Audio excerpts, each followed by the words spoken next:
Chapter 568. The rest of the people didn't have as big of a reaction as Princess Ningyin, but they were also very strange. His Majesty. Why did he let a princess govern the country?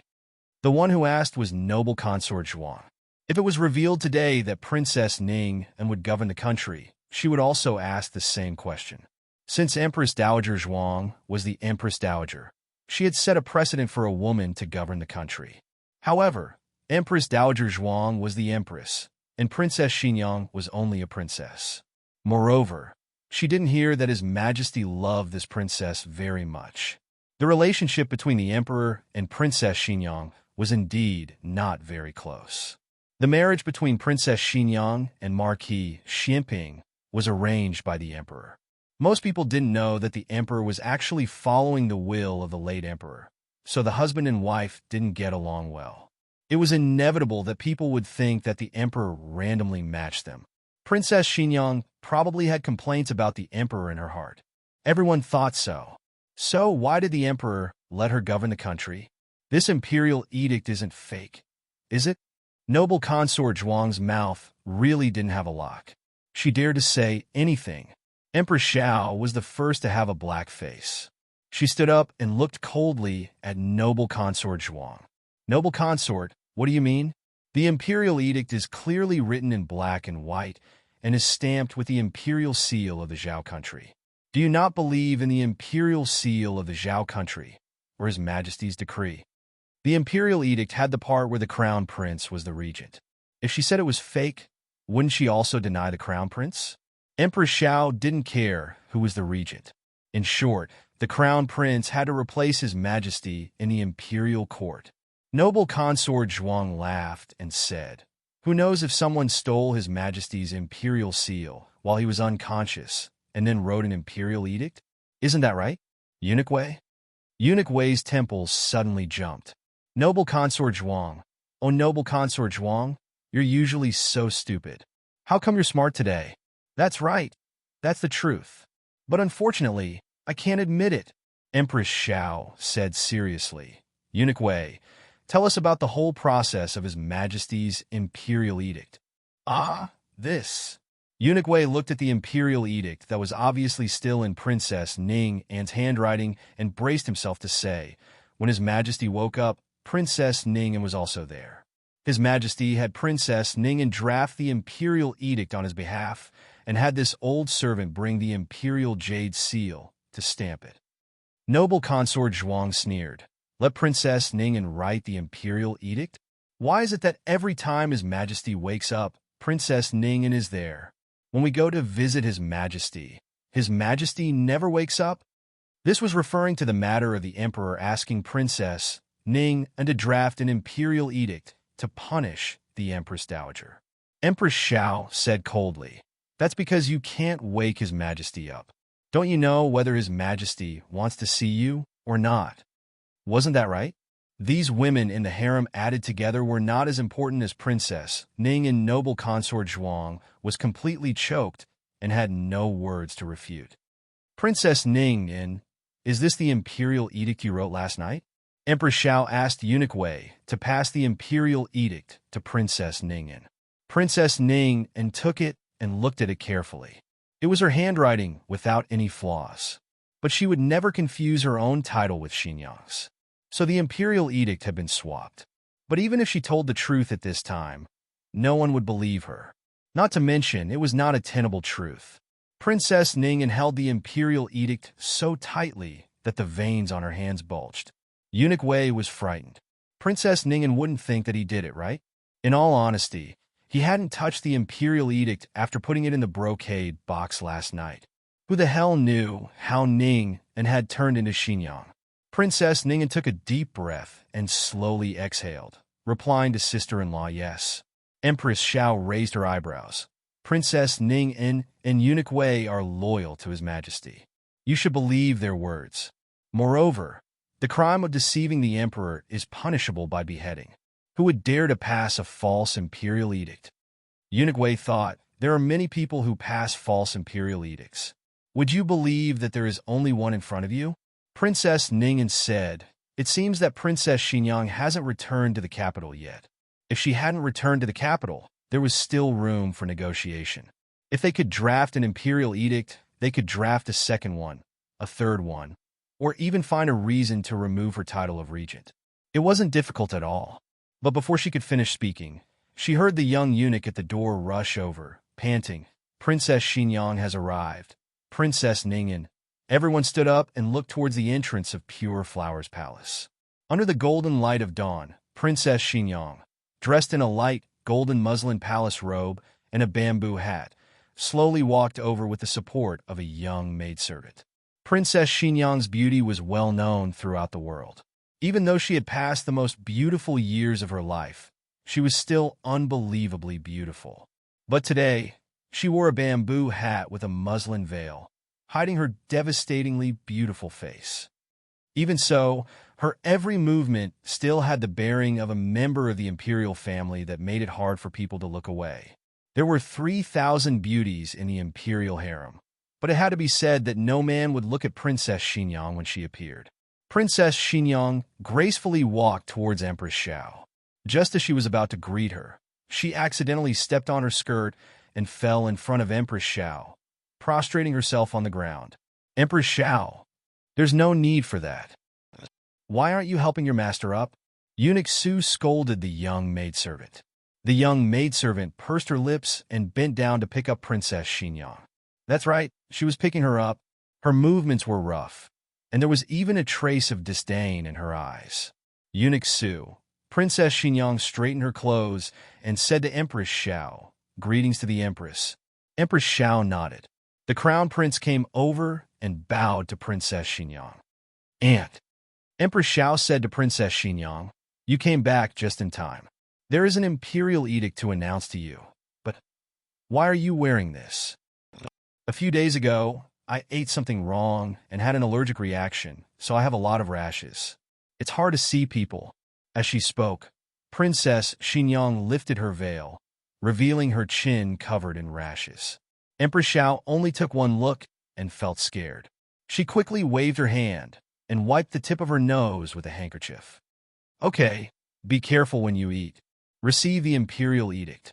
The person accompanying Princess Xinyang wasn't her personal maid, Yujin, but an unfamiliar maidservant. However, Empress Xiao didn't care about Princess Xinyang's affairs, so she didn't bother to ask. Eunuch Wei read the imperial edict to Princess Xinyang alone. Princess Xinyang knelt, but the young maidservant didn't. No one at the scene realized that something was wrong. By the time everyone reacted, Princess Xinyang had already received the imperial edict. Xinyang receives the imperial edict. Long live the emperor. Then she turned her head and handed her noble, jade-like hand to the young maidservant behind her. She said in a tone of voice, "Help this princess up." The young maidservant pulled her up with a look of disgust, almost ripping her arm off. Princess Xinyang's veil was mesh-like. The inside couldn't be seen from the outside, but the outside could be seen from the inside. She looked at Princess Ningyan and asked in confusion, "I am Ningyan," Princess Ningyan said to her calmly. Princess Xinyang nodded. "So it's little sister Ningyan. You've changed so much that I almost didn't recognize you." Ningyan curtsied. Princess Xinyang nodded in return. Empress Xiao said to everyone, "Okay, there's nothing else here. You can all leave." Princess Xinyang said, "I'll go in and see His Majesty." "Okay," Empress Xiao agreed. Princess Xinyang had returned from outside the city. It was reasonable for her to pay respects to the emperor. The crown prince would go to court tomorrow. Empress Xiao had too many things to take care of, so she left with the crown prince. Noble consort Zhuang and the others naturally had to leave as well. When Princess Ningyan turned to return to Bixia Hall, she was stopped by Princess Xinyang. Princess Ningyan stopped and looked at her. "Sister Xinyang, do you have any other orders?" Princess Xinyang said in a concerned tone, "You don't look well. Are you sick?" Princess Ningyan pursed her lips and didn't say anything. Eunuch Wei hurriedly explained, "Princess Xinyang, you don't know. Not long ago, His Majesty was attacked by an assassin. It was Princess Ningyan who took the blow for His Majesty. Princess Ningyan must have not recovered from her injuries." Princess Xinyang said, "I see. I didn't expect such a big thing to happen in less than a month after I left the capital. Little sister Ning and placed righteousness before family and risked her life to protect His Majesty. It's truly admirable. If little sister Ning and doesn't mind, why don't you come with me to see His Majesty? We sisters haven't seen each other in many years. It's a good opportunity to catch up. Eunuch Wei looked at Princess Xinyang strangely. When did Princess Xinyang become so enthusiastic? His gaze instinctively swept over Princess Xinyang's body. When his gaze landed on Princess Xinyang's slender hand that held the imperial edict, his temples twitched violently. What was going on? Princess Xinyang had a hand. Princess Ning hesitated. Just as she was about to refuse, Princess Xinyang grabbed her wrist through her sleeve. Little sister Ning, you're not going to refuse me, are you? Naturally, she couldn't refuse in public. Princess Ning's backers in the palace fell one after another. Of course, she couldn't refuse Princess Xinyang, who had just been appointed regent. Otherwise, it wouldn't be in line with her image of trying to please Empress Xiao. Princess Ning said, "How could I? Let's go in." Princess Xinyang held Princess Ning's hand and stepped into the bedchamber. Eunuch Wei looked at Princess Xinyang's back and rubbed his eyes hard. Was he seeing things? What woman would have hand hair? A cold wind blew, blowing up Princess Xinyang's veil. She just happened to turn her head. Eunuch Wei took a closer look and almost fell to the ground. Princess Xinyang not only had hand hair, she also had an Adam's apple. Chapter 569. The three of them entered the bedchamber. During this time, Princess Ning also looked at Princess Xinyang strangely several times. Obviously, she also felt that Princess Xinyang was strange. However, Princess Ning and Princess Xinyang weren't close before they got married. After they got married, they were at different ends of the world. Not familiar with each other meant that there was no reason to suspect. There were many palace servants on duty in the bedchamber. Princess Xinyang called Eunuch Wei in and said, "Take them away first. I want to be alone with Imperial Brother and Princess Ning." "Ah, yes." Eunuch Wei suppressed the fear in his heart and secretly glanced at Princess Xinyang's hand. "Oh my, it really is there." He pretended to drop the token on the ground and used the time he squatted down to pick it up to look at Princess Xinyang's Adam's apple under her bamboo hat. "Oh my, she really does have an Adam's apple." He hadn't carefully looked at Princess Xinyang before. Today was such a coincidence that he saw everything he shouldn't see. He suddenly felt a little sorry for Marquis Xianping. Eunuch Wei took the palace servants away. Only the sleeping emperor and the two princesses were left in the room. "I'm so tired." Princess Xinyang let go of Princess Ning's hand and found a chair to sit down. Then she ordered arrogantly, "Xiao Yu, pour me some tea." The servant girl called Xiao Yu ignored her and walked to the dragon bed and grabbed the emperor's wrist. "What are you doing?" Princess Ning grabbed the servant girl's wrist. Princess Xinyang's expression changed and she stood up. "You dare grab her wrist? Aren't you afraid she'll send you flying with a slap?" The servant girl looked indifferently at Princess Ning's hand. For some reason, Princess Ning felt this gaze was inexplicably familiar and made her shudder. "Okay, Xiao Yu, there's nothing else for you to do here. Go make me some tea."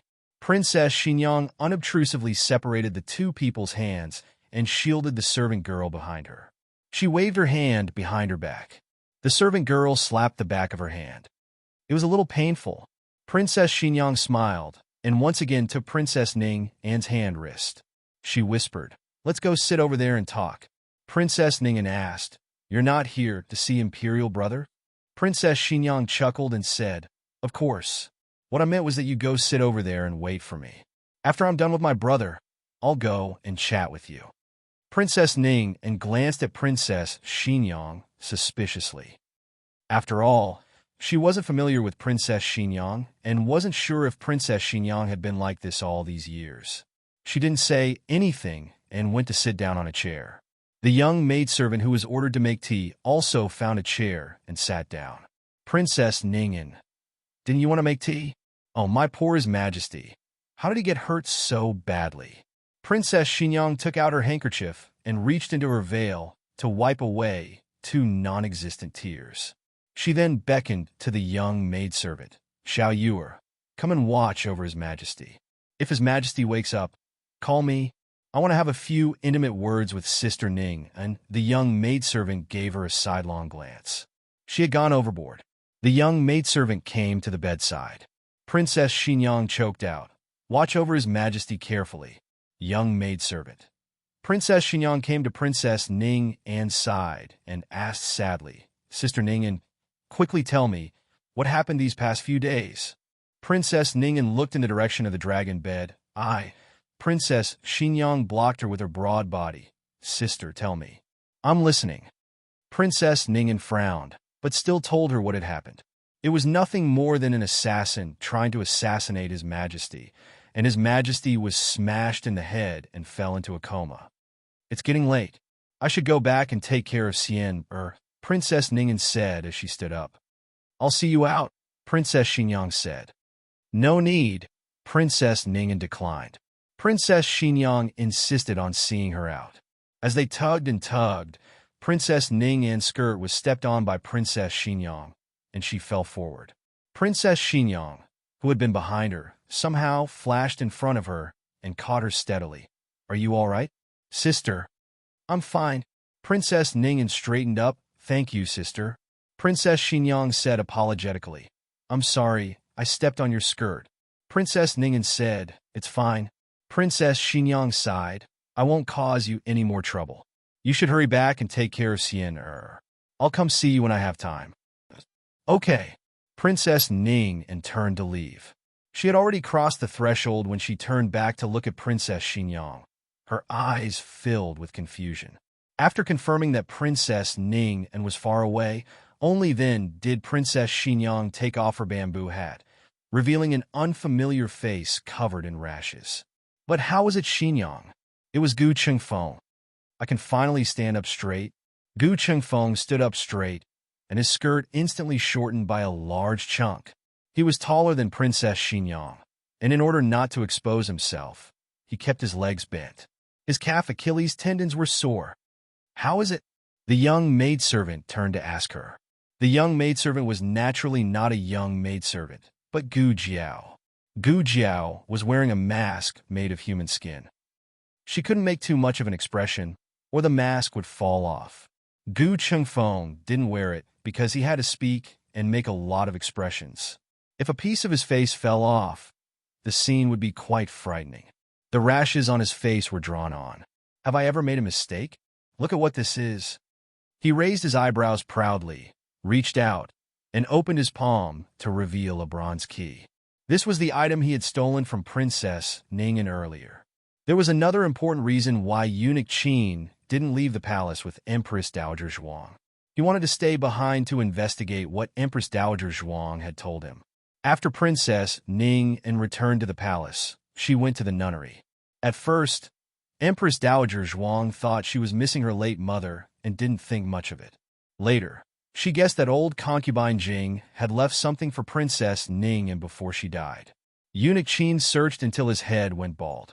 Finally, he found a clue. It seems to be a key, Eunuch Qin said in the letter. Along with the letter, Little Nine brought back the imperial edict for Princess Ning and to be a regent.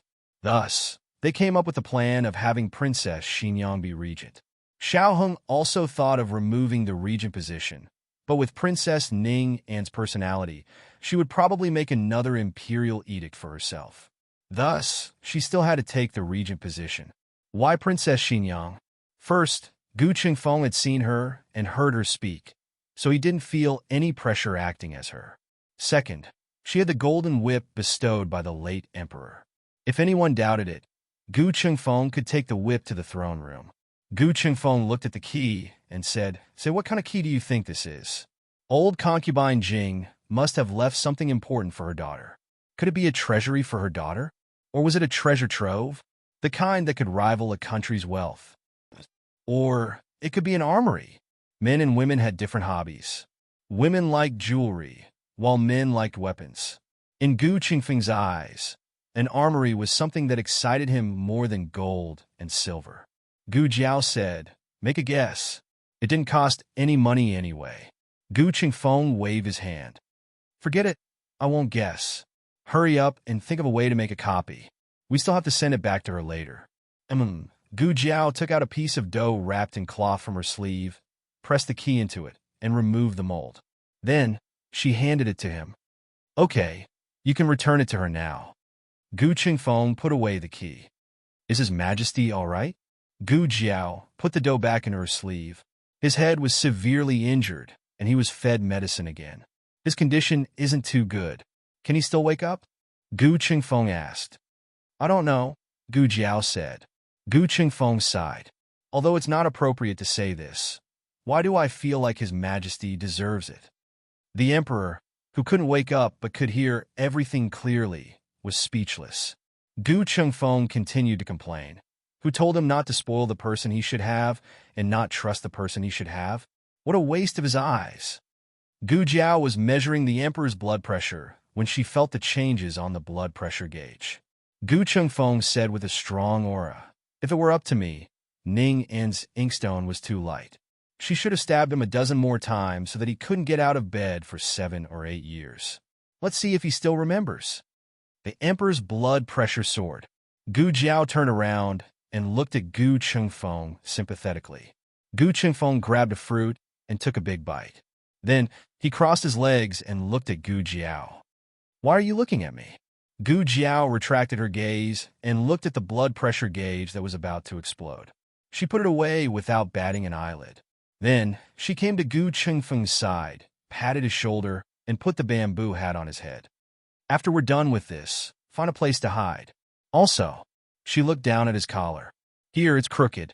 When Eunuch Wei entered the bedchamber with a pot of brewed tea, he saw Princess Xinyang with her head lowered and her hands constantly rubbing her chest.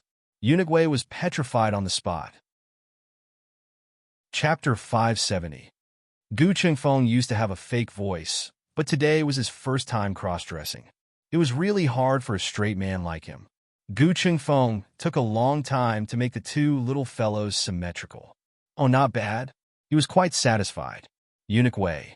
So you're this kind of Princess Xinyang? Gu Jiao gave the emperor acupuncture to alleviate his condition, but the specific effects would have to be observed later. Let's go, Gu Jiao said to Gu Qingfeng. In. Gu Qingfeng switched to Princess Xinyang's voice in a second. He stood up and bent his knees, letting his gorgeous skirt drag on the ground. Then he elegantly reached out a hand. Shall you support this princess? Gu Jiao didn't even look at that hand and walked past him. Gu Qingfeng, who was ignored. Gu Qingfeng forcefully recovered his dignity and said, Shall you is still so anxious to open the way for this princess. All right, you can open the door. Gu Jiao looked at him with a dark expression. Can you not be so dramatic? The two left Pure Flower's palace. Gu Qingfeng said, I want to return the key to her. Wait for me outside Jade Cloud's hall. Gu Jiao glanced at him. Is it convenient for you to wear this? It was indeed a bit inconvenient. A woman's clothes were actually so troublesome. They were layered and bound from head to toe. He couldn't even move his legs. Gu Jiao reached out a hand. I'll go. You wait for me in the Imperial Garden. Gu Qingfeng thought about it for a while. His clothes really hindered his movements. He handed the key to her and said, Then be careful. Eunuch Qin said that there were more than 10 servants coming from the frontier fortress. They said that they used to serve Huang Fuxian. Does that little cripple need so many people to serve him? I think there's something fishy going on. Understood. Gu Jiao took the key and went to Jade Cloud's hall. Gu Jiao had never been to Baixia Hall, but it did not affect Eunuch Qin from drawing a picture of Baixia Hall for her. She easily found Princess Ning An's bedroom. Princess Ning An's key was originally placed in her purse. Along the way, she had not opened the purse, so there was no possibility of it falling out. In order not to be discovered, she had to put it back in its original place. Gu Jiao's luck was good. Princess Ning An had just put down the purse on the dressing table and then went to the side room. Gu Jiao put on her gloves, gently opened the pouch, and put the key inside. When Princess Ning An came out of the side room, Gu Jiao had already jumped out of the window. Gu Jiao planned to meet up with Gu Qingfeng, but when she passed by a room, she heard a muffled groan from inside. There's a patient. Gu Jiao took a few steps back and looked through the narrow gap in the window lattice. She saw an empty wheelchair. She could almost guess whose room it was. There was an imperial doctor on duty in the room, but now he went to the outhouse. Gu Jiao opened the window lattice and jumped in. She came to the bed.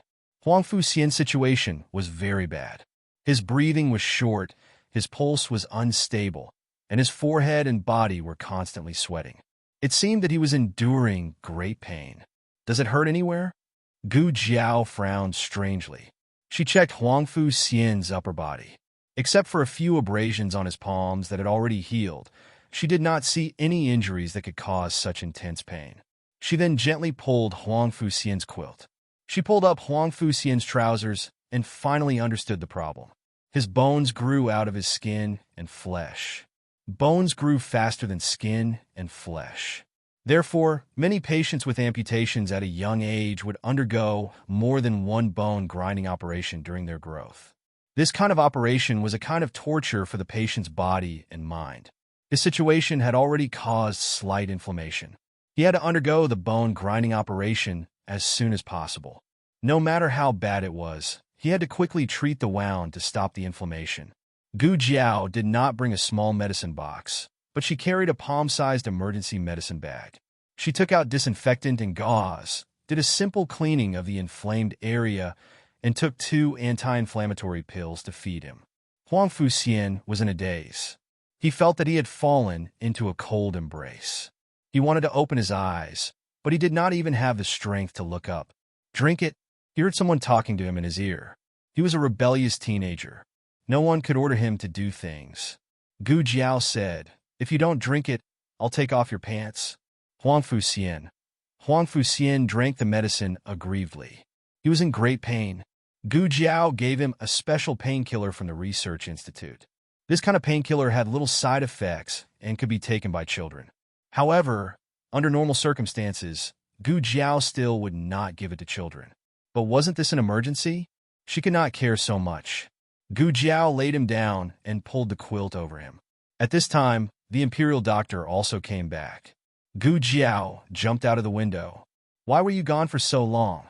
Did something happen?" In the imperial garden, Gu Qingfeng looked at Gu Jiao, who had arrived late, and asked. Gu Jiao looked around and said, "Nothing, I want to see Huang Fuxian." Gu Qingfeng breathed a sigh of relief. "I thought you went to investigate the situation of those people from the frontier fortress. They are not in Bixia Hall." Gu Jiao did not feel the aura of any masters. Either they also used drugs to self-destruct their bodies to suppress their skills, or they were not there at all. Gu Qingfeng was puzzled. "Not in Bixia Hall." "Then where did they go?" Gu Jiao said, "Maybe they went to the Imperial Household Department. Didn't eunuch Qin say that those who move into the palace from the outside must go to the Imperial Household Department to register?" "Ah, there is such a thing." Gu Qingfeng suddenly understood and thought of something. He smiled wickedly. "Why did you go see Huang Fuxian? Do you want to capture him to threaten Ningyan?" Gu Jiao gave him a speechless look. The next second, her ears twitched. She grabbed Gu Qingfeng and hid in the grass behind her. On a small path not far away, Princess Ningyan hurried past with Lian and a few men dressed as guards. It looked like they were about to leave the palace. Gu Qingfeng asked in a low voice, "I've always had a question. Why can a man outside live in the palace? Huang Fuxian is still young and is the princess's son. This is another matter, but those guards," Gu Jiao said, "the masters in the palace are all eunuchs. What do you think?" "So they are eunuchs too?" Gu Qingfeng felt that his little melon was a bit cold. Gu Jiao nodded. "Should be. If they weren't eunuchs, Empress Xiao wouldn't let them in."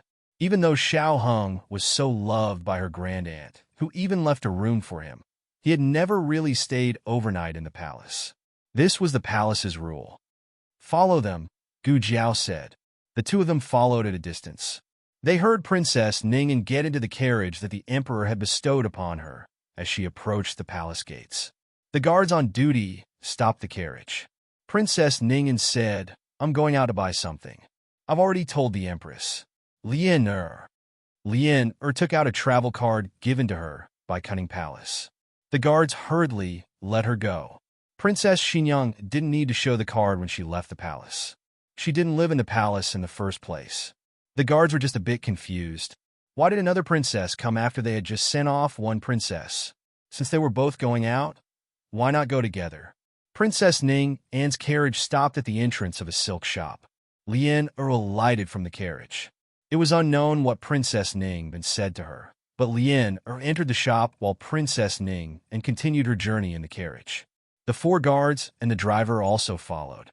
Gu Qingfeng looked over from the carriage and snorted. Sure enough, buying something is just a cover. He turned his head and found Gu Jiao deep in thought. He couldn't help but ask, "Why are you in a daze?"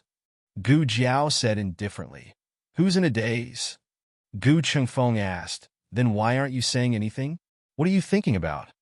Gu Jiao said, "I'm thinking about what happened in the imperial study that day." Gu Qingfeng raised his eyebrows. Didn't Eunuch Qin say that nothing happened in the letter? Even if His Majesty saw Hua Xiao's confession, Princess Ning didn't hesitate to commit suicide by hitting a pillar to prove her innocence. Who would have thought that she would do it for nothing? His Majesty didn't believe her at all. After that, she knocked His Majesty unconscious. The Dragon Shadow Guard made a move, but with a wave of her hand, the Dragon Shadow Guard fell. After that, she killed Lu Ping and stabbed and smashed herself, pretending that the guard was injured. This is what Eunuch Wei saw, but perhaps there are some things that he didn't see. As Gu Jiao spoke, she made a waving motion with her hand. With this, the Dragon Shadow Guard was knocked down. Gu Qingfeng took off his bamboo hat and said, "Did she use some kind of hidden weapon?" But what kind of hidden weapon can make a Dragon Shadow Guard fall down in an instant? The kind with poison? Gu Jiao didn't say anything. Gu Qingfeng didn't understand. Speaking of which, where did the injured Dragon Shadow Guard go? Eunuch Wei said that he escaped, but where could he escape to? And isn't the Dragon Shadow Guard loyal and devoted? Why did he abandon His Majesty and escape? Gu Jiao muttered, "Yes, why?" "Hey, their carriage stopped," Gu Qingfeng said. Gu Jiao lifted the curtain and said to the coachman, "Stop for a moment." Their carriage stopped in an alley about 10 steps away, while Princess Ning Anne's carriage stopped in front of a gambling house. When Princess Ning got out of the carriage, she was no longer dressed as she was in the palace. Instead, she was wearing a black cloak, and the hood of the cloak covered her head. Gu Qingfeng chuckled. Sneaking around, it's obviously not a good thing. Chapter 571. Gu Jiao looked at Princess Ning Anne's cloak and couldn't help but think that concubine Jing also had a similar cloak. They were indeed mother and daughter. This was a gambling house where crooks mixed in with honest folk. One could see all kinds of people inside.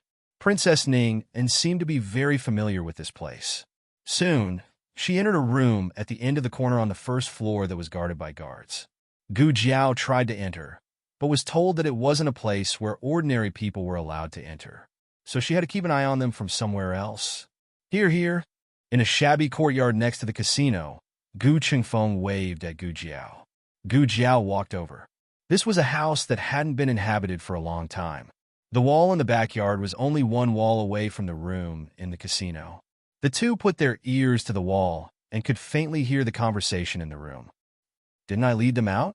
Are you blaming me for the failure of your own men?" It was Princess Ning Anne's voice. Gu Qingfeng asked Gu Jiao silently, "What do you mean?" It should be the time when Xiao Heng was lured out of the capital by Assistant Minister Li's case. Minister Xing was also there.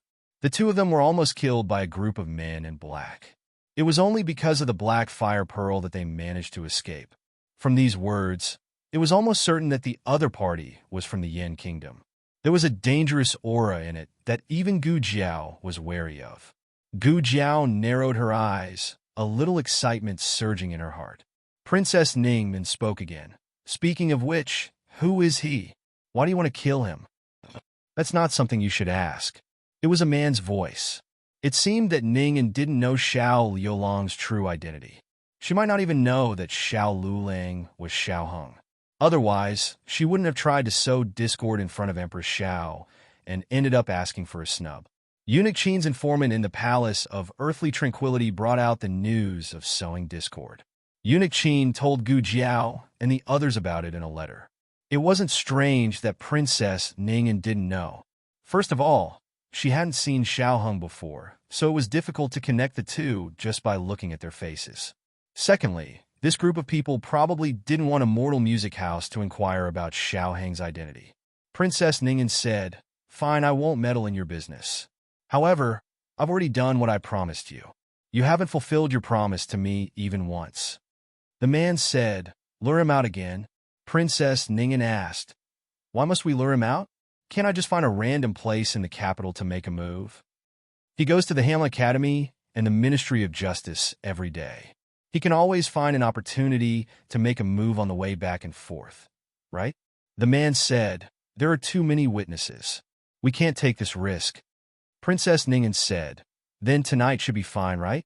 Or you can just sneak into his house. Can't you do that?" The man said, "Unless we kill everyone in the alley and leave no witnesses.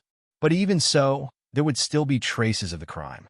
Unless it was absolutely necessary, they didn't want to make a move in the capital." Princess Ningyan said sarcastically, "It seems that there's no room for discussion between us." The man said, "If you want your things back, you'd better do as we say." Princess Ningyan sneered, "Why go through so much trouble? Why don't I help you kill him?" The man said, "If you can really kill him, that's fine. Bring his head here, and we'll give it to you." After that, the room fell into a strange silence. No one knew what Princess Ningyan was thinking, but it wasn't difficult to judge that Princess Ningyan was very angry from the sound of the table being hit and the cup being thrown. In the end, the man seemed to have given Princess Ningyan a gift, which temporarily calmed her down. Gu Chengfeng whispered, "That group of people is the power of the Yin Kingdom. What did they take from Princess Ning and to force Princess Ning into work for them? Could it have something to do with the key?" "She's gone," Gu Jiao said. Gu Chengfeng said, "Then should we follow her or follow that group of people?" Gu Jiao said, "That group of people, they had cast such a long line and finally caught the fish. Naturally, they would chase after the fish and bite it. But no one expected that Gu Chengfeng's nose would suddenly itch. He couldn't hold it in and sneezed loudly. "Who's there?" the man asked coldly. Gu Chengfeng hated his nose. Why didn't he sneeze earlier or later? Why did he have to sneeze now? This was great. They were exposed. Gu Jiao whistled at the sky, then grabbed Gu Chengfeng and flew out of the courtyard. Princess Ningyan's bodyguard used Qinggong to chase after them. Gu Chengfeng lifted the veil of his bamboo hat and grabbed the heavy skirt with both hands. He stepped on his splayed feet and ran forward. A woman's skirt really affected his speed. In a moment of carelessness, the two were caught by the 4 bodyguards. The two sides fiercely exchanged blows. Gu Jiao didn't bring any weapons and fought with her bare hands. She held back 3 bodyguards by herself, but one of them still ran towards Gu Chengfeng. Gu Chengfeng's heavy palace attire really made it impossible for him to run away or fight.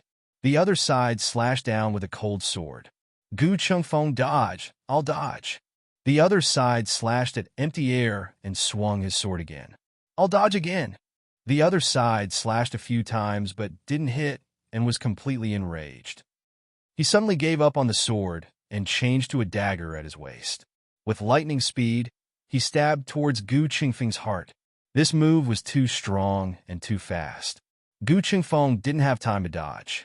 With a loud bang, Gu Chengfeng's chest exploded. The guard was completely dumbfounded. What's going on? Did he blow up a woman's thing? Gu Chengfeng wanted to disguise as a man, so her figure had to be similar. Their first choice was steam buns. However, light steam buns were too small and big steam buns were too heavy. In the end, Gu Jiao took out 2 small buns from the small medicine box and let Gu Chengfeng blow on them. They could be as big as he wanted. They were light and didn't fall off easily. Perfect. Gu Chengfeng thought it was quite fun. He asked Gu Jiao if she had any extra. He would give 1 each to his brother and Gu Qinglin so they could blow on them when they had nothing to do. In the end, Gu Jiao said she didn't have any. There were only these 2 left, and this guy exploded one of them. Gu Chengfeng was enraged. He picked up his pair of large palms and slapped the other party. Gu Jiao took care of the 3 people, but Gu Chengfeng was still slapping them with righteous indignation. "Okay, let's go. Don't stop me. I want to beat him. I want to beat him." Gu Jiao grabbed the angry Gu Qingfeng and dragged him out of the alley. When Princess Ning and the man rushed to the alley, Gu Jiao and Gu Qingfeng were long gone. Princess Ning lost 4 bodyguards, but she didn't come out empty-handed. She found a section of golden muslin that had been cut off at the scene. She had seen this type of golden muslin on a person this morning. Before the 4th bodyguard died, he revealed 2 important pieces of information. It exploded. He was wearing women's clothes, but he spoke with a man's voice. Princess Ning measured the footprints on the ground. There were 2 pairs of female footprints. One was a normal size, but the other was bigger than the bodyguard's feet. Huh! Princess Ning laughed softly, her shoulders shaking. Xinyang. Oh, Xinyang, so you're a fake. After Gu Jiao and Gu Qingfeng got into the carriage, they had the coachman quickly drive the carriage to a crowded area. Gu Qingfeng was still feeling the pain of losing his treasure. Why are we running so fast? Gu Jiao said. They have a master. I can't beat them if you're with me. Gu Qingfeng snorted. What do you mean? Are my martial arts bad? Huh. When you broke into the marshal's residence at night, I wonder who saved you from the Tang army's arrows. Gu Jiao glanced at him. You know it was back then. Gu Qingfeng was speechless. Gu Qingfeng cleared his throat. They can't do anything in the capital, right? Gu Jiao said. They can't do anything easily, but there will always be a time when they have no other choice. Gu Qingfeng sighed regretfully. So we lost them just like that? Gu Jiao smiled and said, I won't. In the clear blue sky, a mighty gerfalcon flapped its wings and flew past. The next day, just after 3 in the morning, Empress Xiao took eunuch Su to the Eastern Palace. Today was the Crown Prince's first day in court. Empress Xiao was worried that her son would miss something, so she came over to explain everything again. Empress Xiao tidied up her son's clothes and said, Your uncle is not in court. If you can't make up your mind, don't agree on the spot. Don't worry, I've already arranged everything. Your uncle's subordinates will help you. The Crown Prince said, I know. Mother, you've told me many times. That's because no one has reminded you. Empress Xiao paused in the middle of her words. Then she changed the topic and said, I'll choose a few concubines for you. When the time is right, you can choose one you like to be your wife. I'll listen to mother's orders. The Crown Prince whispered. Empress Xiao stroked her son's shoulder. Although he was still upset, he was not as stubborn as his father. The Crown Prince said, Mother, I'm going to court. Empress Xiao was still worried. Although I don't get along with Princess Xinyang, she's still your aunt. She won't harm you. Listen to what she says. Don't argue with her in court. If someone wants to drive a wedge between you two, you're not allowed to listen. The Crown Prince muttered, If I bully her, my uncle will beat me when he comes back. My uncle loves my aunt. Empress Xiao rolled her eyes. Your uncle doesn't love her. He's just a man who cares about his face. Eunuch Su hurriedly walked in. Empress, Your Highness. Something happened. Empress Xiao frowned and looked at him. What happened? Eunuch Su couldn't hide his panic. Princess Xinyang and Princess Ning quarreled outside the throne room. Empress Xiao was puzzled. What are they quarreling about? Why did Ning go to the throne room? Eunuch Su said, Princess Ning seemed to have gone to find Princess Xinyang. She said. Empress Xiao asked, What did she say? Eunuch Su braced himself and said, She said, Princess Xinyang is a fake. You said I'm a fake? What evidence do you have? Outside the throne room, Princess Xinyang, who was wearing a bamboo hat and veil, stood on the highest step. She looked down at Princess Ning, who was several steps shorter than her.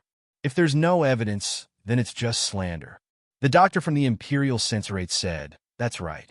How could Princess Xinyang be a fake? Her voice is clearly the same. Princess Ning looked at everyone sincerely. I guess that you wouldn't believe me, but I really did see this person pretending to be Princess Xinyang on the street yesterday. I asked the old nannies in the palace. Princess Xinyang is accompanied by a female official called Yujin. No matter where Princess Xinyang goes, Yujin follows her everywhere. Then why is it that on such an important day as the court, Yujin is nowhere to be seen? The doctor from the Imperial Censorate choked. Yujin has been with Princess Xinyang for more than 10 years. Indeed, Yujin follows her every time she enters the palace. Princess Ning An's gaze fell on the young maid beside Princess Xinyang. This was the same maid from yesterday, but she had already guessed her identity. Princess Ningen pointed at the young maid and said, "This maid is wearing a human skin mask. She's also in disguise." What? Everyone was shocked. Not only was the princess a fake, but even the maid was a fake? For a moment, no one thought of the imperial edict conferring Princess Xinyang the regent of the country. However, if they knew that this master and servant were the Gu siblings in disguise, then the Gu family would not be able to escape the crime of rebellion. The crime of rebellion was punishable by the execution of the entire family. Xiao Lulang was the son-in-law of the Gu family. He would also die under the guillotine. This was what it meant to be given a pillow when one was sleepy. She was just worrying about how to kill Xiao Lulang. Everyone looked at the expressionless young maid, and then at Princess Xinyang, who was wearing a bamboo hat and didn't dare to reveal her true appearance. Princess Xinyang's fingers were slightly clenched. It wasn't hard to see that she was nervous. The young maid gently patted the back of Princess Xinyang's hand and shook her head slightly. This action seemed unintentional, but everyone still caught it. Princess Xinyang took a deep breath and slowly said, "Sister Ningen, I've never done anything wrong to you. Why are you slandering me like this?" Princess Ningen said, "I'm not slandering you. I just don't want you to use the identity of Princess Xinyang to swindle others. Yesterday, you went to see His Majesty. I don't know if you did anything, but I heard that His Majesty's condition is getting worse." Everyone's eyes darkened. They looked at Princess Xinyang with suspicion and coldness. Princess Ningen stared straight at her. "If you were Princess Xinyang, would you dare take off your bamboo hat?" Princess Xinyang clenched her handkerchief and said calmly, "I have a rash. My appearance is unsightly. It's inconvenient for me to meet people." Princess Ningen walked up the steps step by step. "Do you have a rash? Or are you not?" Princess Xinyang said indifferently, "What if I am?" Princess Ningen suddenly looked behind Princess Xinyang. "Brother?" Princess Xinyang turned around. Princess Ningen took advantage of the unprepared situation and took off her bamboo hat. A face covered in rashes was exposed in front of everyone. What was surprising was that this was indeed Princess Xinyang's face. Princess Ningen was shocked. "Impossible! You must be wearing a mask." She reached out to tear off the human skin mask on Princess Xinyang's face, but was slapped by Princess Xinyang. "Impudent!" Princess Xinyang's eyes were cold, and her aura was completely released. Princess Ningen was hit and rolled down the steps. The imperial experts behind her swarmed forward to capture Princess Xinyang. Who would have thought that suddenly a dragon-like figure would descend from the sky and block in front of Princess Xinyang? Chapter 572. Those imperial experts who were originally rushing towards Princess Xinyang were almost instantly blown away by a terrifying internal force. No one saw how this man who had suddenly appeared made his move.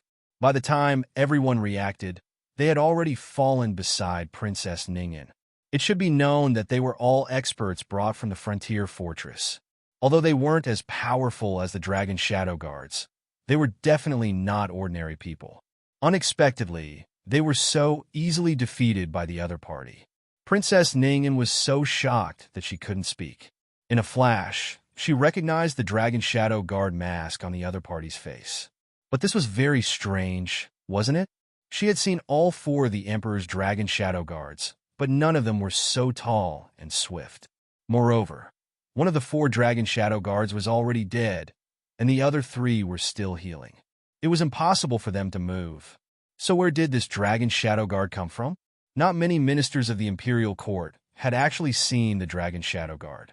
For a moment, no one recognized the rumored Dragon Shadow Guard, and only thought that he was a shadow guard at Princess Xinyang's side.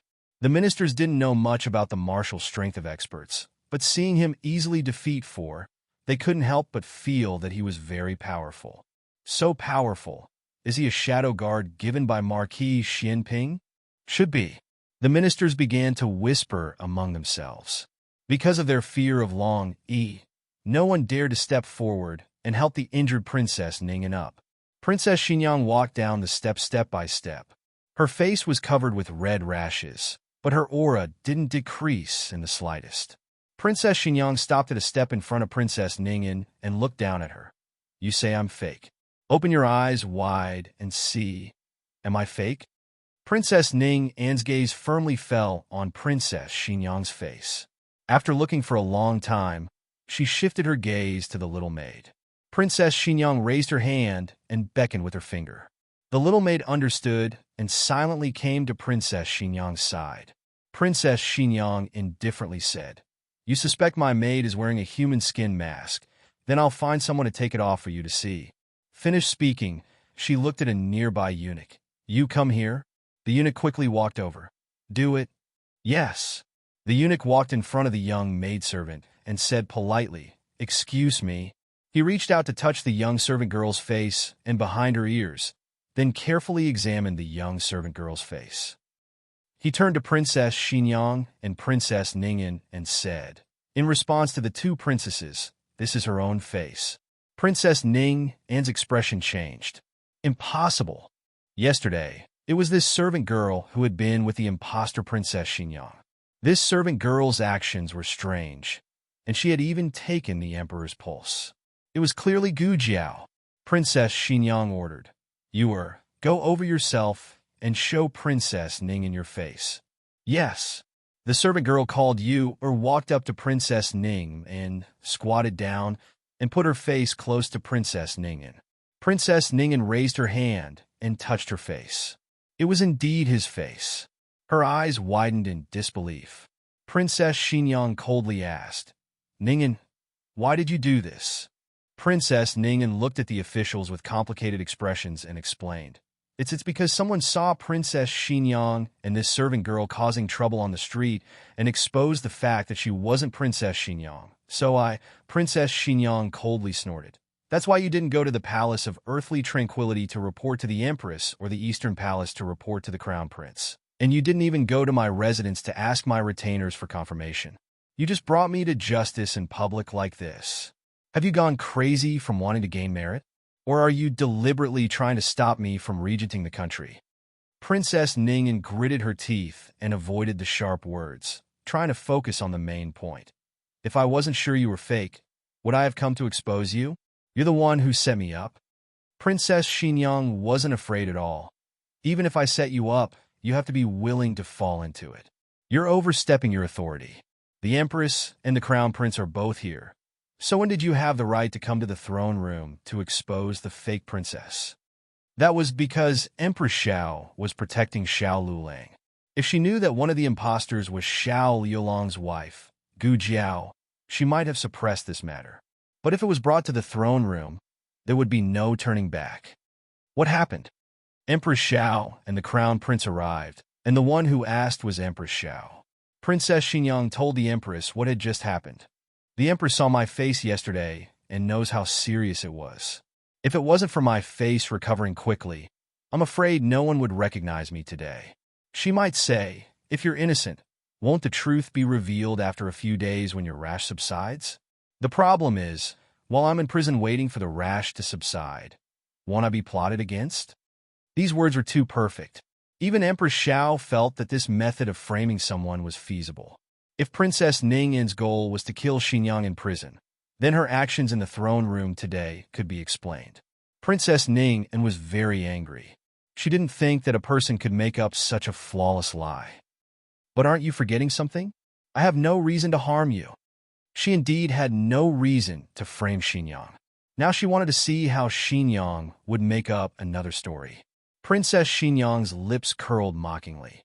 Do you really think that His Majesty didn't tell me anything? Princess Ningyan's brows furrowed.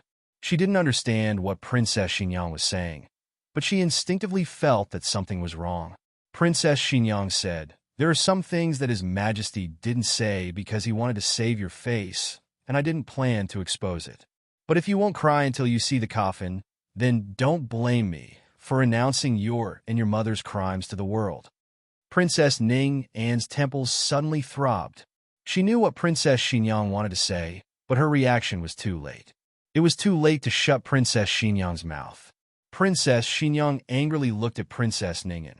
when my son was 5 years old, he was poisoned near Rinshou Palace. The culprit behind the scenes was your mother, Jing and Shirtai. Not only did she poison my son to frame the Empress Dowager, she also drugged His Majesty and sowed discord between His Majesty and the Empress Dowager. She even found people to assassinate His Majesty and kidnap the Empress Dowager. Her crimes, one after another, are too numerous to list. Such a vicious and sinister person should be destroyed by the heavens and earth. It's funny that you actually think that we colluded to force her to death. Princess Ningyu, Princess Xingyang coldly said. What about me? What did I say wrong? Or is there nothing wrong? You're so guilty that you can only glare at me? Princess Ningyan couldn't say a word for a long time. It was also at this moment that she truly realized that she had been crushed. Whether it was the truth or a lie, she had been completely crushed by Xingyang. Nonsense. I didn't. Sister-in-law, believe me.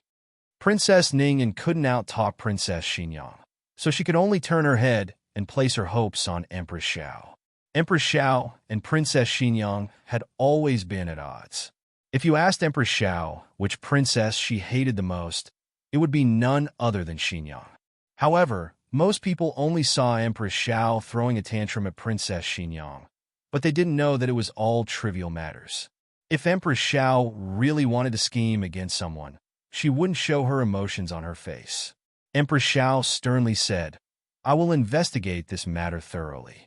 Men, take Princess Ningyan away. Without my orders, she is not allowed to leave Iridescent Clouds Hall. This meant that she was going to put Princess Ningyan under house arrest. Yes. Eunuch Su complied and called for 2 capable eunuchs to drag the bruised and battered Princess Ningyan away. Go to court, Empress Xiao said to Princess Xingyang. Princess Xingyang nodded and reminded, don't let her get close to His Majesty again. Empress Xiao was stunned. Princess Xingyang didn't say anything else. She put on the bamboo hat handed to her by the servant girl and turned to walk towards the throne room. Everyone, including Empress Xiao, was stunned for a long time. Concubine Jing really did those things. Cough. A doctor from the censorate muttered in a low voice, but he was elbowed by the Minister of War.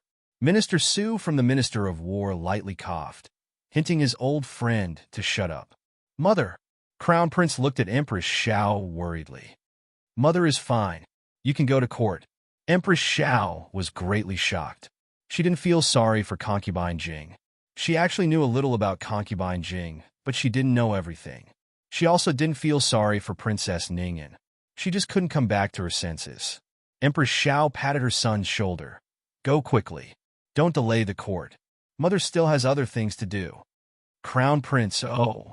Empress Xiao closed her eyes. Although she was very unwilling, she still warned, listen to your Aunt Xingyang. He doesn't dare to disobey. Long Yi beat him. Princess Xingyang didn't look back. Long Yi heard. Ah, beat him. Long Yi flashed in front of Crown Prince. Crown Prince's hair stood on end. Hey. Why do I have to be beaten when I'm obedient? Chapter 573. Long Yi took the Crown Prince to a deserted place and spanked him. He didn't hit him too hard, but it was enough for the Crown Prince to suffer. After returning to Cunning Palace, Empress Xiao called for Xiao Heng to enter the palace. It was inconvenient for Xiao Heng to enter Cunning Palace as a male, so Empress Xiao met him in the side hall of Pure Flowers Palace. Ever since she came from the throne room, Empress Xiao's mind was filled with doubts. From the moment Xiao Heng received the summons, he knew that there was no way to hide the truth. Some things would come back sooner or later. Moreover, at this point, there was no need to hide anything from Empress Xiao. Xiao Heng first told her everything about old concubine Jing. There were some things that Princess Xingyang didn't mention, such as the fact that she was ordered to die by the emperor. Empress Xiao had been waiting for Xiao Heng for a while. So when she heard that the emperor had ordered the death of her most beloved and respected old concubine Jing, there weren't many ripples in her heart. She just sighed. Everyone said that the imperial family was heartless, but Empress Xiao knew that the emperor was a very sentimental person. The crown prince had perfectly inherited his sentiments, so he was deeply in love with Wen Linlang. Then, what about Princess Ningyan? What's the matter with her?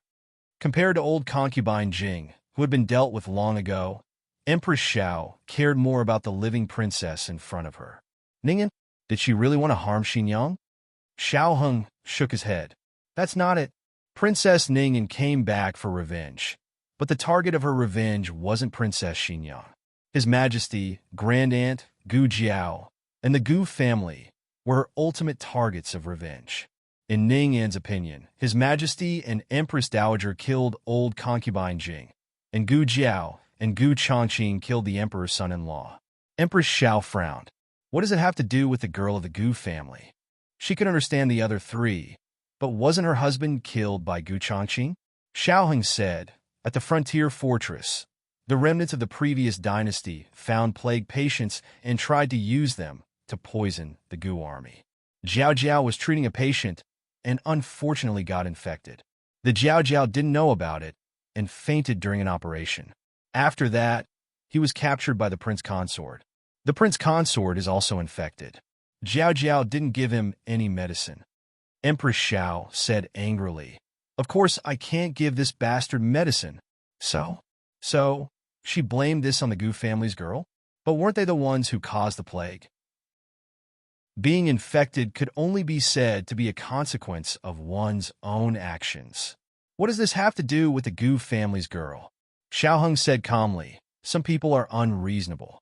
If they are reasonable, they won't become that kind of person. Empress Xiao sighed. You're right. So, it seems that she didn't really give up the prince consort because she had no other choice. Xiaoheng continued, I heard from Jiao Jiao that her relationship with the prince consort had been strained since before the prince consort was diagnosed with the plague. Now that I think about it, she might have thought about every step of the way from the beginning. Even the prince consort couldn't understand her thoughts and only thought that she was really estranged from him. This person's thoughts are too deep. Why didn't I find out that she was so scheming before? Empress Xiao frowned. The bright smile of the girl, Ning, and flashed in her mind. For a moment, she couldn't believe it. Next, Xiaoheng told Empress Xiao about the case of Xianlu House, as well as how Princess Ningyan killed Lu Ping, persecuted the emperor, and bribed Assistant Minister Li to slander Minister Xing and Empress Dowager Zhuang. Of course, there was also the matter of Princess Ningyan forging 2 imperial edicts. Empress Xiao was so angry that her face turned green. Outrageous! Preposterous! She was so angry that her teeth itched. After a while, she suppressed her anger and asked Xiaoheng, Is the Empress Dowager all right? Xiaoheng said, She's fine. The Empress Dowager is living in by Shui Alley. She's very safe. That's good. Empress Xiao was secretly relieved. You have to be careful. Xiaoheng nodded. We will. Empress Xiao looked at him again with a complicated expression. Speaking of which, you guys are too bold. Not only did you copy Ning and forge imperial edicts, but you also found someone to pretend to be Princess Xinyang. She was wondering why Princess Xinyang was so strange yesterday. She spoke in a strange tone and even fell down in front of her. The whole harem saw it. If Xinyang found out about this, he would skin them alive. Empress Xiao felt sorry for them. Empress Xiao said, Also, if your mother didn't come back in time, how would you deal with the situation in the throne room this morning? Xiaoheng had really thought about this. Yesterday, after Gu Jiao and Gu Qingfeng followed Princess Ningyan back, they found that Gu Qingfeng's skirt had been scraped a little. At that time, they guessed that their identity might have been exposed. Princess Ningyan would definitely expose them as soon as possible. And the best time to do so would be the first court appearance of Princess Xinyang. Just as they were thinking about countermeasures, Princess Xinyang returned. She came back quietly without alerting anyone. It was worth mentioning that Gu Jiao's identity was not fabricated. There was a servant girl named Yu in the house on Vermilion Bird Avenue. The human skin mask Gu Jiao wore was made according to her face. She was a Hamlin official who had passed 2 imperial exams. She still had this degree of rigor. Princess Ningyan's act in front of the court officials today could be considered a complete failure. Princess Xinyang was not someone to be trifled with. Just because she didn't scheme didn't mean she didn't know how. She just disdained it. Empress Xiao lamented that these guys were really newborn calves who were not afraid of tigers. They had committed all the capital crimes and even killed their master with their fists. She didn't know if they were lucky or Ning and was unlucky. Empress Xiao didn't know whether to laugh or cry. What do you plan to do next? Xiao Heng said, there's still another force in the dark. Next, we'll wipe them out in one fell swoop. Empress Xiao pondered for a moment and asked, where did that force come from? Xiao Heng paused. The Yin Kingdom. Empress Xiao sucked in a cold breath. Xiao Heng had confessed everything he could. The only thing he didn't mention was his identity. It wasn't that he didn't dare to tell Empress Xiao. Whether or not he was Princess Xinyang's son, he was still Marquis Swamping's son. Empress Xiao was still his aunt. He just didn't know how to say it. At first, he didn't want to mention his identity to the people around him because it was hard for him to say it. But now he was afraid. He was afraid that one day he would leave Princess Xinyang's side and search for the truth that he shouldn't search for. He only had one mother, Princess Xinyang. Jade Water Alley. Gu Jiao sat listlessly in the central room, peeling corn. Last night, Long Yi had pulled her charcoal pencil all night. Now, she was sleepy and tired. Her little head kept pecking at the rice. Gu Qingfeng walked over and sat down in front of her. He waved his hand. Hey girl. Gu Jiao ignored him and continued to peck at the rice like a little chicken. She almost pecked the table. Gu Qingfeng hurriedly stretched out the back of his hand to support her forehead. Gu Jiao closed her eyes. Your hand is so hard. Gu Qingfeng. I'm your cushion and you still dislike it. Is the back of my hand or the table hard? Gu Jiao sat up straight. Gu Qingfeng looked at her strangely. What's wrong with you? I didn't sleep well. Gu Jiao yawned. My hand is so sore in the morning. Gu Qingfeng clicked his tongue and took the corn cob that Gu Jiao had peeled. Why are you women's hands sore? You're not a man. Gu Jiao asked. Why can't a woman's hands be sore? Woman. Gu Qingfeng spoke halfway and realized what he had just said. He suddenly choked and cleared his throat. I'm so hungry. Let's go and see if there's anything to eat. After saying that, he slipped away like a wisp of smoke, even forgetting to put the corn cob back. When Xiao Heng returned from the imperial palace, Gu Jiao had already fallen asleep on the table. She was drooling. Everyone in the family had gone out. Even Gu Xiaobao and Yao Shi were not there. Unsurprisingly, they had gone to watch their grand-aunt play cards again. Xiao Heng came behind Gu Jiao and gently carried Gu Jiao back to the east room. He took off her outer clothes and shoes and covered her with a quilt. Gu Jiao turned over towards him. He was in the process of tidying up Gu Jiao's hair. His hand was suddenly pressed under Gu Jiao's cheek. He felt a soft and delicate touch on his palm. His heart seemed to have been rubbed by something. He sat down by the bed and did not pull his hand away. He looked at her, and the corners of his lips unconsciously curled up slightly. Gu Jiao slept very soundly. There was a charcoal brazier in the room, so it was very warm. Not long after, her whole body heated up and her cheeks became red. Xiao Heng felt the heat from his palm. He looked at her face and unconsciously reached out his other hand to brush away the hair on her face. Then he slowly lowered his head. But the moment he was about to kiss her, he suddenly felt something. He turned his head and saw a masked face in front of him. A pair of innocent and grave eyes were staring at him with confusion. Xiao Heng sat up straight. Long Yi also sat up straight. Xiao Heng was sitting on the bed, and Long Yi was sitting on a small stool in Little Jing Kong. Xiao Heng's eyelashes trembled.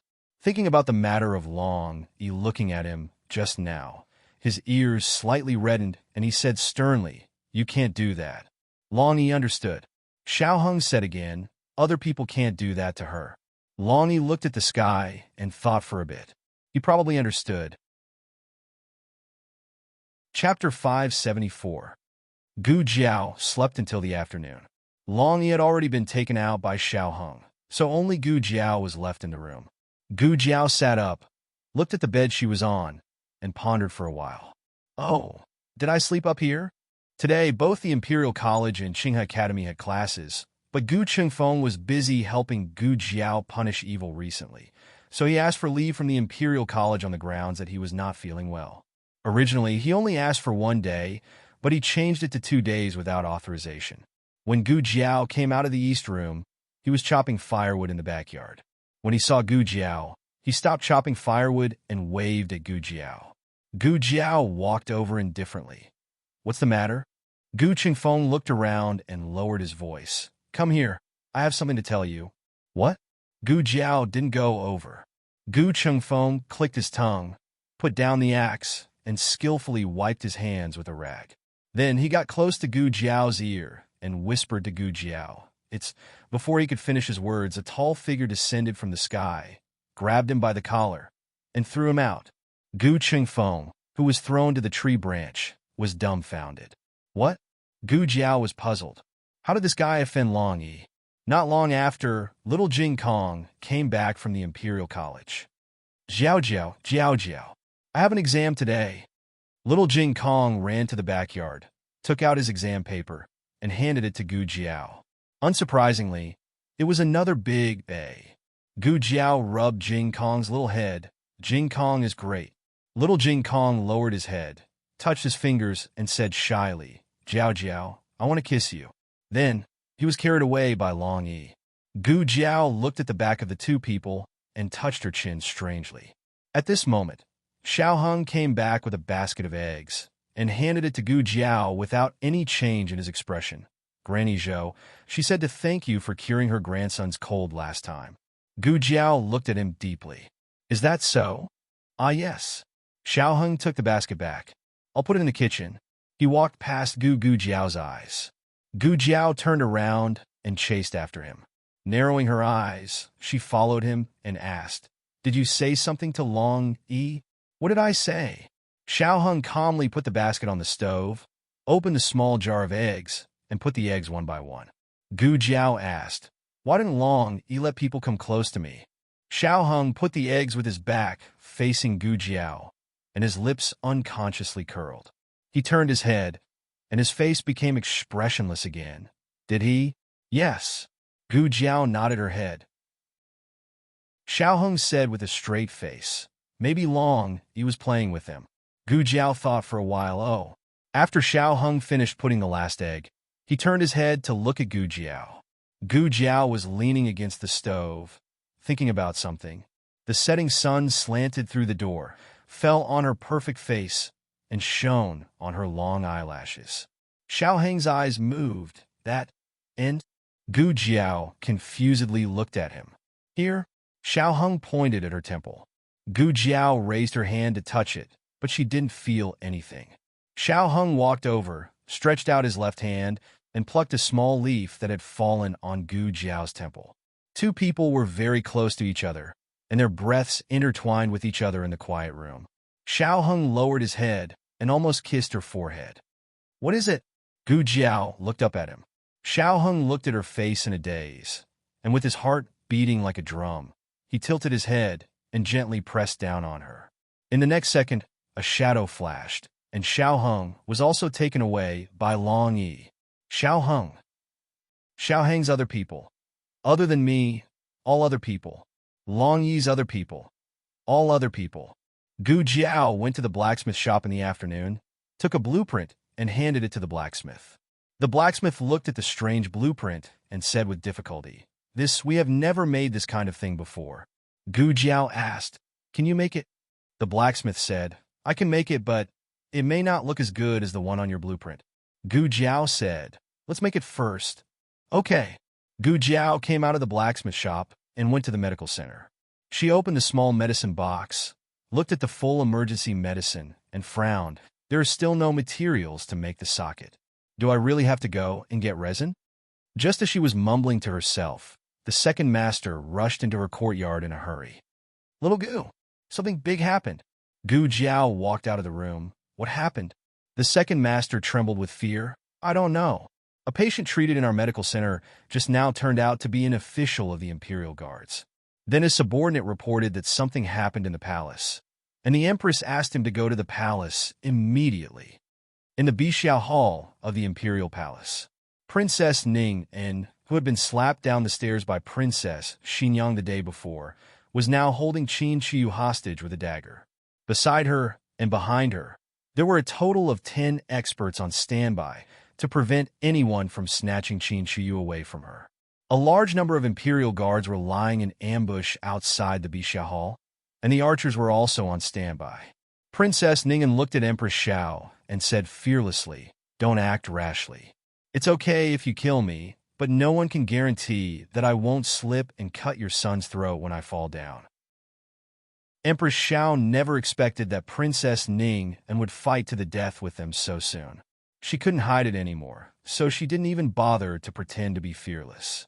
Empress Xiao had to admit that ordinary people couldn't be as decisive as Ning'an. She was really a bold woman. After Princess Ning'an was put under house arrest in the Bixia Hall, she began to secretly evaluate the possibility of a comeback. Princess Xinyang showed her undeniable strength in the throne room. The emperor doted on her, but Xinyang wouldn't let her be. It was only a matter of time before she was exposed. Instead of waiting for death, it was better to take the initiative and catch them off guard. "Mother, I'm scared." "Boo-hoo." Qin Shiyu was so scared that he cried loudly. Empress Zhao's heart was broken. She wanted to tear this woman, who wouldn't even let her son go, into pieces. What would his brother do if he was here? His brother would definitely say, "Stop crying. Don't you feel ashamed when a man pees?" "Stop crying." Empress Xiao took a deep breath and said seriously, "You're a prince. Hold back your tears." Qin Shiyu was stunned at first, and then he cried even harder, "I can't hold it back." "Boo-hoo." Empress Xiao was angry and heartbroken. She held back her emotions and looked coldly at Princess Ning'an. "What do you want?" Princess Ning'an said coldly, "Get the carriage ready and send us out of the city. Don't let anyone follow us, or I'll die with your son." Eunuch Su looked at Empress Xiao worriedly. Empress Xiao clenched her fists. "Get the carriage ready." Princess Ning'an said lightly, "Take Xian out." Lien was stunned by this scene. She looked at Princess Ning'an with red eyes as if it was the first day she met her. Princess Ning'an said angrily, "What are you waiting for? Hurry up and go." Lien-er's body shook and a bean-sized tear fell down. Yes, yes." She went back to the room in a daze and came to the bed, choking with sobs. Young master," she called several times, but Huang Fuxian didn't respond. She reached out and touched Huang Fuxian's forehead, and her expression changed. "Princess, young master is sick. His head is burning. Hurry up and get the imperial doctor for him." Empress Xiao comforted her. "Ning'an, calm down. The child's health is more important. I'll get the imperial doctor for you first. Let Xian treat him." "No need." Princess Ning'an looked coldly at a master beside her. "Go and help." The master entered and quickly wrapped Huang Fuxian in a blanket and carried him to the wheelchair. The pale-faced Huang Fuxian was pushed out. "Carriage." Princess Ning'an's dagger was pressed against Qin Shiyu's neck. "Ah!" Qin Shiyu screamed and cried. Empress Zhao's heart trembled. She gritted her teeth and said, "Su Qian, prepare a carriage for Princess Ning'an, the kind that Xian can sit on." Eunuch Su went to prepare a special carriage. The master carried Huang Fuxian and the wheelchair onto the carriage. Princess Ning'an also got onto the carriage with Qin Shiyu. Come up," she said. Lien-er sat on the carriage with tears in her eyes. Ning'an lifted the curtain and said to Empress Xiao, "Don't let anyone follow. I'll cut off one of his fingers every time I see him." The seventh prince was kidnapped? Which city gate did he go out from? Xiaoheng asked Eunuch Qin, who came to report. Eunuch Qin said, "According to the city guards, he went out from the West City Gate." "The West City Gate." Xiaoheng got up and searched. Gu Jiao tacitly gave him a map. Xiaoheng nodded. "Thank you." He spread out the map and pointed at the official road outside the West City Gate. "Greenback Path, Greenback Mountain, Phoenix Pavilion. Their horses should be tired when they reach Phoenix Pavilion. There's a relay station near Phoenix Pavilion. If they want to change horses, they might stop here." Gu Jiao asked, "What if they don't change horses?" Xiaoheng frowned. "If they don't change horses, it will be troublesome." It wasn't difficult to deal with Ning'an. However, she was a crazy woman. If she was forced into a corner, she would really hurt Qin Shiyu. Besides, Huang Fuxian was injured. If they really fought, it would be difficult to guarantee the safety of the two children. It was very dangerous to fight on the road. If they stopped, it would be easier to find flaws. The moon was dark and the wind was strong. A carriage was crazily galloping on the official road outside the West City Gate. There were 9 experts riding fast horses in front and behind the carriage. The expert driving the carriage said, "Princess, we've entered Greenback Mountain. 5 miles ahead is Phoenix Pavilion Relay Station. That's the only relay station in this area. The horses can't run anymore. Should we go to the relay station and change horses?" Qin Shiyu had cried himself to sleep and was held in Lien Er's arms. Princess Ning'an said, "No change horses. Keep going. Someone is waiting for us in front." This meant that they wouldn't stop even if the horses died. "Yes." The expert driving the carriage responded. "Cough, cough, cough." Huang Fuxian coughed and slowly opened his eyes. "My stomach hurts. I want to go to the toilet. Endure it for a while." "I can't endure it. I vomit," Huang Fuxian said, and suddenly spat out something. Princess Ning'an frowned and looked at the filth on the ground with disgust. She said impatiently, "Go to the relay station." The carriage stopped at the relay station. Lien Er. Princess Ning'an gave Lien Er a look. Lien Er understood and pushed Huang Fuxian out of the back door of the carriage. The carriage was dirty and had to be cleaned up. Princess Ning'an woke Qin Shiyu up. Qin Shiyu wanted to cry when he woke up. However, his voice was hoarse from crying, and he couldn't cry. They got off the carriage. Princess Ning'an said to Qin Shiyu, "You go to the washroom too. There won't be a place for you to pee on the way." Qin Shiyu had peed several times on the way. Each time, he would use a water bottle to catch it. Princess Ning'an was almost suffocated. Princess Ning'an asked an expert to go with the 3 of them. "Young master, I'll help you," the expert said. The washroom outside didn't have any special facilities. Huang Fuxian couldn't use the toilet by himself. "Okay." Huang Fuxian didn't refuse. The expert carried Huang Fuxian into the washroom. Lien Er and Qin Shiyu stood guard in the cold wind. It was unknown whether it was because of the cold or because of fear. Soon, Huang Fuxian's fierce voice came from the washroom. "Don't touch me. Don't touch me again. I'll kill you." The experts nearby all shook their heads.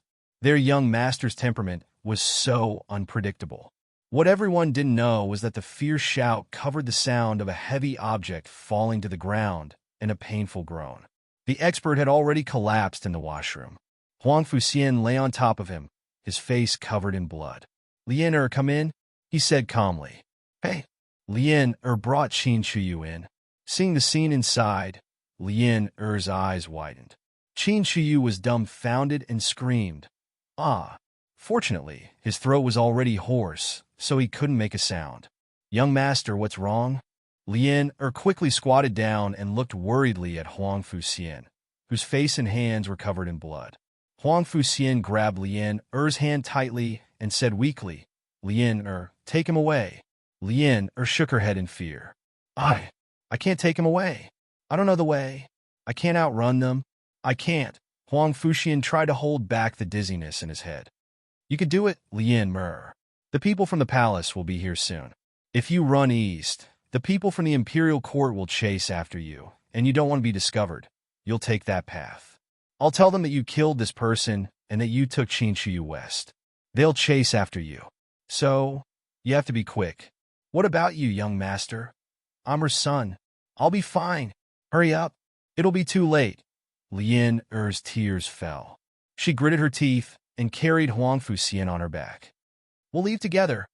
Huang Fuxian closed his eyes. "Leave together? We can't leave." Qin Shiyu ran out with a whoosh. Lien Er was horrified. She was about to chase after Qin Shiyu when she saw him push the wheelchair in. His legs were shaking, and so were his hands that were pushing the wheelchair. Huang Fuxian sneered weakly. "You're so scared of me. You still want to take me away. Aren't you afraid that I'll eat you on the way?" Qin Shiyu's teeth chattered as he cried hoarsely. If you really want to eat me, just take a small bite. Don't eat too much. I'm scared of pain. What took you so long?" In the carriage that had been cleaned up, Princess Ning'an pressed her aching forehead. "Go and see what happened." An expert went to the washroom in the backyard. The wheelchair was still there. The curtain of the washroom was tightly shut. The expert shouted inside, "Are you guys done?" No one responded. The expert frowned and walked over with large strides. He lifted the curtain. Princess, they're gone. On the bumpy mountain road, carried Huang Fuxian on her back and walked with difficulty. Qin Shiyu followed behind them, panting heavily. Go forward to the left, to the right.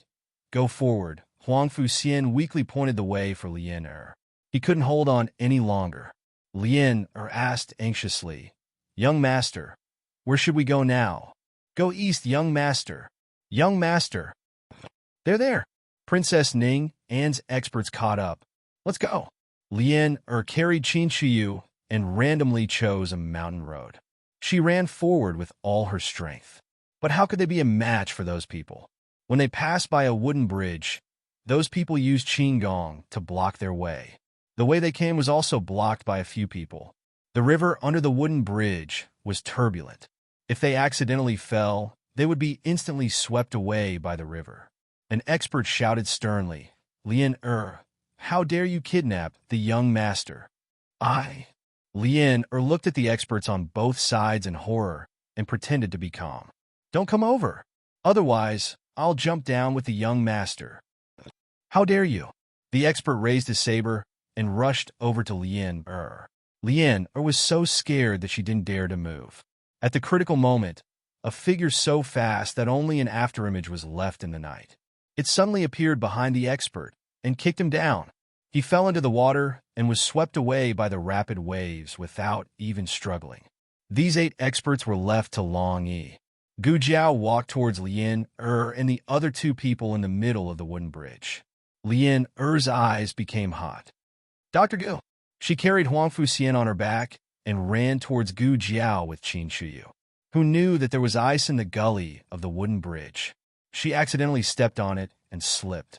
Her whole body fell out. Gu Jiao reached out to grab her, but she only caught her. Huang Fuxian on her back fell out. Gu Jiao almost didn't think.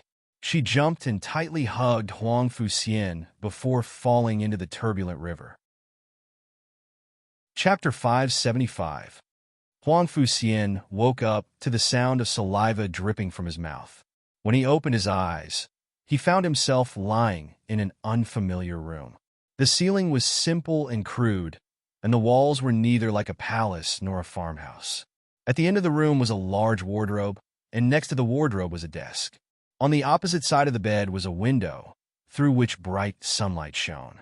Perhaps people have a tendency to attract light, so Huang Fuxian subconsciously looked in the direction of the light. It was so bright that he had to close his eyes for a moment. Squeak, squeak. The sound of saliva came again. Huang Fuxian paused for a moment and let himself adapt to the light. When he opened his eyes again, he saw a cradle near the window. The cradle was originally higher than the bed, but the guardrail around it was hollow, so Huang Fuxian could clearly see the baby in the cradle. He was eating his fingers. The squeak-squeak sound came from his mouth. In a strange environment, in a quiet room, because of this little life that didn't cry or make noise, there was a different kind of intimacy and vitality. Suddenly, a young figure stepped in. He looked at Huang Fuxian on the bed, who turned his head to look at the cradle. Then, he followed Huang Fuxian's gaze and looked at Gu Xiaobao in the cradle. He smiled and walked over to pinch Gu Xiaobao's face. Xiaobao woke up. Gu Xiaobao gave him a small look, then continued to eat his fingers. Why are you so obedient? You don't cry when there's no one around, he said with a smile, then turned to look at Huang Fuxian. His expression was a bit more serious. You're awake too? Huang Fuxian's gaze fell on his face. Song Dafu. Song Dafu was surprised. You know me? Huang Fuxian was still very weak. He nodded his head lightly and said, We came back from the frontier together. I heard someone call you that on the road. Song Dafu suddenly understood. He smiled and said, so that's the case. You have a good memory. I don't remember anyone calling me that. I'm in the carriage, Huang Fuxian said. Even though they were in a carriage, there were more than 100 people in the medical team. To be able to remember a person's cries just by hearing them, it was enough to show that Huang Fuxian's memory was not ordinary. Maybe it's because I'm more handsome? Huang Fuxian, your square face is easy to recognize. Dr. Song cleared his throat. How do you feel? Do you feel uncomfortable anywhere? Huang Fuxian shook his head slightly. Only then did he realize that he wasn't feeling too uncomfortable. The wound still hurt slightly, but it was much better than before. Dr. Song seemed to be aware of his doubts, so he pointed his finger to his leg and explained, "Our boss has operated on you. The bone was abraded and the wound was stitched up." "Then why don't I feel anything?" Ever since he was young, Huang Fuxian had gone through bone grinding countless times. Every time, he was in excruciating pain. Not only was it physical torture, but it was also a mental humiliation. Therefore, this time he would rather die than suffer such pain. Dr. Song smiled and said, "I gave you anesthesia, so of course, you don't feel anything. Does your wound still hurt?" "It doesn't hurt too much." Huang Fuxian shook his head slightly. Because he was too shocked, he forgot to say, "Who asked you to treat me? I don't want to be treated." "That's good. Our boss said that if you wake up, you should take the medicine." Dr. Song poured a glass of water and handed him a few anti-inflammatory and hemostatic pills. Huang Fuxian was so confused that he ate it in a daze. After eating, he remembered and asked, "Where is this place?" Dr. Song said, "Blue Water Alley, our boss's house. You know our boss, he is Dr. Gu." Huang Fuxian suddenly remembered that Lien had fallen. He seemed to have fallen off the bridge. He thought he was dead for sure, but in his daze, he vaguely saw a slender figure jump down and pounce on him. With a plop, they fell into the water. He didn't remember what happened after that. He fainted. Huang Fuxian asked, "Was it Dr. Gu who brought me back?" Dr. Song said yes. "Speaking of which, you are really lucky. I heard that the river was very turbulent that night. When you fell in, you were washed away by the waves. Fortunately, our boss is a good swimmer." Huang Fuxian lowered his eyes and asked, "Where is she?" Dr. Song sighed. "After she saved you." Huang Fuxian's eyelashes trembled and he looked at him. Dr. Song continued, "She went to the clinic. There was a fight in the capital. 7 or 8 people were injured. She was so busy that her feet didn't touch the ground, so she asked me to come and take care of you." "Oh." Huang Fuxian's expression loosened slightly. "Little brother, you woke up." Little Mushroom came. Dr. Song smiled and said to little Jing Kong, "Jing Kong is here? You talk to your little brother for a while. I will take Xiaobao out first." Little Jing Kong nodded. Dr. Song took Gu Xiaobao, who was eating his finger out. Little Jing Kong came to the bedside and looked at Huang Fuxian with a pair of big black eyes. "Little brother, you have slept for 2 days. How do you feel? Do you feel uncomfortable anywhere?" Huang Fuxian, "Do all the people here ask the same questions?" "No," Huang Fuxian said carelessly. Little Jing Kong lay on the edge of the bed and looked at him.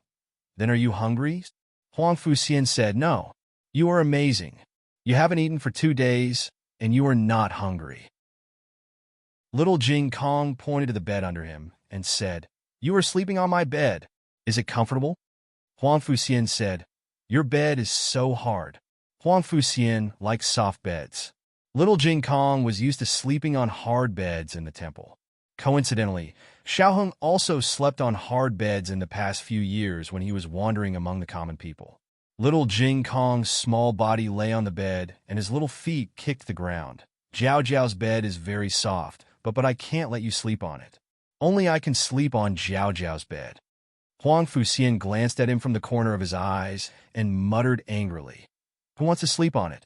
Little Jing Kong suddenly took out a piece of custard from his pouch. "Little brother, do you want to eat this?" Huang Fuxian turned his face. "I don't eat this kind of thing." Little Jing Kong stuffed the custard into his mouth.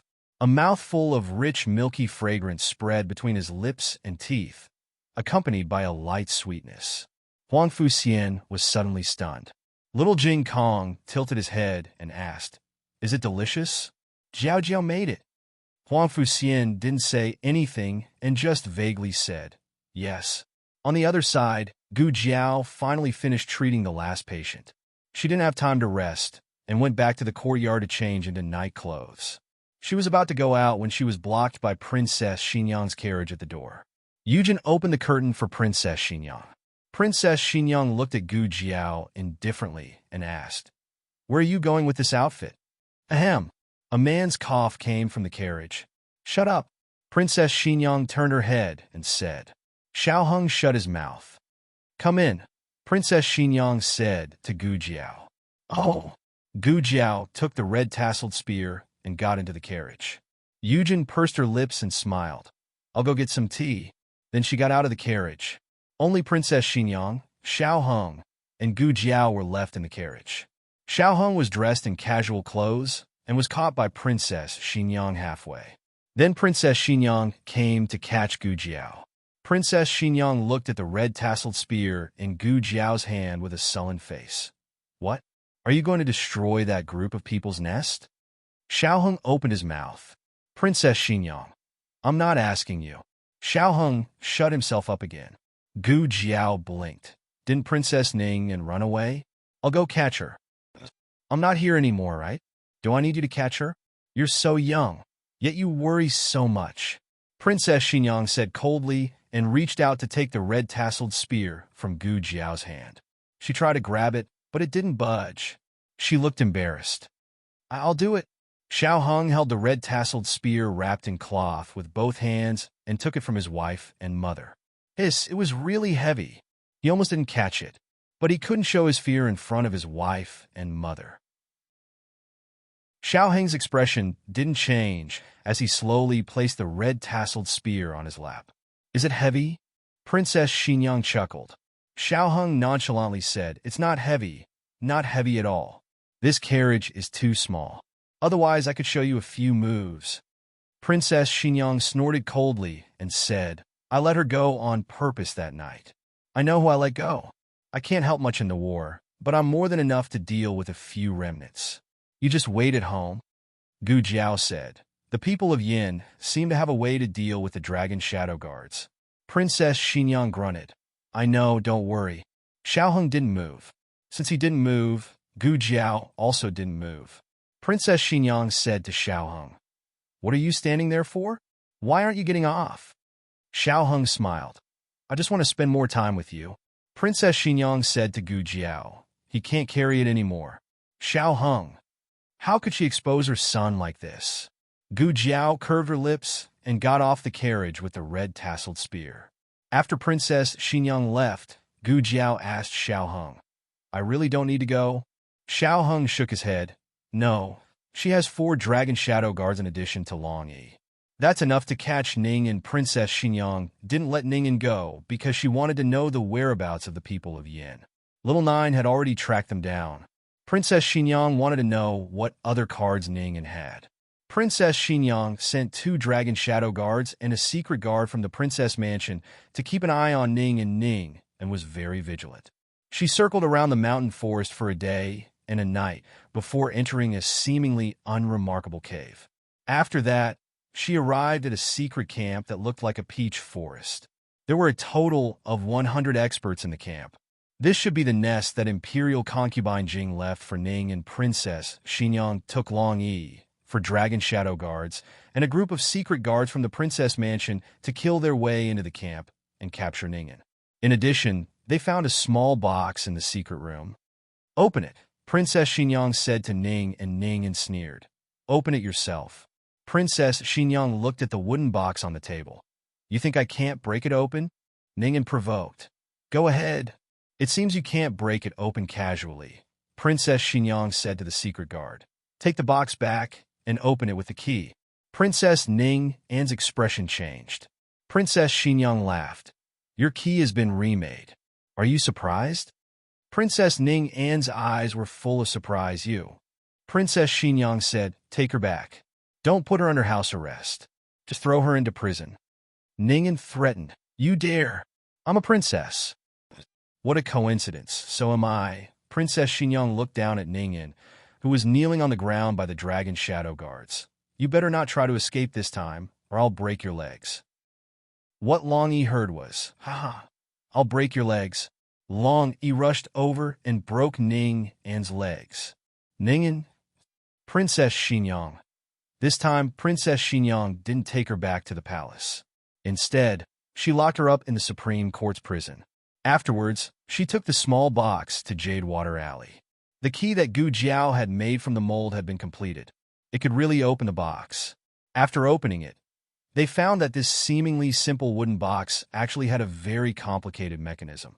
If they forcefully broke it open or pried it open, the mechanism would destroy the contents of the box. "Let's see what Imperial concubine Jing left for Ningyan," Gu Jiao said. "Okay." Xiao Heng took out the contents of the box. There were several account books which recorded Imperial concubine Jing's dealings with some of the court officials over the years. These officials are the contacts Imperial concubine Jing left for Ning, and Princess Xinyang paused, then continued. "These account books are very important. With them, we can threaten those officials." Xiao Heng flipped down and said, "There's also a treasure map." Gu Jiao made a sound of surprise. "There's really a treasure map?" Xiao Heng looked at Gu Jiao in amusement. "It's a lie. It's banknotes. Roughly calculating, there's a few 100,000 taels." Gu Jiao's eyes lit up. Princess Xinyang took in all of Gu Jiao's little eyes and helplessly rubbed her forehead. "Minister Xing and the others can overturn the verdict." Xiao Heng nodded. "That's right. We've already gotten what we wanted. There's no need to worry about anything else." Princess Xinyang stood up. "It's time for Ning An's crimes to be announced to the world."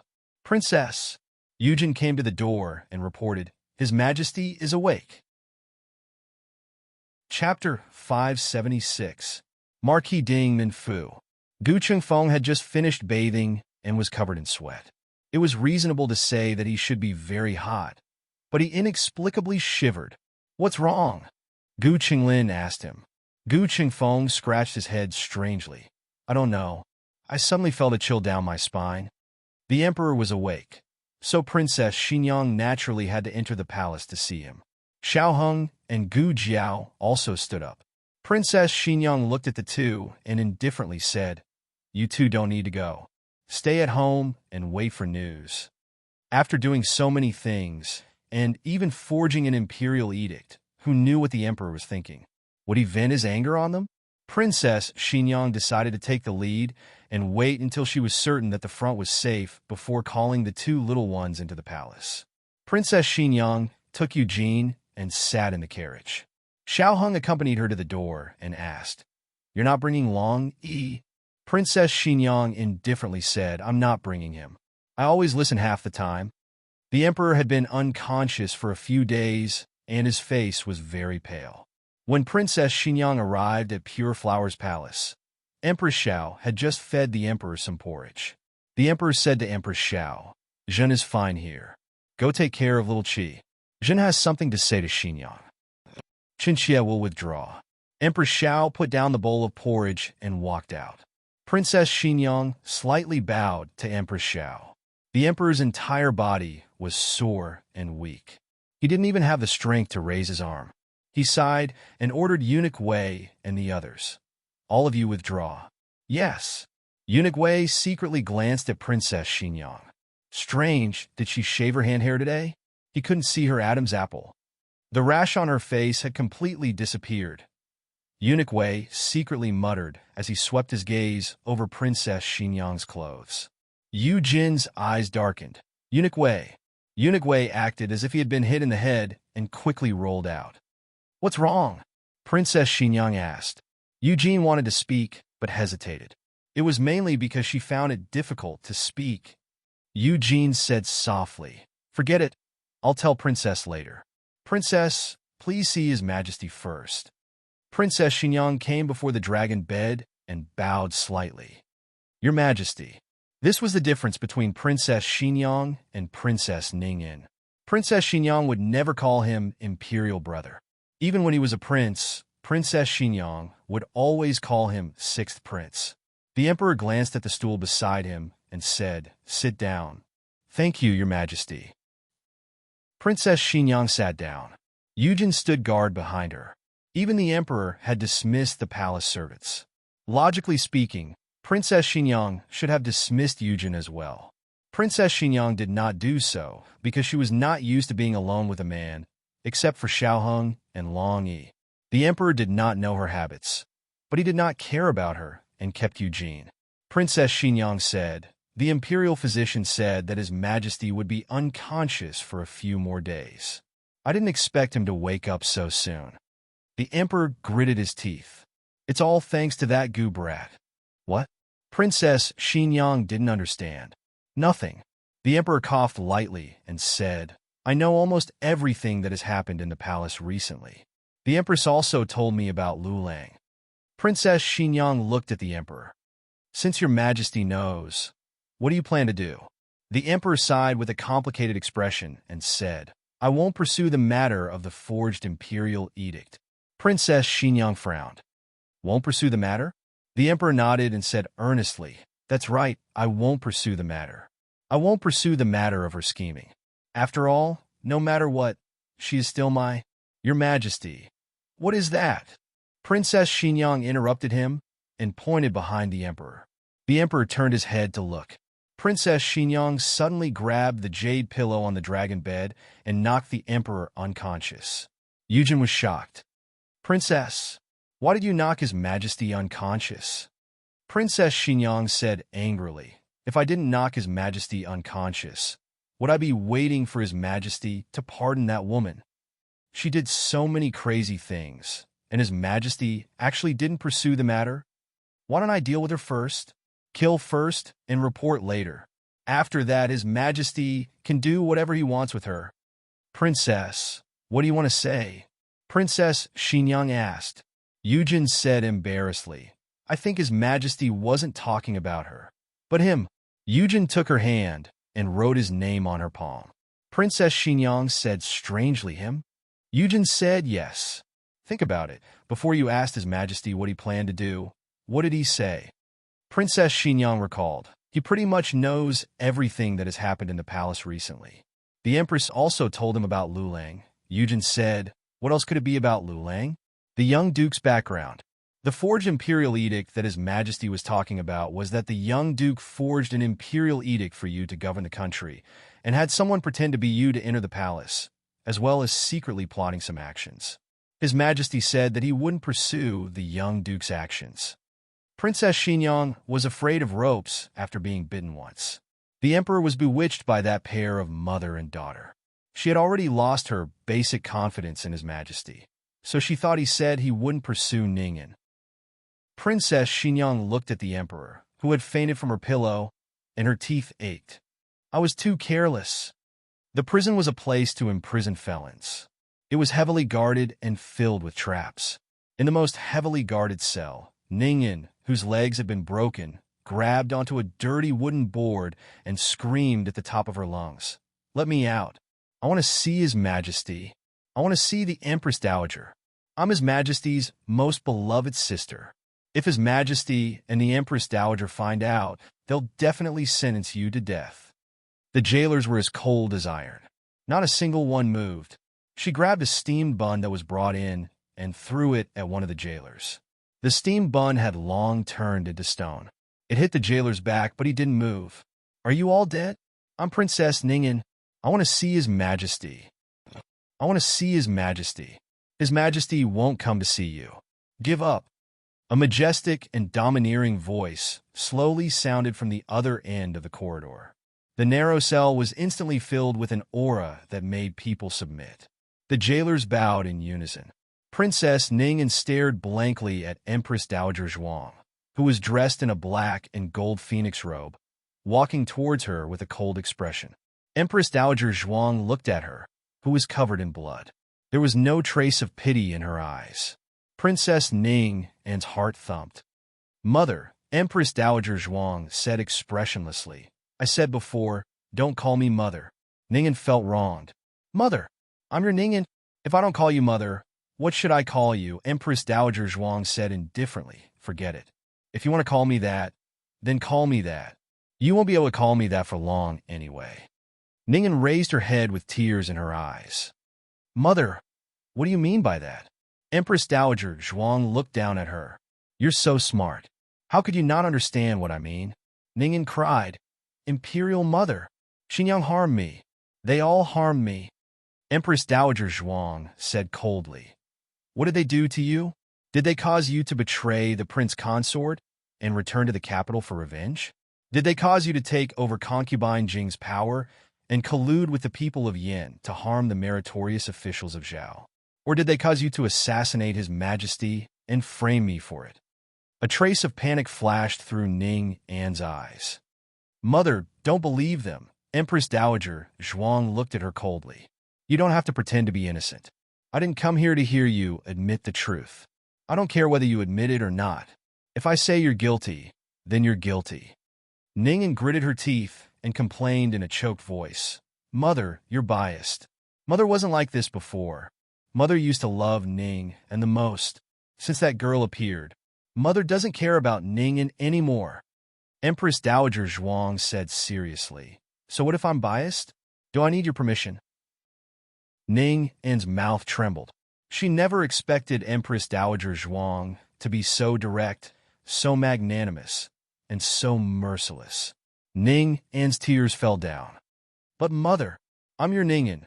Empress Dowager Zhuang looked at her coldly and asked word by word, Are you really Ning? Princess Ning An's pupils shrank. Gu Jiao didn't need to go to the palace. After coming out of the medical center, she went back to Jade Water Alley with Xiao Heng. Huang Fuxian woke up and was sitting in a wheelchair in the west room in a daze. Little Jing Kong secretly glanced at him several times. What's wrong with him? Gu Jiao stood in the front yard and looked at Huang Fuxian through the half-open window. Little Jing Kong sighed like a little adult. Little brother misses his mother. His mother doesn't treat him well and even hit him. But he's still worried about his mother. I just thought that if Jiao Jiao hit me, I'd still like Jiao Jiao. If Ningen was convicted, Huang Fuxian would be the one who would suffer the most. I'll go and see him, Xiao Heng said. Forget it. I'll go and see his injury. Gu Jiao handed little Jing Kong to Xiao Heng and stepped into the west room. The sun had already set, and the west room was dark. Gu Jiao took out a match. Don't light the lamp, Huang Fuxian said. Chapter 577. Gu Jiao put away the torch and slowly came to Huang Fuxian's side. At this moment, Huang Fuxian seemed to be sitting there calmly. Little did he know that he had gone through a hair-raising rescue. His broken limbs were already injured, and after soaking in the river, a large area of the wound had festered. Jing Kong said that he had slept for 2 days, but that was because Jing Kong had only seen him sleep for 2 days after he moved here. Before that, it took 3 days to rescue him in the clinic and wait for him to pass the critical period. Does it still hurt? Gu Jiao asked. You're wound. Huang Fuxian paused. He wanted to say that it didn't hurt, but he hesitated and said truthfully, a little. There was a slightly choked nasal sound. Gu Jiao pretended that she didn't hear it. Let me see. It was dark now, and there was no light in the room, so she couldn't see anything. Huang Fuxian didn't refuse. Gu Jiao pulled up his trousers. Huang Fuxian was not used to it, but he tried his best to resist. Anyway, he couldn't see. That was what he thought. Unexpectedly, Gu Jiao took out a small flashlight from a small medicine box from her pocket and turned it on. Huang Fuxian's expression changed. Didn't I tell you not to use the light? Gu Jiao said, This is not an oil lamp, it's a flashlight. This is called turning on the flashlight. Huang Fuxian was speechless. Huang Fuxian wanted to say that she was cheating, but then he was attracted by the little thing that could shine. Where did this luminous pearl come from? Huang Fuxian had seen things that could shine other than fire and luminous pearls, but they were not as bright as this. Do you want to know? Gu Jiao asked. No. Huang Fuxian stubbornly turned his face away. Gu Jiao smiled and knelt down on one knee. She held the flashlight with one hand and unwrapped his gauze with the other. Huang Fuxian suddenly grabbed her hand and said while holding his breath, Very ugly. Gu Jiao looked up and stared into his eyes. Her gaze was as pure and clean as little Jing Kong's, without a trace of disdain. However, compared to the naivety of little Jing Kong, there was a hint of convincing calmness in her eyes. Huang Fuxian's eyelashes fluttered as he slowly released his grip. Gu Jiao removed the layers of gauze, revealing the wound that she had stitched up. The recovery is pretty good. There is no post-operative infection, but you still need to take your medicine on time. After Gu Jiao finished speaking, she went back to the east room to get a small medicine box and carefully change the medicine for him. You're not in too much pain, so I won't give you painkillers. Huang Fuxian replied gloomily. Gu Jiao finished bandaging him and started to clean up the medical supplies. What happened to that little fatty? Huang Fuxian suddenly spoke. Gu Jiao said, "Are you talking about Qin Shiyu?" He went back to the palace.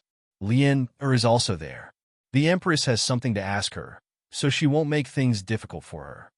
What happened that night was dangerous. After she and Huang Fuxian fell into the water, she stabbed the dagger into a rock in the middle of the river. Long Yi killed those men in black in a few seconds and flew down to pull her and Huang Fuxian out of the water. After that, they went back to the capital together. Huang Fuxian turned his head and his gaze fell on her chin. He didn't see it when she was squatting. Now that she stood up, the stitched wound was exposed to Huang Fuxian's sight. Huang Fuxian was stunned. "Your chin." Gu Jiao didn't care and said, "I scraped it." The wound was on the inside of her chin and was very hidden. Huang Fuxian had sharp eyes, otherwise he wouldn't have seen it. Huang Fuxian looked down and pinched his trousers with his fingertips. "Did you hit it underwater?" Gu Jiao faintly replied. The water splashed in the night, and she couldn't see clearly. Only when her chin was scraped did Gu Jiao realize that there was a rock there. Huang Fuxian said, "It's not worth it for someone like me." Gu Jiao didn't say anything and continued to busy herself with the work at hand. The room was very quiet. From time to time, the sound of fireworks could be heard coming from next door and the front yard. Xiao Ba was gnawing on Gu Yan's shoes again. Xiao Jiu was with it. The other 7 chickens obediently returned to their cages. Next door, Uncle Zhao was scolding his youngest son. In the alley, Aunt Lu was chasing geese. Granny Zhou's family was frying smelly mandarin fish again. The stench drifted here. Huang Fuxian looked at Gu Jiao's busy little figure again. He didn't know why, but he suddenly had a strange feeling in his heart. When I was young, she was very good to me. When Gu Jiao finished cleaning, Huang Fuxian spoke again. She always took me out to play. She would cook good food for me. She would also carry me on her back when she went to help the victims. In my memory, the most I did was lie on her back with her, giving porridge and herding goats with her. Is life at the frontier so hard? Gu Jiao had been to the frontier before. Naturally, she knew that the people there were very poor. She also heard that Princess Ning and didn't have any royal baggage and suffered with the people. But didn't this expose Ning An's true colors? It couldn't help but make people suspect that the so-called suffering was just a show. "I don't think it's hard," Huang Fuxian said. "That's true," Gu Jiao said. When they were so poor in the countryside, Jing Kong never complained about the hardships at home. Sometimes, what a child wanted was very simple. Huang Fuxian looked at the obscure and boundless night sky. But then everything changed. Gu Jiao looked at him. Huang Fuxian's eyes were fixed on the brightest star in the night sky, as if he was reminiscing some distant memory. Since my legs were broken, she seemed to be a different person. She didn't dare to get close to me anymore. She didn't like to carry me, hug me, or let me sleep with her. She said that she was afraid of pressing on my wounds. I was only 5 years old at the time. I didn't understand. As I grew older, I realized that she wasn't afraid. She was disgusted. She hated my broken body. She hated that I could no longer be a normal child. She didn't even want to be with me. Every time I was grinding my bones, I hoped that she could be by my side. She didn't need to hug me. She just needed to hold my hand. But she didn't. Not even once. Gu Jiao seemed to understand.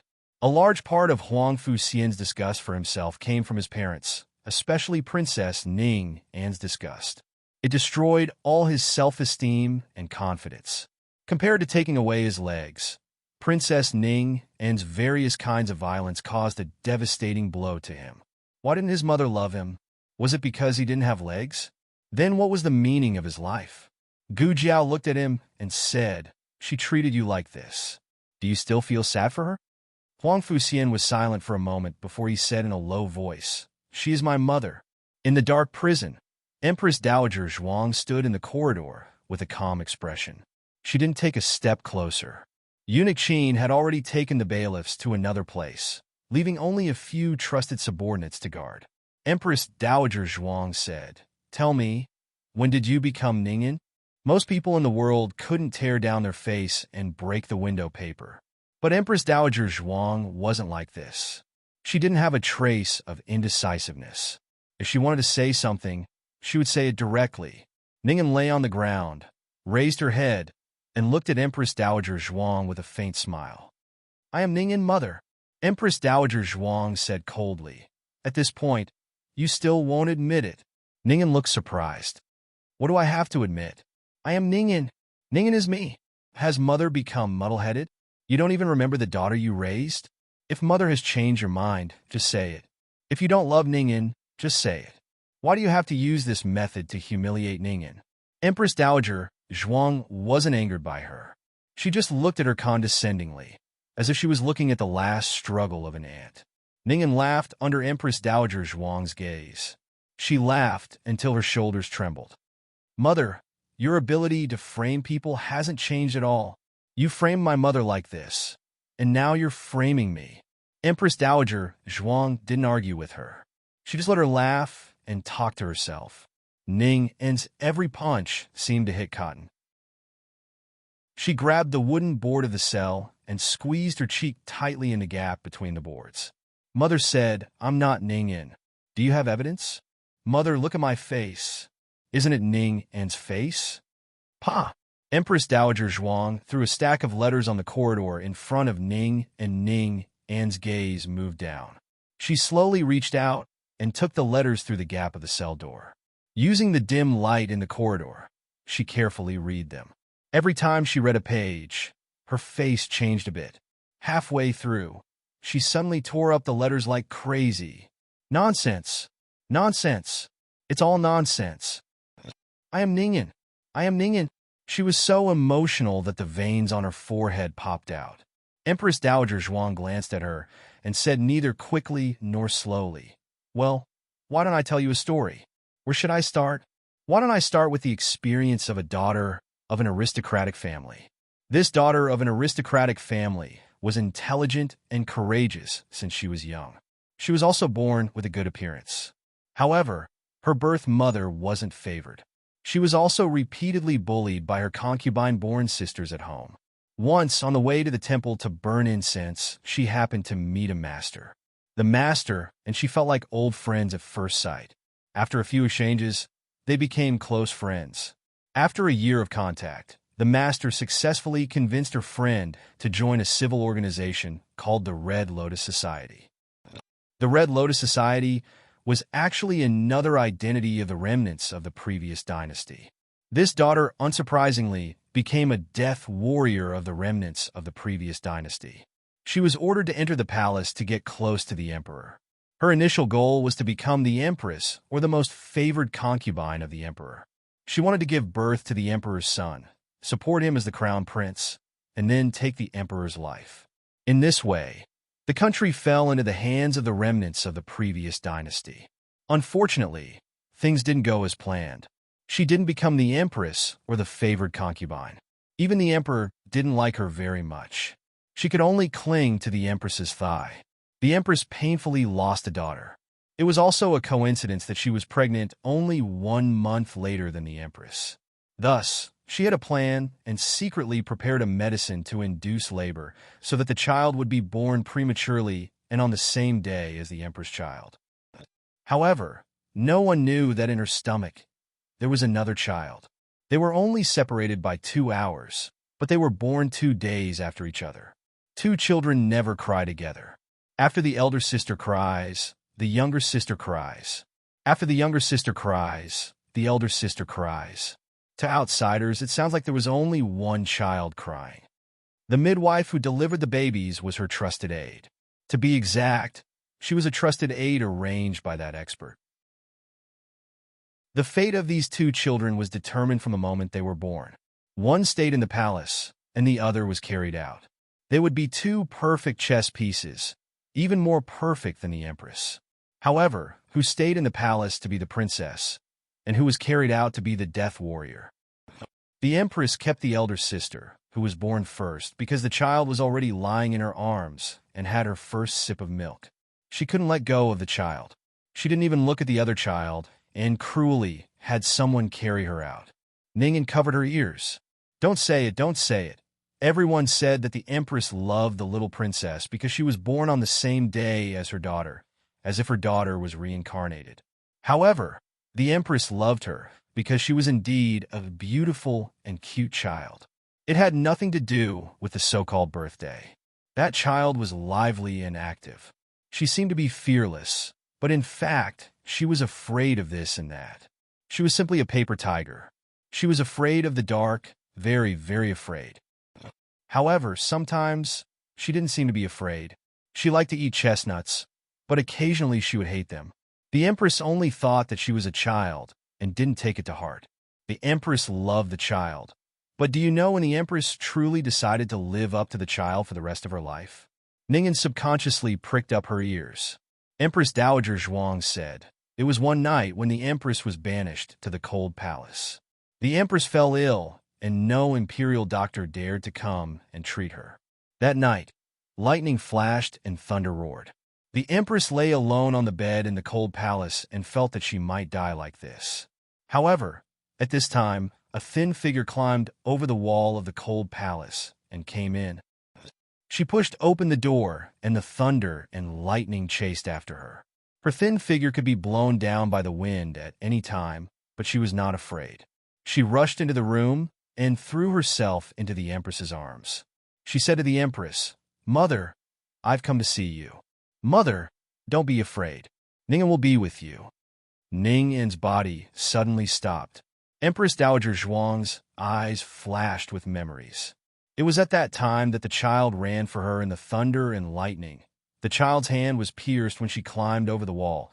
The child fell many times on the road, and the child's knees were bruised. The Empress said to herself that she would love her for a lifetime. Ningen's eyes widened in disbelief. That child, even if it's just once, tell the Empress she is not Ningen, she is Ningen's sister. Empress Dowager Zhuang choked and clenched her fingers under her wide sleeves. Ningen's eyes gradually filled with tears as she stared blankly at Empress Dowager Zhuang. Empress Dowager Zhuang took a deep breath, raised her head, turned around, and looked at the dim corridor. The Empress will save her and love her. She will never have to live in Ningen's shadow. "Mother!" Ningen's tears burst out of her eyes as she rushed over and grabbed the corner of Empress Dowager Zhuang's clothes. Empress Dowager Zhuang walked to the exit expressionlessly. A drop of hot tear fell, but she did not turn back once.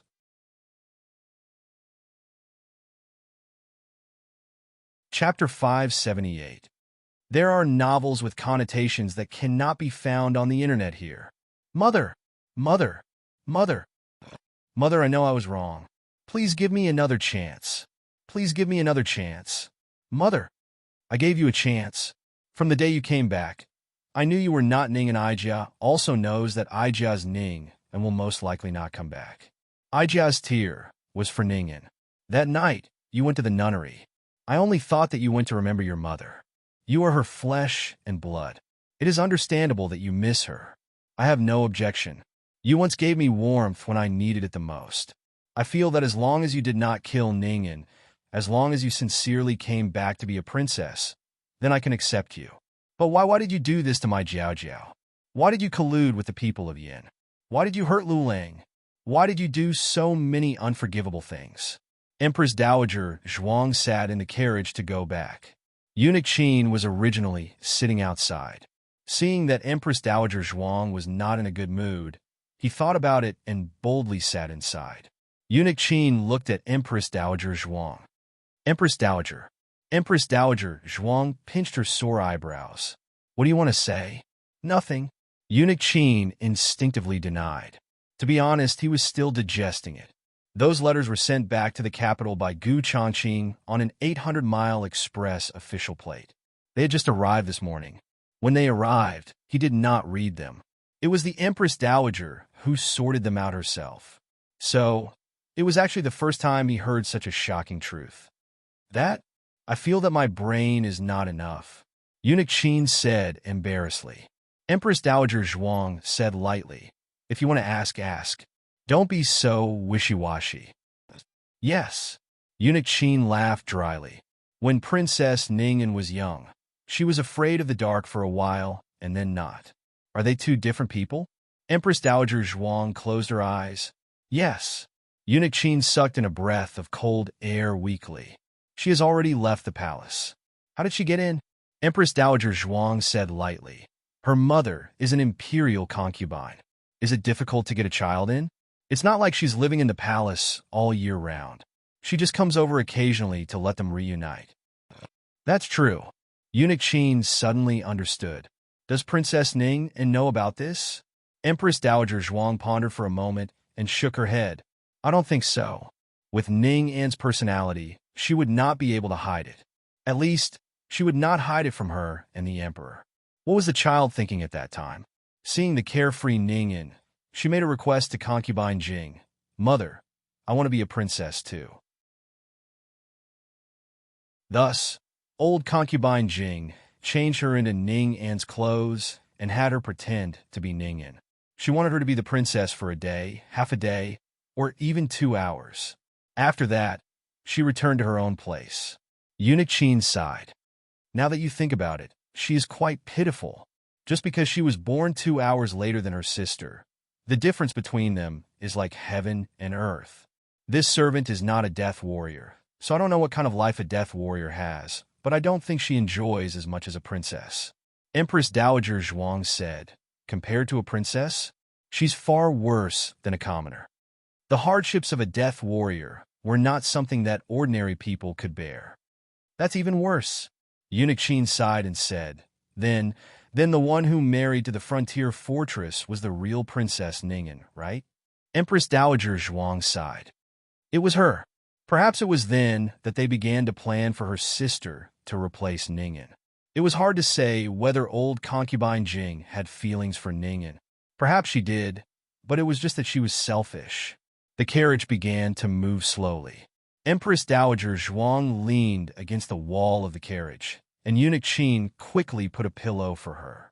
Empress Dowager Zhuang recalled, after old concubine Jing died, I once interrogated Nanny Kai, and Nanny Kai said something to me. Eunuch Qin asked, what did she say? Empress Dowager Zhuang said, after the emperor and old concubine Jing fell out, old concubine Jing planned to take out the imperial edict and die with me. Nanny Kai begged her not to be impulsive and asked her to think for Ning'an.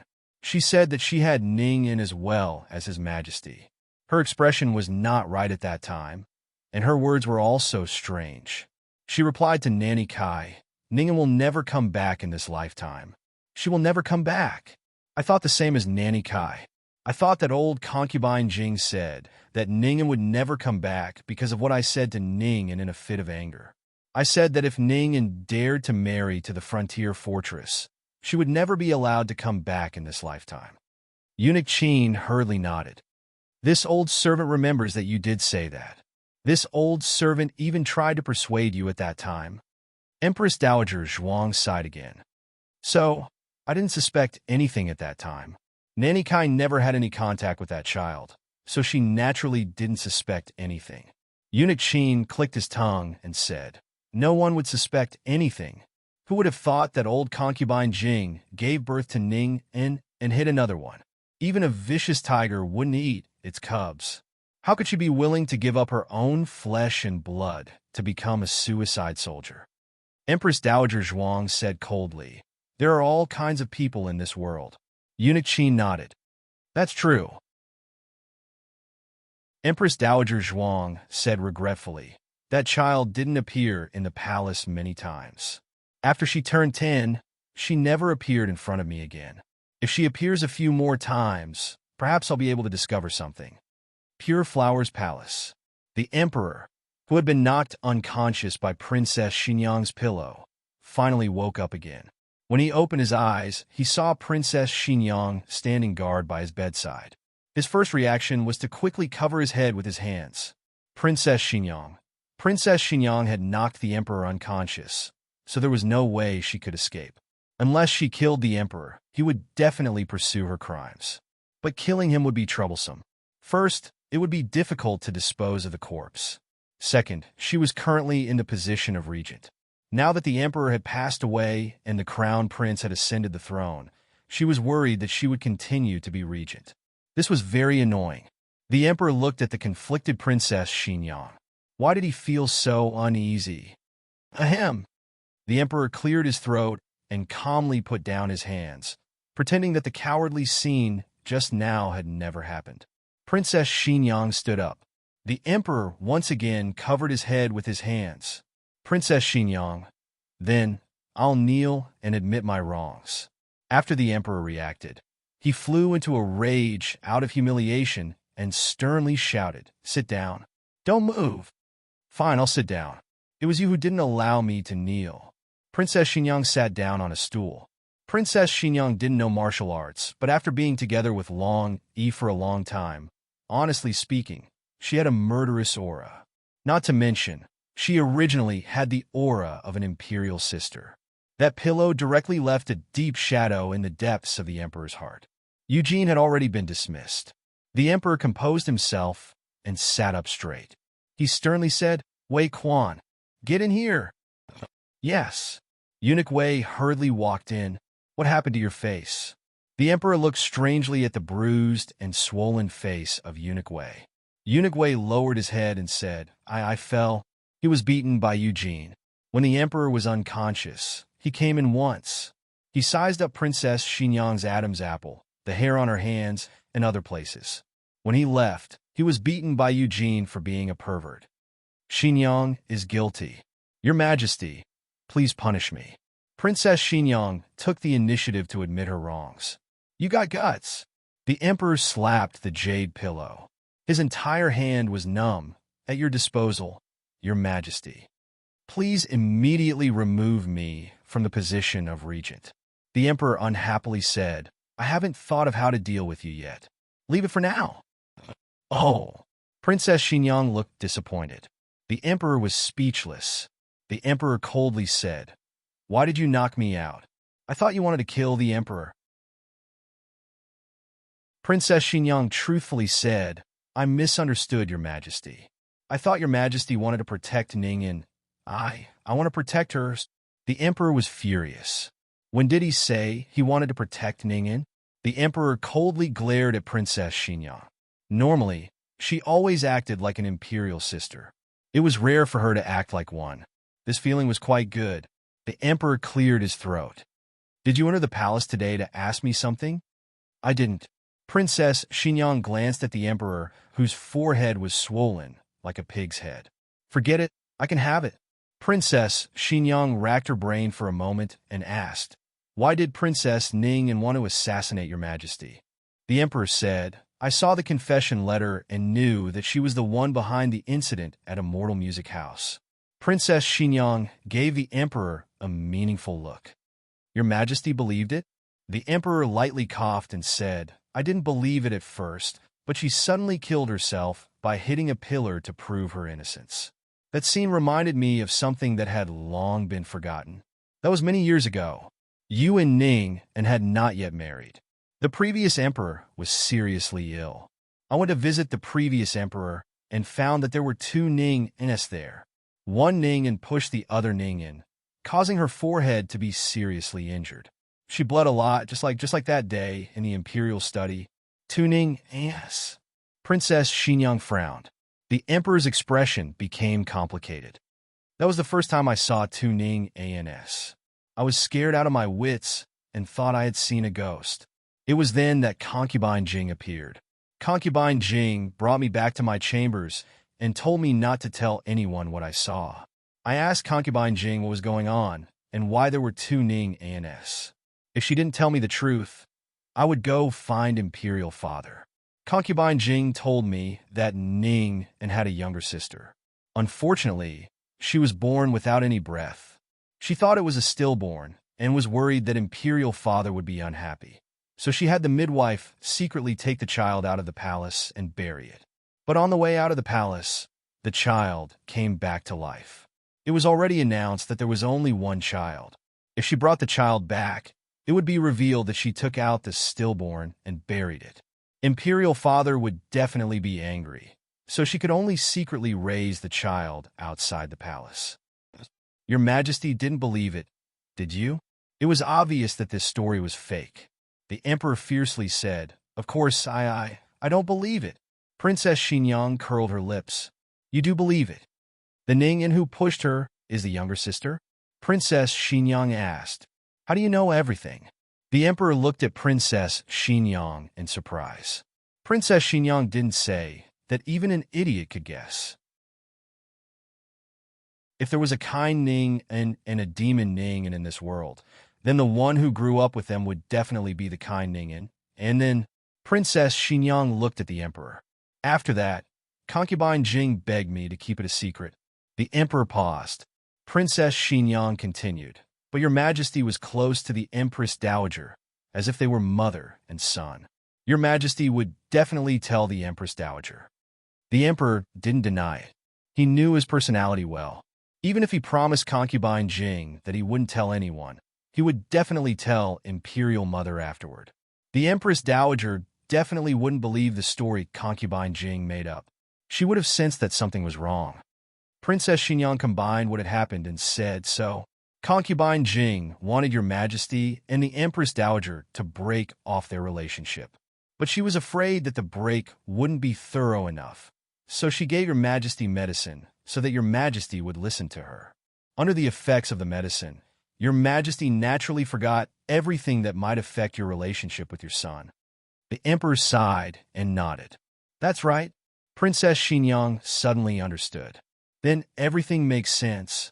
The Emperor continued. "That accident in the Imperial study reminded me of what I saw in the previous Emperor's chambers. I immediately concluded that she was another Ningyan, not the one who grew up with me. So that's how it was."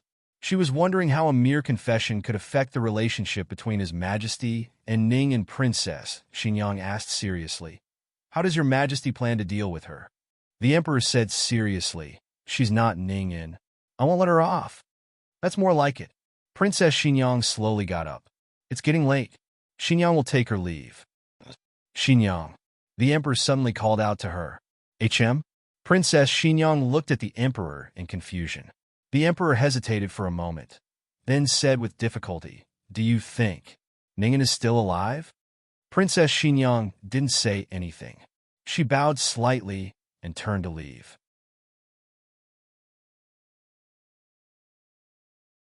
Chapter 579. Princess Xinyang left the palace and sat in her carriage. Eugene asked, "Princess, do you want to go to Vermilion Bird Avenue?" Princess Xinyang thought for a moment, then said, "Let's go to Jadewater Alley." When the carriage arrived at Jadewater Alley, Gu Jiao and Xiao Heng were plowing the ground in the front yard. The two of them held hoes and did a decent job. They really did look like a young farmer couple. Princess Xinyang walked over. "Mother!"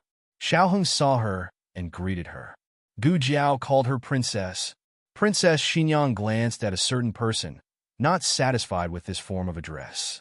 Xiao Heng smiled and grabbed Princess Xinyang's hand. "Mother, why are you here? I won't bully your wife." Princess Xinyang glared at him and slapped his hand away. She asked the two of them, "Has the Empress Dowager returned?" Xiao Heng looked at Gu Jiao. Gu Jiao said, "She's back. She's talking with Huangfu Xian inside." Princess Xinyang asked, "Do you know about Ningyan's matter?"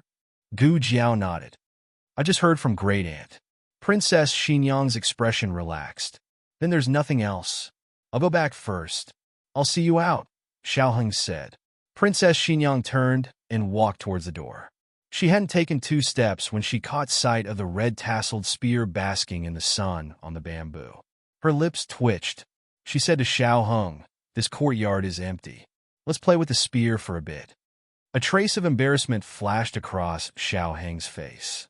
He held her arm and walked out. "My own son, my own son." Princess Xinyang glared at him, both angry and amused. She then boarded the carriage. Gu Jiao held the hoe and looked at the tightly shut window in the west room. She asked, "Do you think Great Aunt will tell him everything?" Xiao Heng's gaze also landed on the tightly shut window. He said, "Probably." Gu Jiao thought for a moment. "Aren't you afraid that he'll be sad? He's still so young. Children seem to be very fragile. You're only 3 years older than him." Xiaoheng didn't know whether to laugh or cry. How old did this girl think she was? Xiaoheng said, "We should choose the lesser of two evils. If we don't tell him and let him live in the misunderstanding of being hated by his own mother for the rest of his life, that would be the saddest thing." Gu Jiao seemed to have sensed his emotions and understood a little. She turned to look at him. "Do you remember what happened to you?" "Yes." Xiaoheng did not deny it. The most painful thing he had experienced was not that he was not Princess Xinyang's child, nor was it that he was almost burned to death in the fire. It was that he had misunderstood Princess Xinyang's disgust and abandonment of him. It was a kind of self-detachment that dug out one's heart and liver. Gu Jiao said, Huang Fuxian said that after he was injured, his mother seemed to have changed into a different person. Perhaps from then on, she was no longer the real Ningyan. "Do you think the emperor's son-in-law knows about Ningyan?" Xiaoheng shook his head. "I don't know. Some things will never have an answer." It was 2 hours later when Empress Dowager Zhuang came out of the West Room. She looked very tired and her eyes were bloodshot. When she stepped over the threshold, she stumbled. Gu Jiao was sweeping the room. She quickly went forward to support her. "Great Aunt!" Empress Dowager Zhuang waved her hand. "It's okay. I'm old. I'll go back to my room and lie down for a while." Then, she slowly walked to her room. Her hair was silver and white. Her entire person was shrouded in great vicissitudes. Her back seemed to be slightly bent. In just one day, she seemed to have aged 10 years. Her life had been too bitter. She had protected the country of Zhao, the throne of His Majesty, and the glory of the Zhuang family. But the people she had raised with her own hands were all gone. Ningyan, who she wanted to see, would never come back. Empress Dowager Zhuang slowly lay on her bed. There was no light in the room. Creak. The door was pushed open. With another creak, the door was closed. A small figure ran to the bed and lay on the edge of the bed. "Great Aunt!" Empress Dowager Zhuang said lightly. "What?" Little Jing Kong asked cutely. "Do you want to sleep?" Empress Dowager Zhuang rolled her eyes. "No, I'm lying here to germinate." Little Jing Kong opened his eyes wide. "Oh, then I'll pour some water on you?" Empress Dowager Zhuang was speechless. Little Jing Kong said again, "Great, you still owe me a candied fruit." Empress Dowager Zhuang said, "The jar is on the table. Take it yourself." Little Jing Kong said, "Great Aunt, why don't you act shamelessly today?" Empress Dowager Zhuang said expressionlessly, "You're very noisy today." Little Jing Kong tilted his head. "Was I not noisy before?" Empress Dowager Zhuang was going crazy. She just wanted to be alone and be sad for a while. Why was this little monk always so noisy? "It's time to eat." Gu Xiaoshuan's loud shout came from the yard. Little Jing Kong grabbed Empress Dowager Zhuang's sleeve. "Great Aunt, let's go eat." "I don't want to eat." Great Uncle made brown sugar glutinous rice cake. "I don't want to." He also made honey bean rolls. "No." And sugar eggs. Empress Dowager Zhuang's face darkened, and she swallowed. Couldn't they let her be sad for a while? Huang Fuxian was sick. Gu Jiao didn't wake him up as soon as he fell asleep. She heated millet porridge for him in the pot. He could eat it when he woke up. Unexpectedly, Huang Fuxian still didn't wake up at night. "Why isn't my little brother awake?" Little Jing Kong asked in confusion. "Let me see." Gu Jiao checked Huang Fuxian's pulse and touched his forehead. His pulse was normal, and his body temperature was normal. He should just be asleep. Huang Fuxian was indeed asleep. He had a dream that he went back to the time when he was 5 years old. That year, the snow at the frontier fortress was very heavy. Many people froze or starved to death at home. Princess Ning took the servants and planned to go to the market in Yi City to give out porridge. The 5-year-old ran over and hugged Princess Ning An's leg. He said crisply, "Mother, Xian wants to go too." Princess Ning looked at the snow outside the house and gently stroked his head. She smiled and said, "The snow is too heavy. Xian will freeze if he goes out. Xian will obediently stay at home and wait for Mother to come back. Okay?" The 5-year-old shook his head. "But Mother will also freeze." Princess Ningen said softly, "Mother won't. Mother wears a lot of clothes." The 5-year-old puffed out his chest. Xian can also wear a lot of clothes. Princess Ningen laughed softly and held him in her arms. She kissed his little face and forehead. Good boy. Mother will be back soon. Then, Princess Ningen put him down, put on her cloak, and went out. He chased to the door with his short legs. As expected, he was stopped by the servants. He had dreamed of this scene many times. The next scene was that he pretended to take a nap. When no one was looking, he sneaked into the shopping cart and hid under the stool. He then followed the cart out of the residence. But the young him didn't know that not all carriages would go to his mother's porridge stall. The carriage stopped at a strange place. It was already dark. The coachman wanted to do something, so he got off the carriage. On a strange street with strange people, he became flustered. He began to call out enchanting.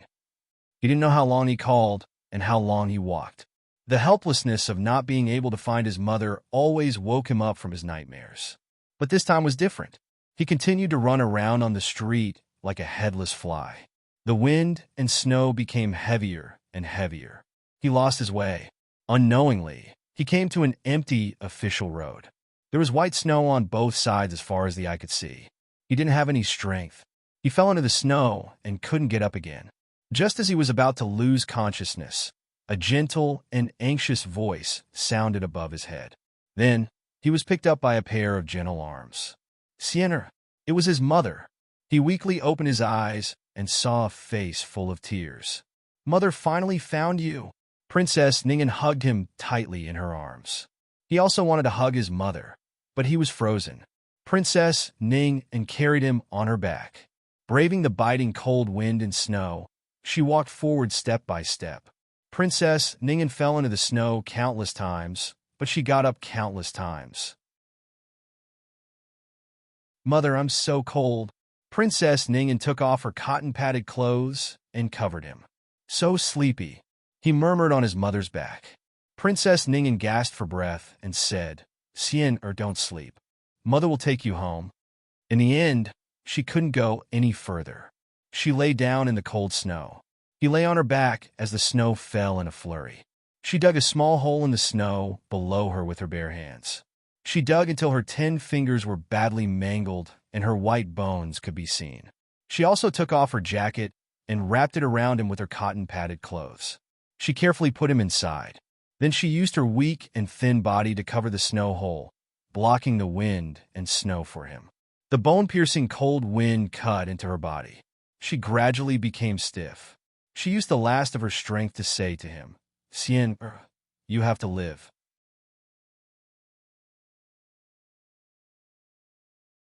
Chapter 580. There are all kinds of novels that you can't find online. Before dawn, Gu Jiao came out of the East Room.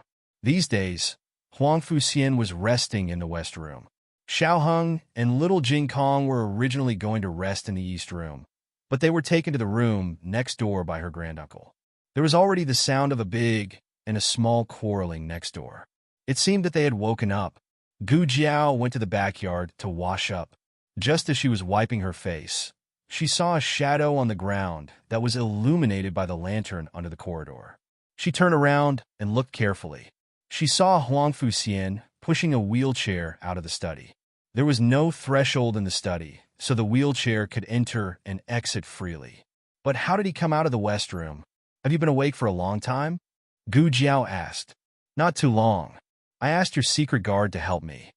He was referring to the secret guard who helped him and the wheelchair out of the West Room. This kid even asked the secret guard to help him. Gu Jiao said, Wait a moment. I'll go and make breakfast after washing my face. Huang Fuxian stared at her. I heard from the little mushroom that you have a way to make me stand up. Little mushroom? Gu Jiao blinked her eyes in astonishment. It took her a while to realize that he was referring to little Jing Kong. Gu Jiao looked at him. You thought it through? Huang Fuxian lowered his eyes and pinched his cold fingertips. I've thought it through. He wanted to live. He didn't want to live like a walking corpse, but like a real person. Even if he didn't have legs, he wanted to be indomitable. He wanted to visit the rivers and mountains of Zhao country and use his feet to measure the territory of Zhao country. He would carry his mother's hope and try his best to live on. It's very hard. I'm not afraid. It's also very painful. It's more painful than bone scraping. I'm not afraid of pain. Gu Jiao scratched her head. It's not a matter of whether you're afraid or not. It's just that I don't have the materials to make an receptor cavity. Forget it, I'll go harvest resin when spring comes. After washing her face, Gu Jiao returned to the east room. She took out the medicine box and was about to take out the medicine and gauze to change Huang Fuxian's dressing. However, she was surprised to find that the weight of the medicine box was not right. She opened it and saw that there was a new pair of receptacles on top of the emergency medicine. What happened to old concubine Jing and her daughter had taught the emperor a bloody lesson. He no longer mentioned hiding someone's crime. Of course, even if he wanted to, he couldn't. Princess Xinyang had already announced old concubine Jing's crime in front of all the officials in the throne room. There was no way to take it back. As for Ning An's identity, he had to announce it to the world. The crimes of the fake Ning An had to be made public as well. These matters were handed over to the Ministry of Justice. Minister Xing's case was overturned this morning, and he was acquitted. Xiao Heng and Assistant Minister Li personally went to the Supreme Court to bring him back. Assistant Minister Li cupped his hands at Minister Xing and smiled apologetically. Lord Xing, I had no choice but to accuse you of putting on an act that day. I apologize for offending you. You brat. Minister Xing raised his hand to slap Assistant Minister Li. Assistant Minister Li shrunk back in fear. In the end, Minister Xing restrained himself and only kicked him lightly. Why didn't you give me a heads up? I've always said that I've always treated you well. Why are you pouring dirty water on my head in the blink of an eye? Assistant Minister Li smiled awkwardly and glanced at Xiao Heng. Isn't it because Lu Lang didn't want me to tell you? Lu Lang said that it was dangerous enough that I pretended to be bribed by her. I'm afraid I'll be exposed if more people know. Minister Xing was unconvinced. What? You can put on an act, but I can't? Assistant Minister Li smiled wryly. You just don't know how to put on an act. You're so upright. Minister Xing's anger was greatly reduced by this flattery. He looked at the two and said sternly, This is the only time. There won't be a next time. If you have any plans in the future, remember to inform me in advance. Don't keep me in the dark. Yes, yes, yes. Yes. Assistant Minister Li replied with a smile. As they spoke, they left the Supreme Court, and the carriage stopped at the side of the road. Assistant Minister Li personally helped Minister Xing into the carriage. Then he turned around and walked toward Xiao Heng with an embarrassed expression. He lowered his voice and said, Lu Lang, this time, thank you very much. Assistant Minister Li wasn't pretending to be bribed by the young master of a mortal music house. He was really bribed. After the matter was exposed, it was Xiao Heng who came forward and said that Assistant Minister Li had taken his advice and put on an act with the other person. The purpose was to lure the fish into the bait. Xiao Heng said, Assistant Minister Li is too polite. Assistant Minister Li said embarrassedly, This time, I was possessed. I won't dare to do it again. I'm deeply grateful for your saving my life. If there's anything you need me for in the future, don't hesitate to tell me. I'll definitely be willing to sacrifice myself for you. Xiao Heng smiled faintly. You're too polite. It didn't matter if Assistant Minister Li was truly so grateful that he was willing to sacrifice himself for him. What was important was that Assistant Minister Li would be very loyal to him with this information in his hands. From this moment on, Xiao Heng began the first step of cultivating his power. Princess Xinyang had given Xiao Heng the account book of concubine Jing. Xiao Heng understood what the princess meant. If he wanted to, he could hand over the account book or keep it in his hands.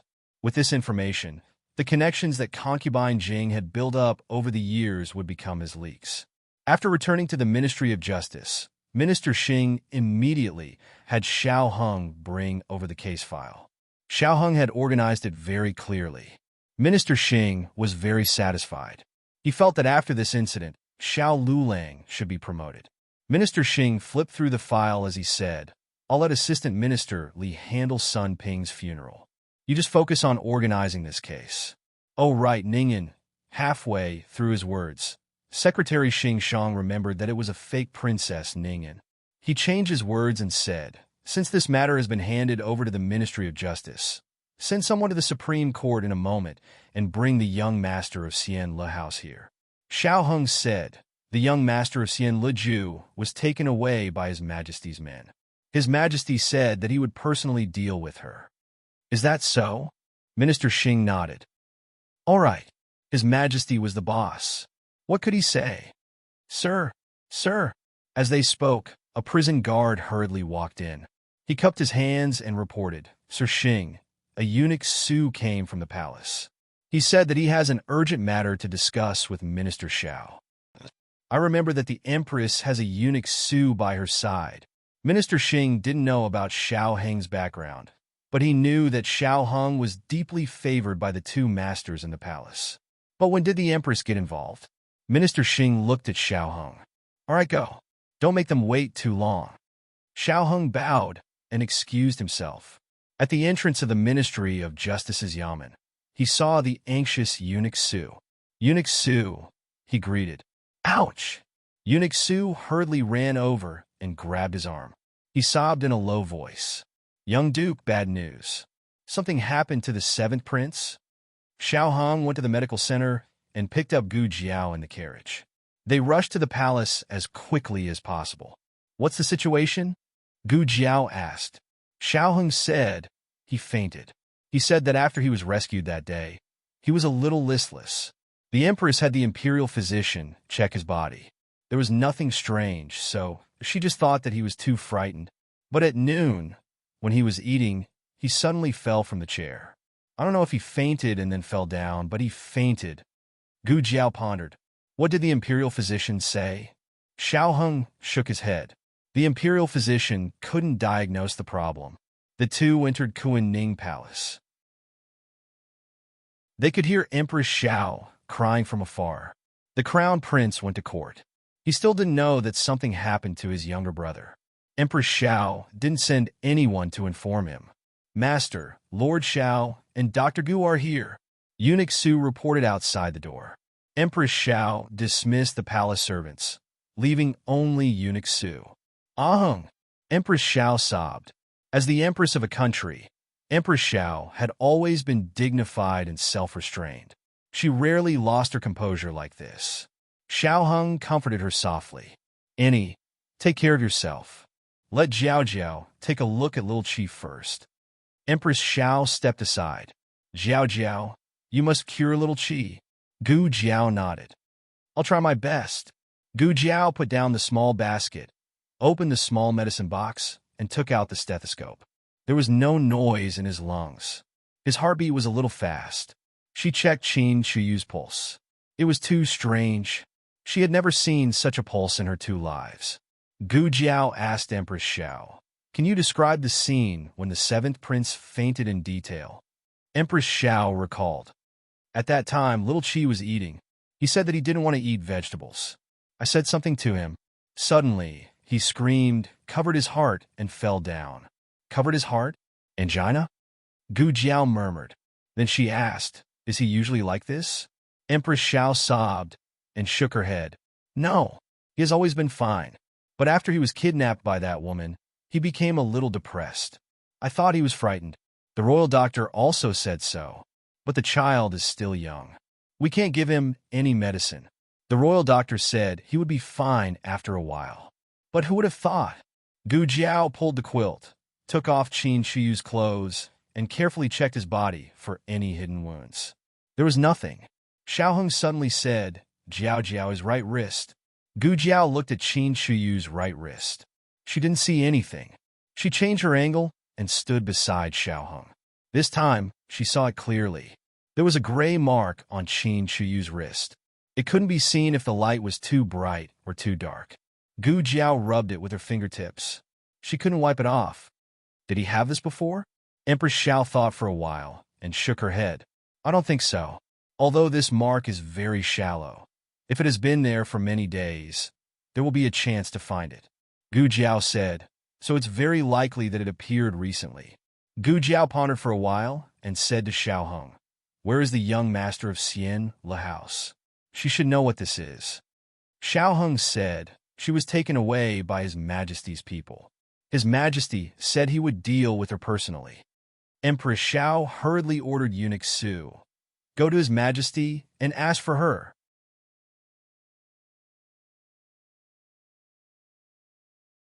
Chapter 581. There was a secret room in the side hall of Pure Flower's palace, used to interrogate palace personnel. It wasn't as eerie as the Ministry of Justice's prison, but it was still dark and strange. At this time, Princess Ning'an was lying on the cold floor. Because her legs were broken, she couldn't stand up and walk. There were doctors in the imperial prison who helped her set her bones, but how could they heal so quickly? The emperor sat 10 steps away from her. Eunuch Wei and 2 palace experts were guarding him. "What should we call you?" the emperor asked coldly. "Qin Fengyan," she said weakly. "You think you're worthy of the surname Qin?" The emperor coldly glanced at the face that was almost identical to Princess Ning'an's. When he thought of Ning'an, his heart felt like it was being stabbed. However, when he thought of this woman who replaced Ning'an, he couldn't calm down. How did Ning'an die? Was she killed by the 2 of you together? Qin Fengyan smiled bitterly. "Will your majesty believe me if I say no?" The emperor found it hard to believe. He had suffered enough at the hands of this mother and daughter pair, so he was a bit paranoid. The emperor said, "Then we'll change the question. Where is Ning'an's body buried?" Qin Fengyan looked at the emperor with a smile that wasn't a smile. "Perhaps she's still alive. Your majesty, if you let me go, I'll tell you her whereabouts." The emperor grasped the armrest of his chair tightly. It had to be said that he was moved in that instant.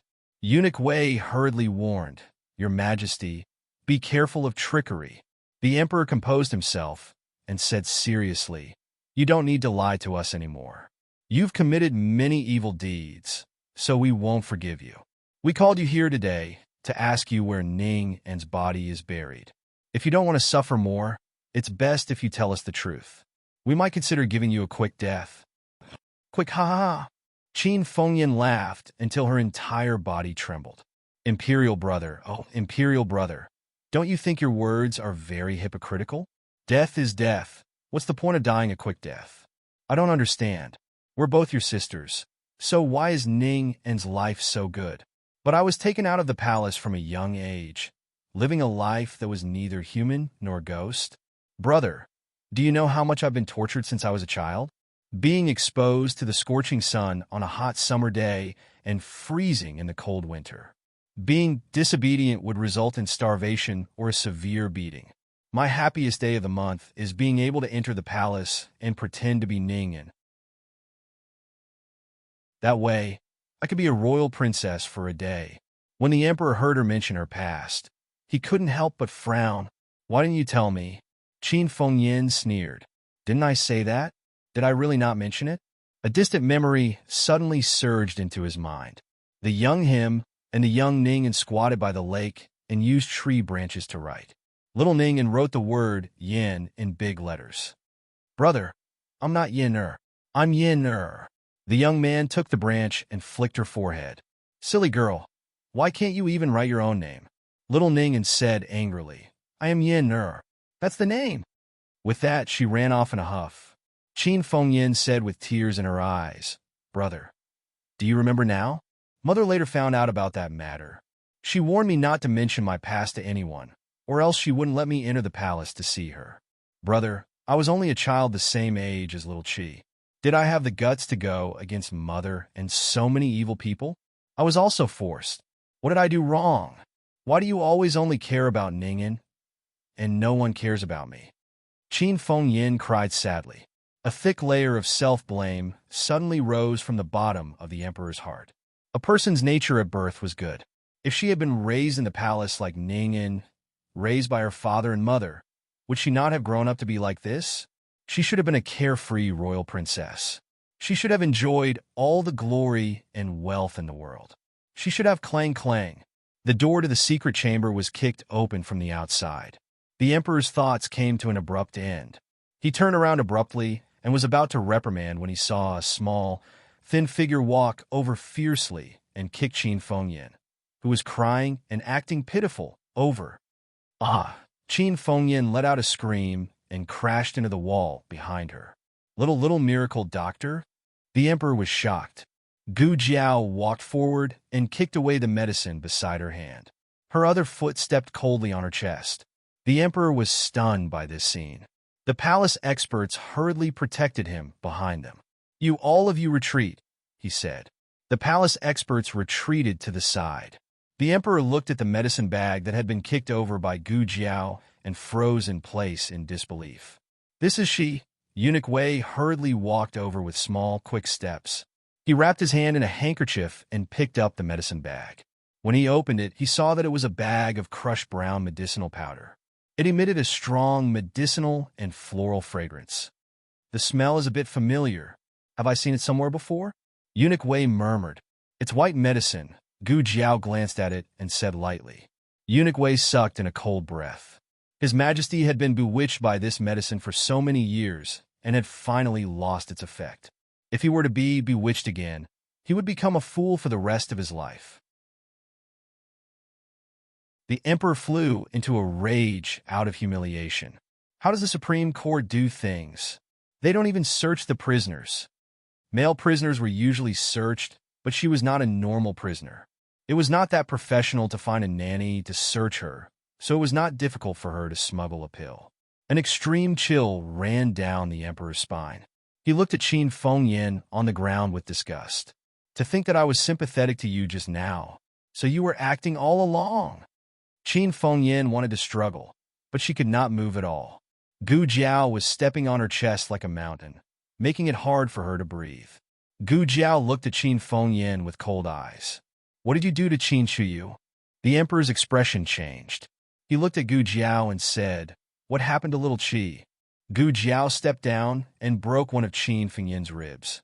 Qin Fengyan did not expect Gu Jiao to be so ruthless. Didn't people interrogate prisoners without saying anything before using torture? How could she break someone's bones as soon as she came up? The light outside the house shone in at an angle. Gu Jiao's back was against the light, and her face was hidden in the dark. Her pair of dark, deep, and cold eyes reminded people of the god of death. Qin Fengyan had a trump card, but for some reason, in front of this powerful god of death, she could not help but feel a sense of fear. She used all her courage and shouted, "If I die, he will die too." The emperor walked over and looked at her angrily. "What do you mean? What did you do to little Qi?" "Ah, ha ha ha ha." The entire secret room was filled with Qin Fengyan's crazy laughter. This woman was crazy. It was downright crazy. Even if she died, she would drag someone down with her. She said that she was the emperor's sister, but she turned around and murdered her own nephew. The emperor hated himself for being stupid. He even wanted to sympathize with her just now. Gu Jiao stepped on Qin Fengyan's right hand and was not surprised to see the same white mark on her right wrist. "Ah, so you found out? Ah, so what? Do you know what this is? Do you know how to cure it?" "You can't cure it. Qin Shuyu's life is mine. You don't dare to kill me. Do you want to take a gamble? See if I'm lying?" "Ha ha ha. Ha ha ha. Don't you think you're very powerful? I might as well tell you that the antidote is in the hands of the Yin people. If you have the ability, go get it." The emperor was so angry that he wanted to kill someone. Gu Jiao's expression did not change at all. She was still as calm as an ancient well. "So there is an antidote." Qin Fengyan was stunned. Was it the point? Did she hear what she said? The Yin people? They were from the Yin people. Gu Jiao took out a dagger and cut Qin Fengyan's and the emperor's fingers. She took out the blood type test paper from the small medicine box. Very good. The blood type was the same.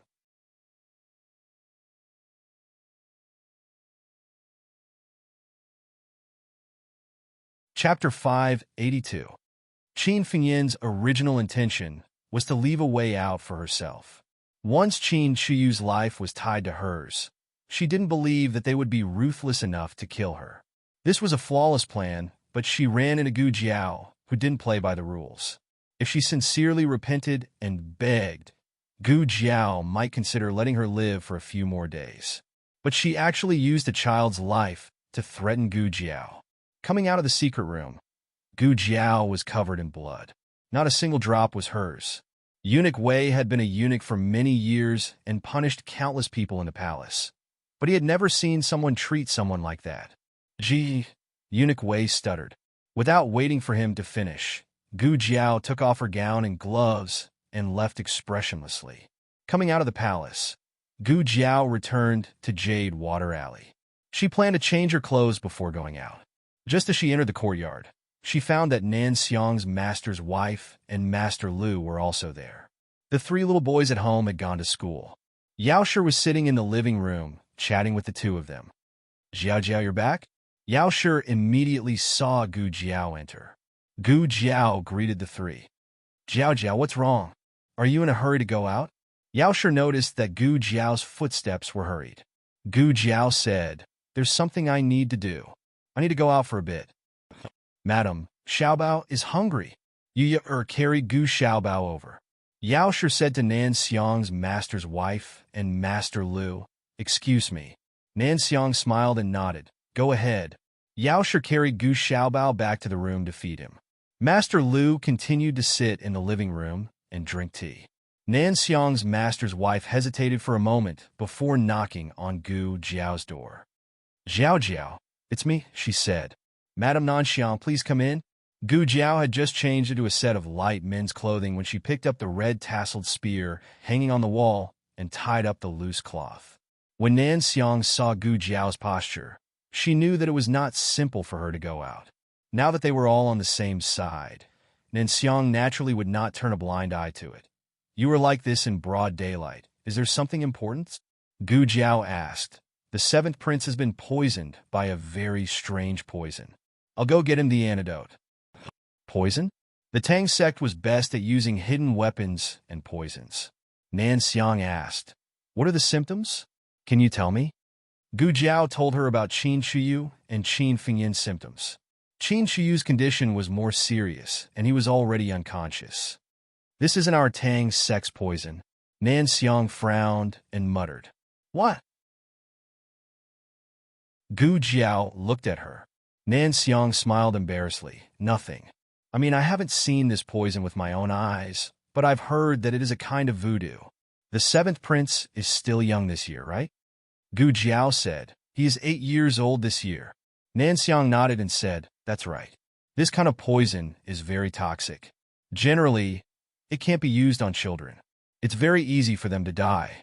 This kind of poison is divided into 2 kinds. Once the person who is poisoned by the mother voodoo dies, the person who is poisoned by the child voodoo will also die. But if the person who is poisoned by the child voodoo dies, the person who is poisoned by the mother voodoo will be fine. The seventh prince should be poisoned by the child voodoo. This kind of voodoo can only be found in the Shang Kingdom."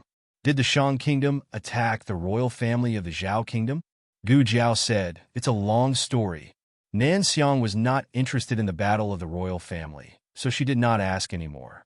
Instead, she said, "The person who poisoned the seventh prince probably didn't know that an 8-year-old child could not withstand its toxicity. This kind of poison was generally used to control people.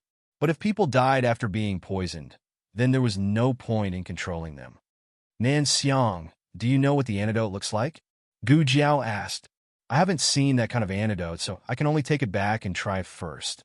Nan Xiang asked, "By the way, how long has the seventh prince been poisoned?" Gu Jiao said, "He was poisoned at noon." Nan Xiang's expression became dignified. "He can't hold on for more than half a day." It had been more than half a day. Even if Gu Jiao flew, it was impossible to get the antidote back in time. Nan Xiang thought for a moment and said to Gu Jiao, "Find someone to take me into the palace. I have a way to temporarily stabilize his toxicity, but it won't last long. You must get the antidote back before dawn." Gu Jiao nodded. "Thank you, Nan Xiang." Grand-aunt, Xiao Heng, and people from Jingkong were not here. Granduncle was not here either. Now only Huang Fuxian could enter the palace. Gu Jiao came to the west room and woke up Huang Fuxian, who was sleeping. Master Lu pulled Nan Xiang into the front yard, looked back, and whispered, "Do you really want to enter the palace? Don't you remember Empress Xiao?" Nan Xiang smiled. "That's all in the past. The seventh prince is a friend of Jing Kong. Have you forgotten?"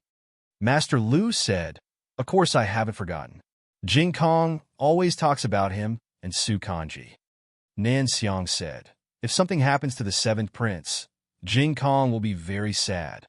Master Lu sighed. "That's true, but I don't want you to go back to that place."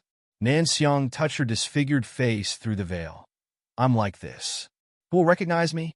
Even if they recognize me, no one will care, right?" Master Lu, I'll go with you. Nan Xiang, don't go. Wait for me here. Master Lu, but Nan Xiang, be good. Master Lu had no choice but to surrender. Gu Jiao pushed Huang Fuxian out. Jiao Jiao. Nan Xiang turned around and saw Huang Fuxian sitting in a wheelchair at a glance. Huang Fuxian just woke up from his sleep and leaned against the wheelchair impatiently. He looked a little sick. The corners of his eyes were red, and his eyes looked surly. Nan Xiang's eyes suddenly popped out.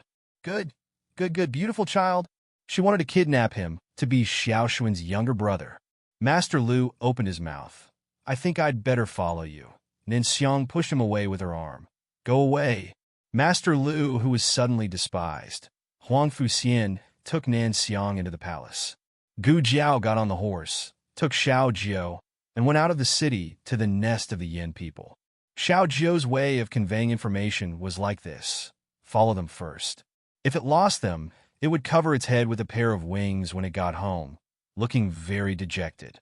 If it didn't lose them, it would come back with a dead branch near its destination and valiantly show off in front of everyone. It showed off several times that day. It probably knew that it had done something big. Gu Jiao took out the dead branch it brought back that day. Xiao Jiao excitedly flapped its wings and soared into the sky. Gu Jiao followed Xiao Jiao out of the west gate and went southwest. When night fell, Gu Jiao came to a village near a mountain and a river. Xiao Jiao circled in the sky for a while before landing back on Gu Jiao's shoulder. Is it here? Gu Jiao asked. Xiao Jiao flapped its wings. Cluck, cluck, cluck. Gu Jiao. That's a hen. Xiao Jiao coo. Gu Jiao. That's a pigeon. Xiao Jiao ji. Gu Jiao. How many bird languages do you know? Gu Jiao secretly estimated that it took her no less than 3 hours to reach here from Jade Water Alley. This was because it was relatively easy to travel during the day. If it was nighttime, it might take more than 2 hours. For insurance, it would be best if she could get the antidote before 3 o'clock. Chirp! Xiao Jiao's bird feathers suddenly stood up. Gu Jiao felt a very powerful aura. She grabbed the red tasseled spear on her back. In the next second, a tall shadow flew over from the sky and stepped on the back of the horse. With a whoosh, she was carried away. Gu Jiao. Gu Jiao was carried to a nearby forest. There was a carriage parked there. Gu Jiao's face was black. Her cheeks were swollen due to the whistling cold wind. She looked like a sad frog that couldn't close its mouth. When Lonnie was flying, he was very rough, but when he put a person into the carriage, he was extremely gentle. Moreover, he especially considerately used his internal force to smooth out Gu Jiao's messy hair, especially that bunch of a hogue that refused to admit defeat. Princess Xinyang looked at Gu Jiao and casually said, "Who told you to follow me?" Gu Jiao seriously said, "I didn't follow you." Princess Xinyang coldly snorted, still stubborn. "Gu Jiao. Fine, I followed you." Princess Xinyang drank a mouthful of tea. "Oh, how could you follow me?" Gu Jiao. Princess Xinyang poured a cup of tea for Gu Jiao. "You also came to kill? Don't waste your time. You can't kill me." "What's wrong?" Gu Jiao took the hot tea. Princess Xinyang said, "I've been observing here for a day. 100 dragon shadow guards. Give up on this idea. Even if Long Yi was powerful, he could still fight them individually. This was already comparable to a small army, so taking turns to fight them would exhaust their physical strength." Gu Jiao said, "So many dragon shadow guards?" Princess Xinyang said, "Dragon shadow guards is the name of Zhao country. They're called death soldiers, but their strength is the same. Princess Xinyang brought people here today to deal with the forces of Yin country, so as to prevent them from having ideas about Xiaoheng. Who would have thought that they would have so many people?" Princess Xinyang said, "Don't act blindly without thinking. I will go back and have people come here to suppress them. Taking turns to fight them was always a good strategy. 100 dragon shadow guards had amazing fighting strength, but if they were to face an army of 10,000, they still had no chance of winning." Gu Jiao said, "It's already dawn. The 7th prince can't wait that long." Princess Xinyang frowned. "What do you mean? What happened to little Qi?" Gu Jiao told her about Qin Shiyu being poisoned. Princess Xinyang angrily slammed the table. Damn Qin Fengyan, and His Majesty too. I was only gone for a day. That's what he's trying to do. That pillow was really too light. Gu Jiao. I drew the poison from Qin Fengyan's body into His Majesty's body. Princess Xinyang. Well done. Gu Jiao. Well, he's your brother. Gu Jiao said. I will go in first to find the antidote. I won't confront them directly. Thinking of something, Princess Xinyang asked.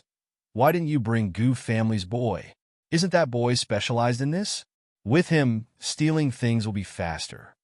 Gu Jiao said indifferently. No need. I will do it myself. His martial arts are too weak. Gu Jiao only brought Gu Qingfeng for things she was confident in. If it was too dangerous, she would only do it herself. You? How could Princess Xinyang not understand? She said, you are not allowed to go alone. Bring Long Yi. Gu Jiao refused. They have methods to deal with the dragon shadow guards. It's better not to bring Long Yi. What methods to deal with the dragon shadow guards? How could Princess Xinyang not understand Gu Jiao's thoughts? Gu Jiao was worried that if something happened inside, she would also be in danger, so she wanted to leave the most powerful person to her. Gu Jiao didn't care about other people could make decisions, but if Gu Jiao wanted to make a decision, no one could change it. Gu Jiao got off the horse and put on a mask. She ordered a secret guard from the princess's residence to quietly approach the manor. That secret guard followed behind Gu Jiao, and with a whoosh, he was taken away. The secret guard was forced to the ground by a tall figure, and his clothes were stripped off. In the next second, Long Yi also took off his own clothes with a swish. Then, the secret guard looked at Long Yi in horror and hugged his chest with both hands. I would rather die. Long Yi knocked him out with a punch and changed into his clothes. With a satisfied face, he pulled up his pants and swaggered out. The remaining 4 dragon shadow guards walked out from behind the big tree. Looking at their boss, and then looking at the secret guard lying on the ground, they suddenly understood something. They uniformly rushed over, and each of them caught a secret guard of the princess's mansion. Incomparably beastly, they pressed each other to the ground, and regardless of their tears and struggles, they took off their clothes. Then, the 4 of them changed, pulled up their pants, and valiantly followed their boss's footsteps. Gu Jiao sneaked into the manor's courtyard wall. She rushed behind the wall and blew a secret signal. It was safe, so she could come over. Then Gu Jiao saw. A secret guard came over. 2 secret guards came over.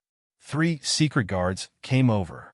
With Long Yi as the leader, the 5 dragon shadow guards neatly lined up in a row like a tonghalu. Gu Jiao.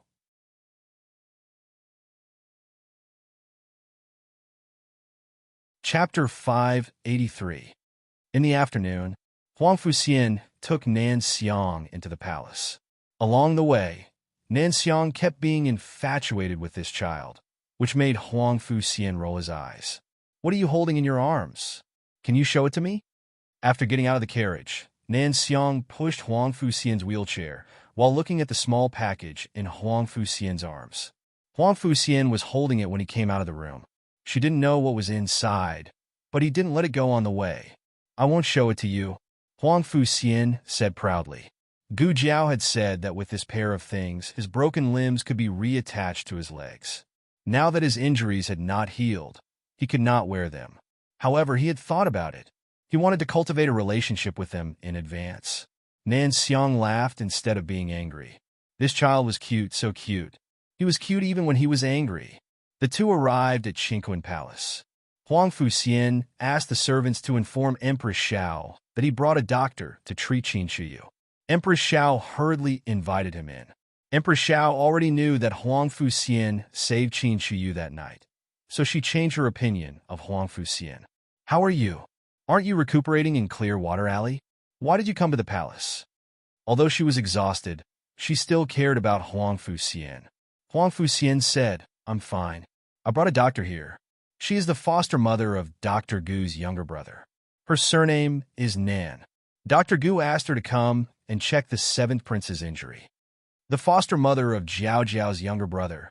This relationship was a bit complicated.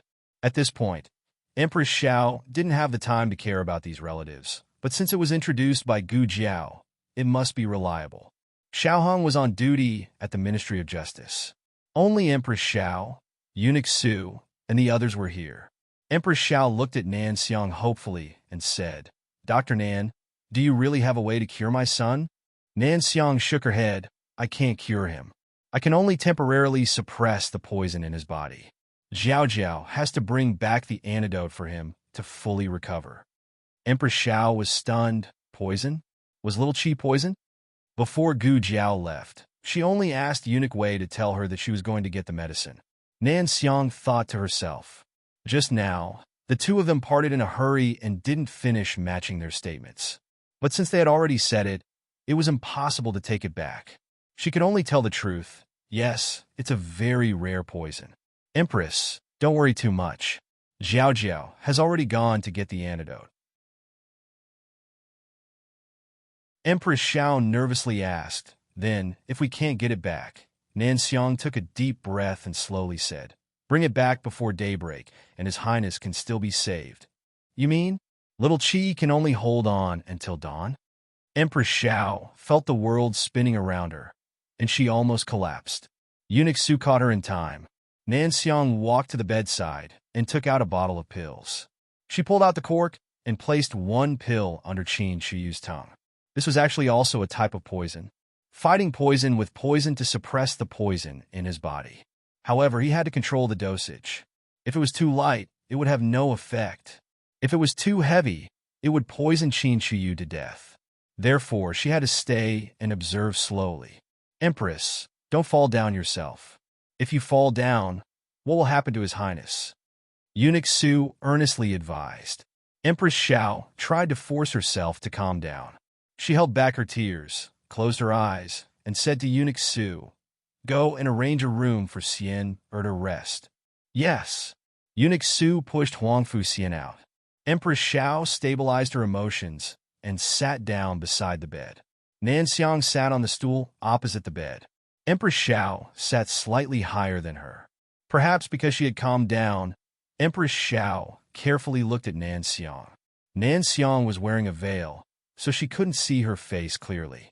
But because of the angle, Empress Xiao still saw a little disfigurement through the gap of the veil. Empress Xiao didn't say anything and looked away.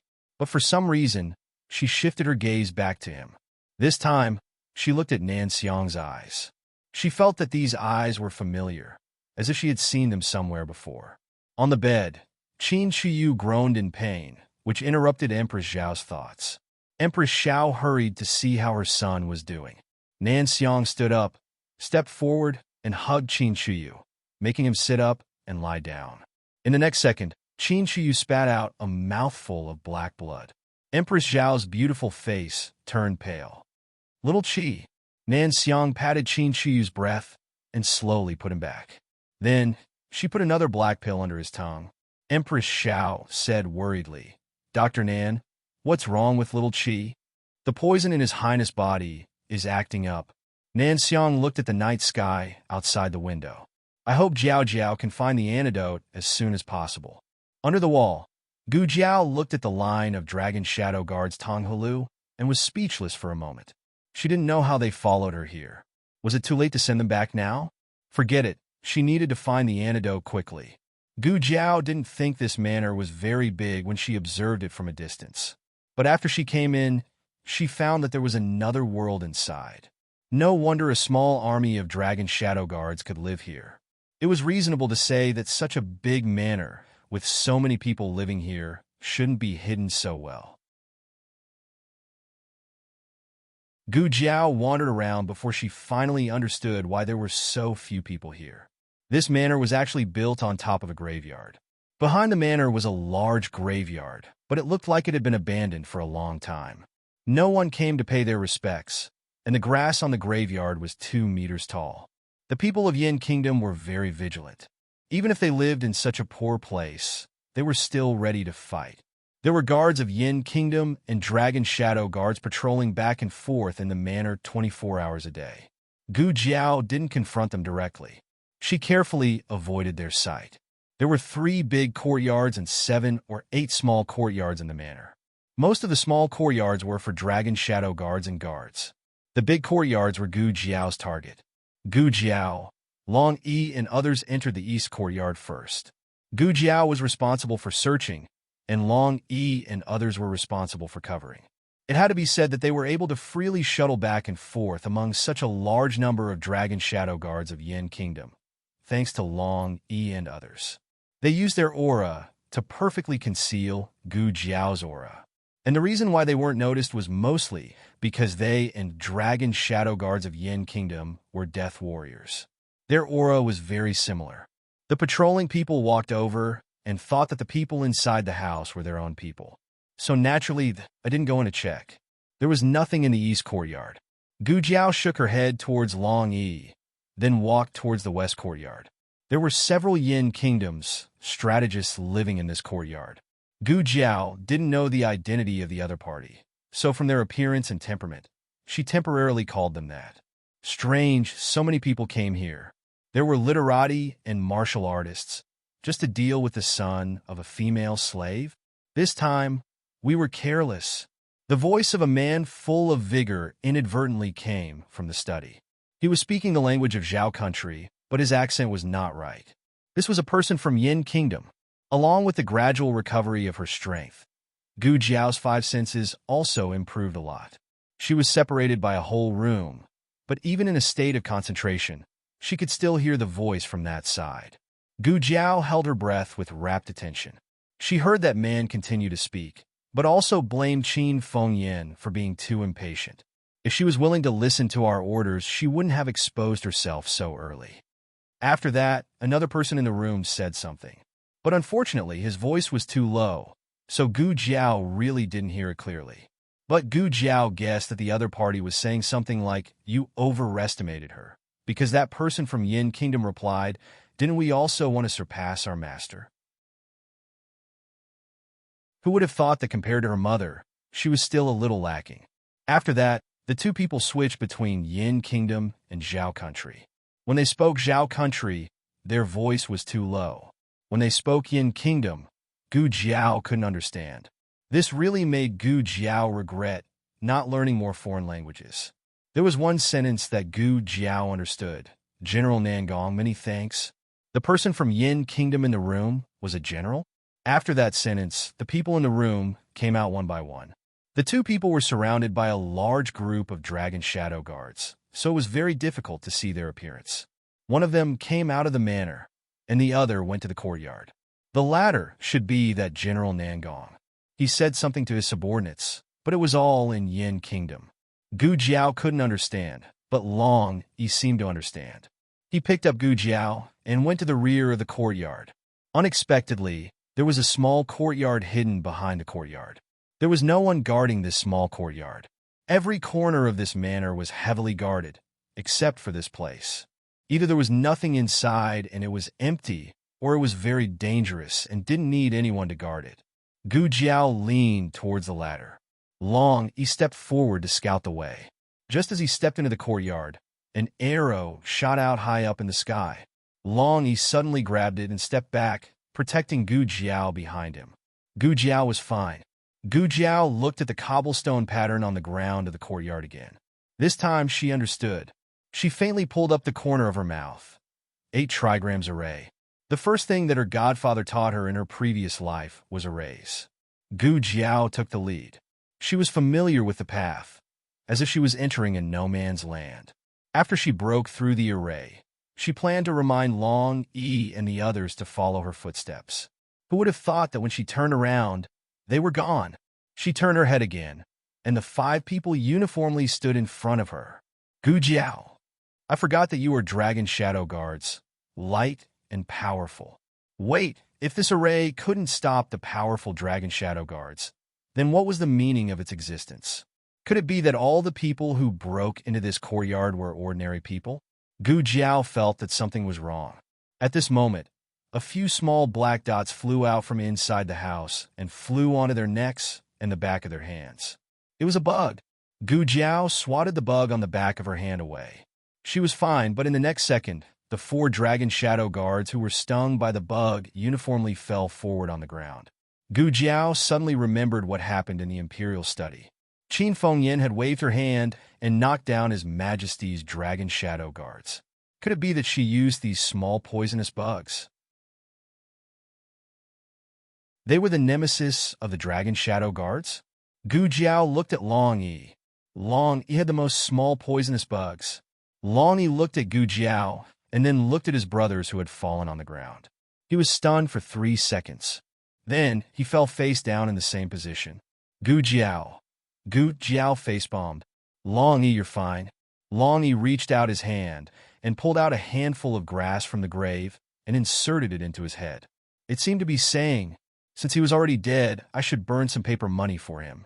Gu Jiao.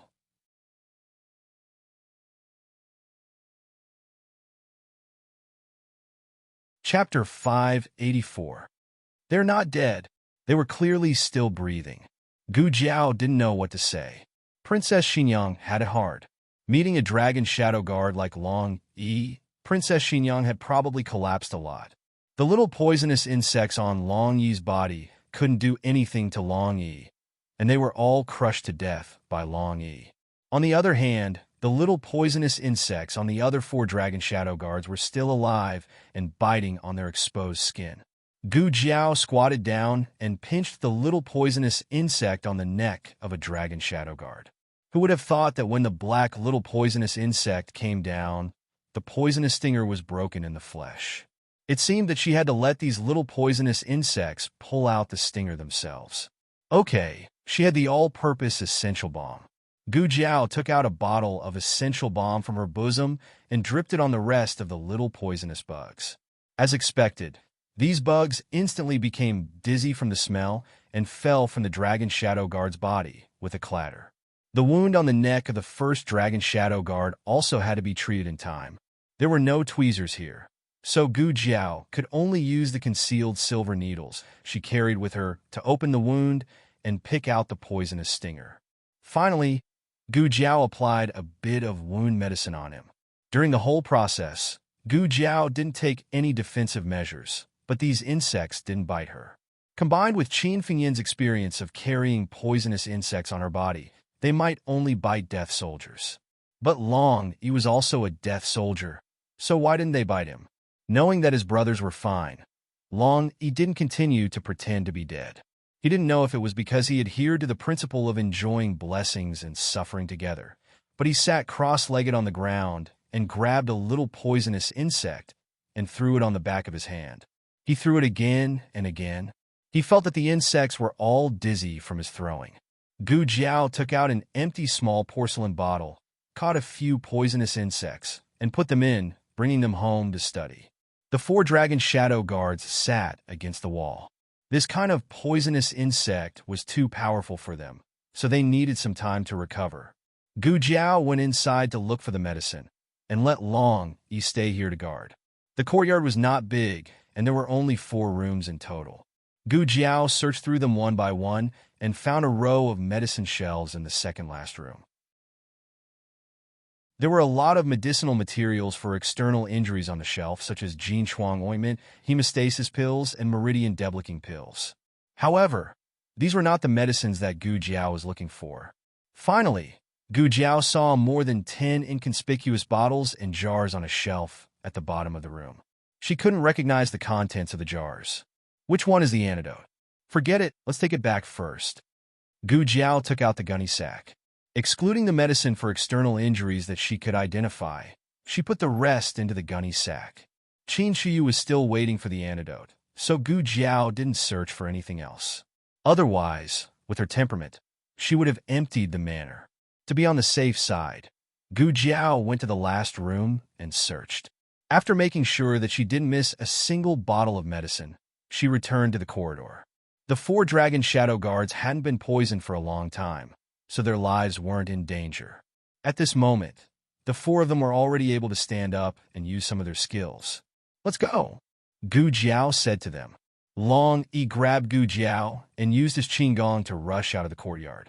The other 4 people were still poisoned and could only use 30 to 40% of their qigong, but it was enough for them to get out of this small courtyard. The next step was to leave this place and quickly return to the capital. The sky was dark, and there were no stars and no moon. The cold wind of the second month's night wasn't as biting cold as the bitter winter, but it was still bone-cracking cold.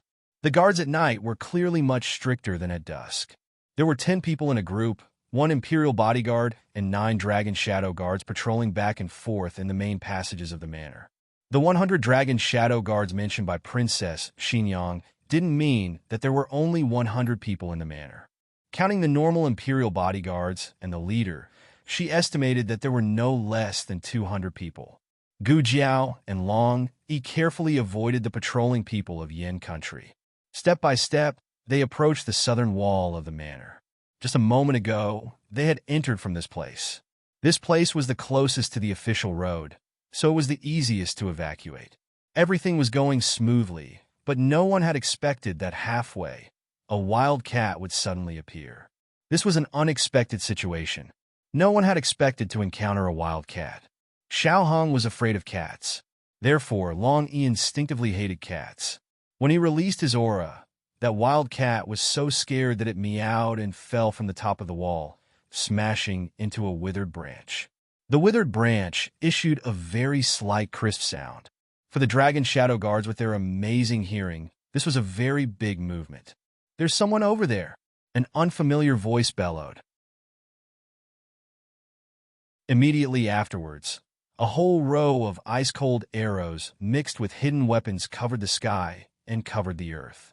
Like a dense big net with an awe-inspiring, austere aura, it attacked them without leaving any leeway. This was the first time that Gu Jiao had experienced the attack of the people of Yin country. It had to be said that, first of all, their attack and strategy were different from ordinary armies. Gu Jiao pulled out her red tasseled spear. Supporting the spearhead on the ground, she jumped up and jumped on top of the arrow net, avoiding this wave of attack. And as for Long Yi, he shook his arms and shot out internal force, shaking off the 4 people beside him. After that, he also jumped high up in the sky, and stepping on the arrows flying in the air, he directly flew towards that wave of archery patrol. With a cob sound, he twisted the neck of the leading Imperial bodyguard. Gu Jiao understood and said to the 4 Dragon Shadow Guards who were still poisoned, "Let's go." The 4 of them were unwilling to leave their boss behind. Gu Jiao threw them one by one. Because the 4 of them were poisoned, their condition was not good, so they really threw them to Gu Jiao. "Gu Jiao, the feeling of throwing the Dragon Shadow Guards is too good." The movement here alarmed the Imperial bodyguards in the manor, and more Dragon Shadow Guards rushed over. After Gu Jiao threw the last Dragon Shadow Guard of Princess Xinyang over, she quickly jumped up the wall. But the moment she jumped down, a thin rope suddenly stretched out behind her and wrapped around her waist. With a sough, she was pulled back to the manor and fell heavily on the ground. Gu Jiao wanted to protect the medicine on her body, so she was unable to properly protect herself. This fall was not light. Gu Jiao let out a muffled groan. The owner of the rope still did not let go. He suddenly increased his strength and pulled Gu Jiao back. Gu Jiao picked up the red tasseled spear on the ground. With her bare hands, she took off the white cloth wrapped around the spear. She turned over and knelt on one knee. Holding the red tasseled spear, she fiercely slashed. With a pop sound, the thin rope was mercilessly cut off by the red tasseled spear. The Imperial bodyguard, who was holding the rope, suddenly lost his grip and fell back to the ground. The youth knelt on one knee, wearing a coquettish peacock mask. The pair of eyes that were exposed were as fierce as the god of deaths. Not far away, a man from the Yin kingdom who saw this scene was suddenly stunned. His gaze fell on the wolf-like youth. He was shocked by the youth's skills and murderous aura. His agility was secondary. Such talented youths could be found everywhere in the Yin kingdom. But his gaze and aura were different from those he had seen before. And his red tasseled spear. The red tasseled spear had a big red flower pasted on it by the little Jing Kong, and his hair was braided. To be honest, one could not tell anything from a glance. He wanted to take a second look, but the youth was taken away by the powerful death warrior. Or perhaps it should be said that he was taken away. "General," an Imperial bodyguard cupped his hands and said, "I'm incompetent to let him break into the manor. The man from the Yin Kingdom said, "Send someone to chase after him. Also, check if there's anything missing in the manor." Yes. The imperial bodyguard ordered two groups of people to act separately. The man from the Yin Kingdom looked in the direction of the youth's departure and did not come back to his senses for a long time. A counselor came over. "General, what are you looking at?" The man from the Yin Kingdom used his eyes to indicate the direction of the courtyard wall. "Did you see that youth just now? Don't you think he's a little familiar?" "Familiar?" The counselor said. "No, he was wearing a mask. I didn't see his face clearly." The man from the Yin Kingdom said thoughtfully, "It's not his appearance. It's that murderous aura." The youth did not make many moves, and there was not a bloody scene. But someone with a natural aura was different from others when he made a move. The counselor smiled and said, "That youth is just so. He's not very powerful.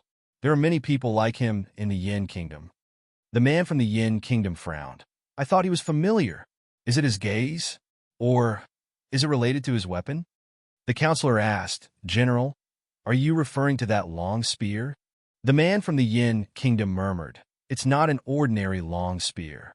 It's a red tasseled spear. It's a bit like Xin Yuan Li's divine weapon." Xin Yuan Li, the counselor smiled. "Xin Yuan Li's red tasseled spear is indeed in the Zhao Kingdom. It's not strange if you saw it. General, don't tell me you thought you saw Xin Yuan Li's descendant just now." The man from the Yin Kingdom sighed. "I thought too much. The men of the Xin Yuan family have all been killed. Even the babies in swaddling clothes were not spared. It's impossible for there to be a descendant left in the world."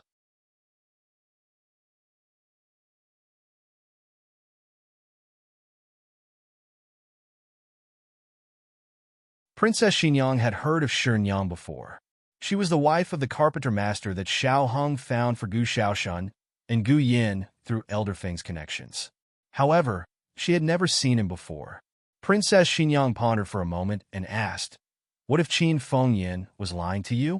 What if the antidote isn't in the hands of the people of Yin?" Gu Jiao confessed. After she said that, "I used a hallucinogen to interrogate her again. The answers were the same. She didn't lie." Princess Xinyang asked doubtfully, "What is a hallucinogen?" Gu Jiao explained, "It's a kind of knockout drug used to interrogate people." Princess Xinyang glanced at her. "Is it very effective?" Gu Jiao continued, "It's effective for some people, but some people will be immersed in the hallucination and unable to communicate with the outside world. That way it won't be effective." Princess Xinyang said indifferently, "Give me some later." Gu Jiao, "Okay." Thinking of something, Gu Jiao hurriedly said, "Time is tight. I'll make it short. There are two more things." Princess Xinyang looked at her. "Speak." Gu Jiao said, "In the people of Yin, there is a general surnamed Nangong. Also, today, there was a person from Zhao who dealt with General Nangong. Before he left, he said to General Nangong, 'General Nangong, thank you.'" Princess Xinyang suspiciously frowned. "General Nangong? General Nangong? Thank you?" Gu Jiao wanted to quickly send the antidote back to the imperial palace. Princess Xinyang let Long Yi accompany her. The two of them picked two of the strongest horses. Gu Jiao rode on the back of the horse and warned Princess Xinyang, "The four of them have been poisoned. It's best if they don't ride horses in case something happens on the way. After we return to the capital, I'll detoxify them." Princess Xinyang said seriously, "I know. Hurry up and go. You must save little Qi." Gu Jiao pulled the reins tightly and turned the horse around. Looking back at the carriage, she said, "Also, the people of Yin might chase after us. Be careful." Princess Xinyang said, "Don't worry about that. Let's go quickly." Gu Jiao and Long Yi quickly urged their horses and rushed into the night. It was just past midnight. It was reasonable to say that there was plenty of time. Unfortunately, the Dragon Shadow Guards of Yin country caught up. There was only one official road. No matter how Gu Jiao and Long Yi shook them off, they were still getting closer and closer. Long Yi reined in his horse. Gu Jiao turned around and exchanged a tacit glance with him. Gu Jiao continued to urge the horse forward.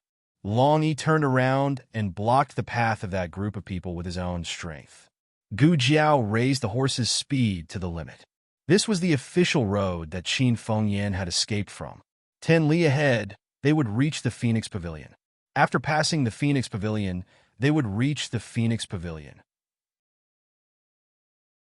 Sanbei Mountain was less than 20 li away from the western gate of the capital.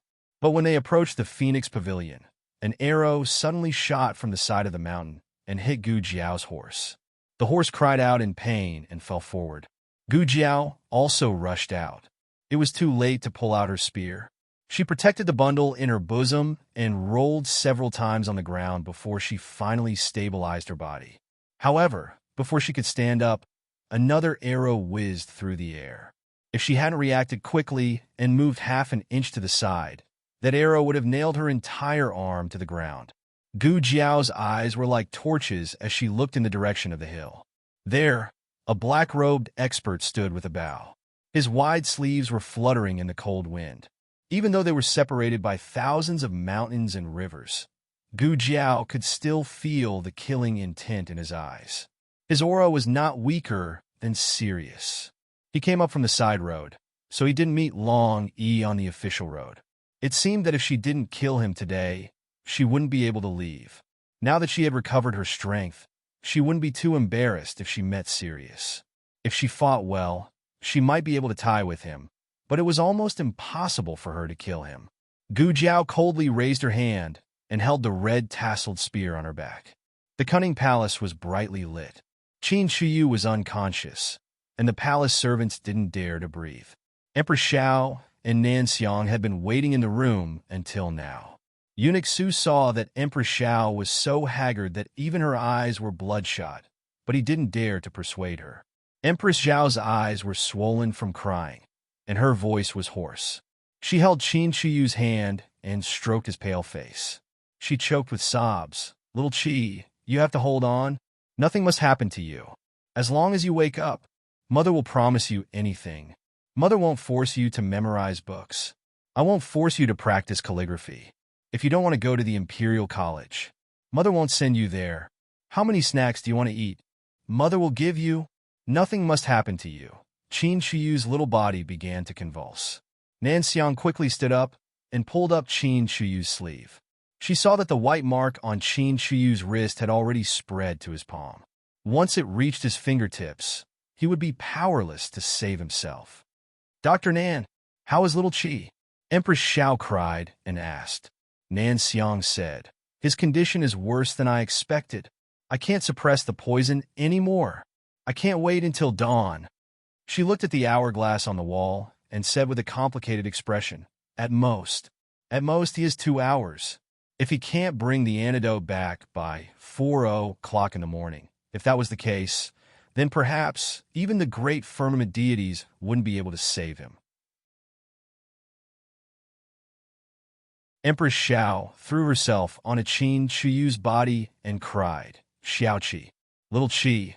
Outside the Phoenix Pavilion, the moon was dark and the wind was strong. Gu Jiao and the black-robed man had fought for hundreds of rounds. As time went by, Gu Jiao's strength was disappearing little by little.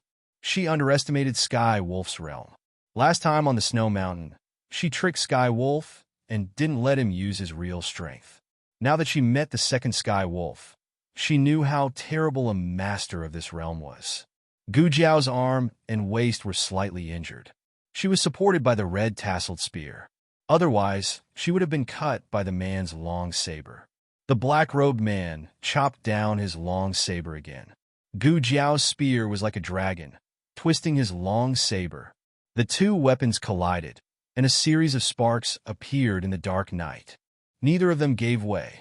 They were so close to each other that even the murderous intent in their eyes was fierce. Gu Jiao kicked him, and he blocked it with his shoe. They both stepped back, and Gu Jiao stepped back more. It was 1:00 in the morning. If they continued fighting like this, they wouldn't be able to kill him until dawn.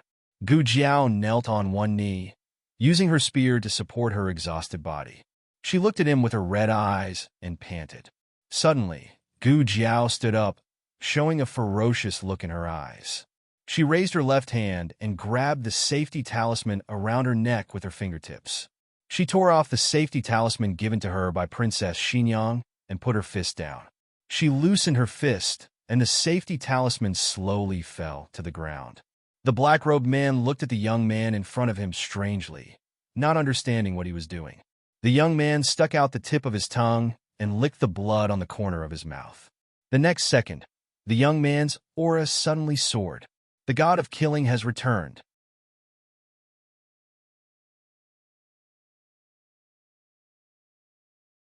Chapter 586. Novels that can't be found online will be available here. The black-robed man almost instinctively felt a threat. It was reasonable to say that the youth's strength was far below his, so he shouldn't have this kind of feeling. The youth attacked him, and his moves weren't any different from before. He didn't know who taught this youth spear skills, but they were abnormally simple. There were only a few moves, but each move was a killing move. The youth held the red tasseled spear with both hands, and the spearhead fiercely chopped down at him. He waved his saber to block. What surprised him was that the youth was clearly using the same moves as before, but the power seemed to have increased several times. His hand and arm both went numb. The youth didn't give him any time to recover, and the second spear was already stabbing at him. This time, he still chose to use his saber to defend. The heavy red tasseled spear pressed down on the long saber he raised high. The youth's strength was so great that his entire body sank several inches into the ground. What was this youth doing just now? How did his strength increase so much? When the youth's third spear came, he finally didn't choose to defend and attacked.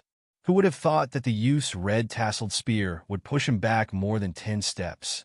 The youth didn't retreat at all. The black-robed man's eyes flashed with a trace of extreme shock. It was true that he hadn't used all of his strength when fighting with the youth, because he couldn't use that much.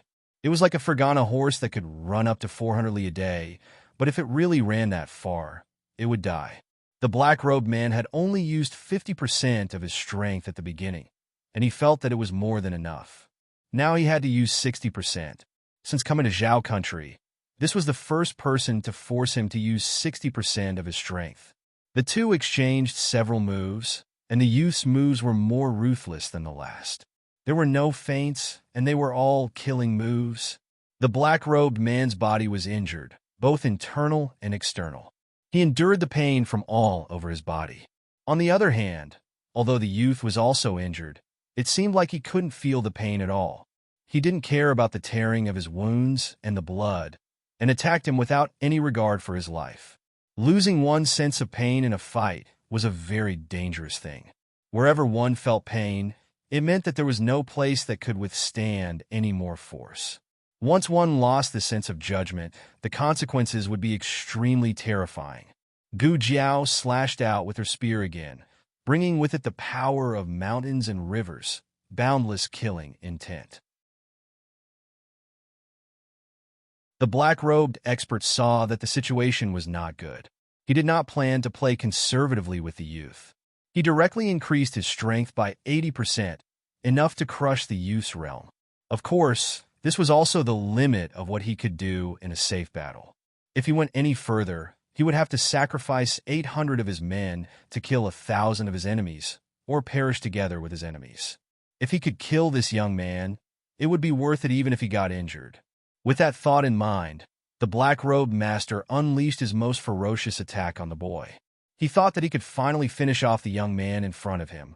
But who would have thought that the young man's aura would explode once again? How could this be? The black-robed expert was dumbfounded.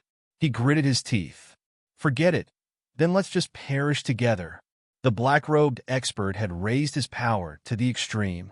His meridians could not withstand such a terrifying power and began to crack inch by inch. He also began to bleed from his 7 orifices. He poured all his internal energy into the treasured sword in his right hand and fiercely slashed at Gu Jiao. With a poochie sound, a red tasseled spear mercilessly pierced through his chest. He looked at the youth in front of him in disbelief, not understanding how he had done this.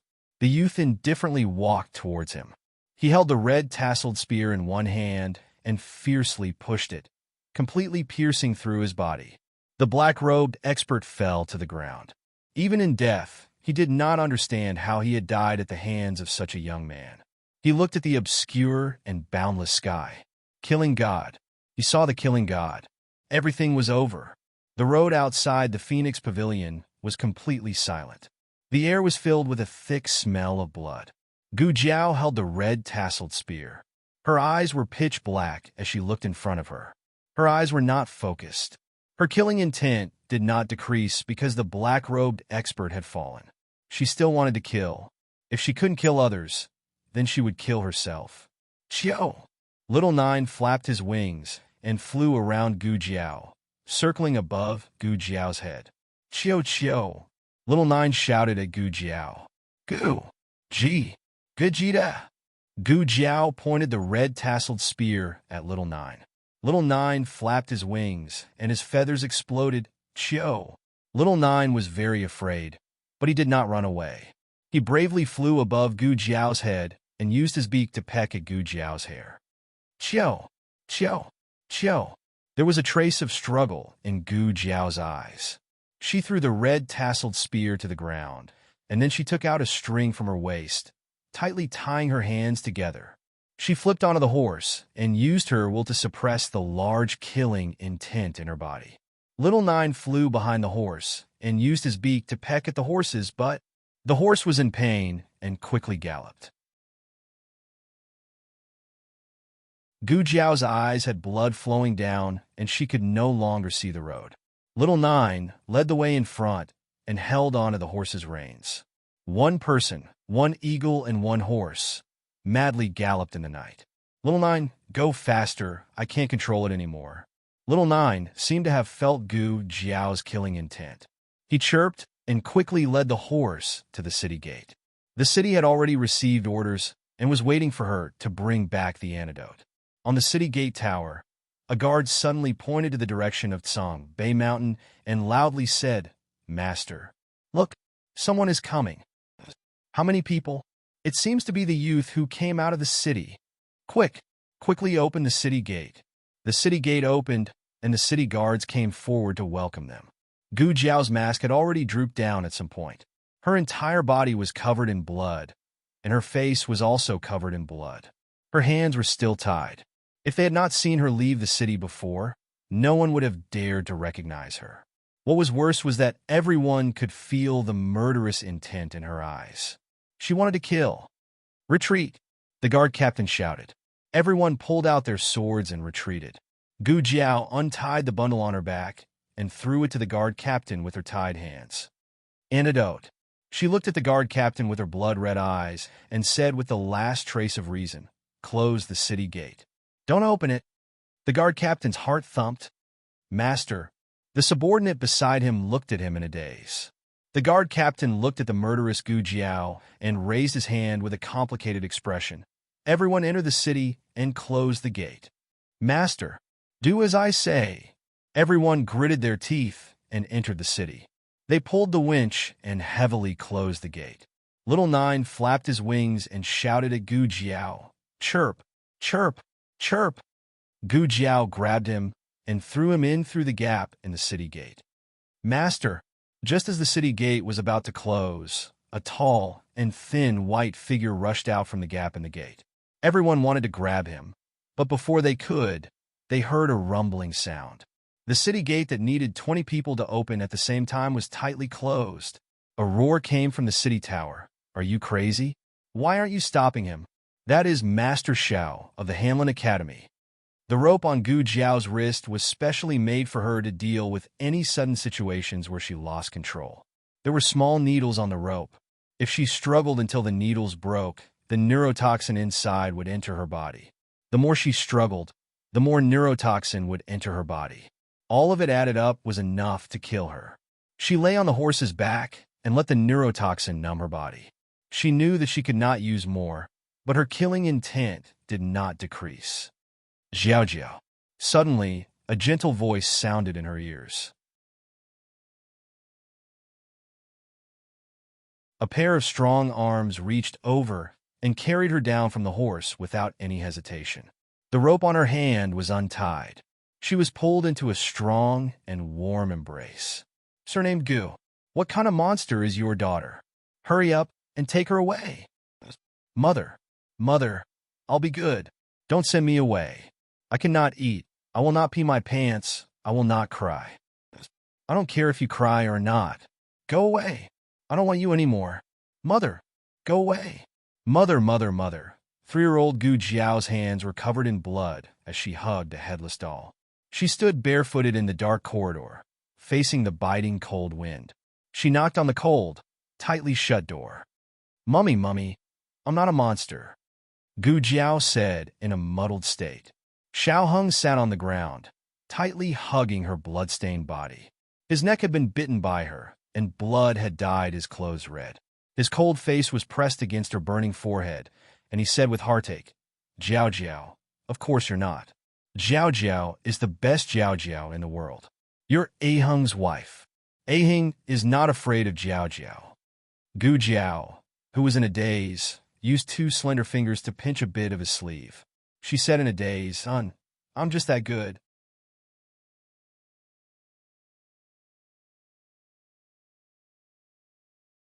Chapter 587. The wind was gentle, and the sun was bright and sunny. Gu Jiao woke up to the chirping of birds. She opened her eyes and found herself lying in an unfamiliar room. With her temperament, she should have been alert at the first moment, but she wasn't. The pillow and quilt emitted a familiar smell and fragrance, inexplicably calming. Creak!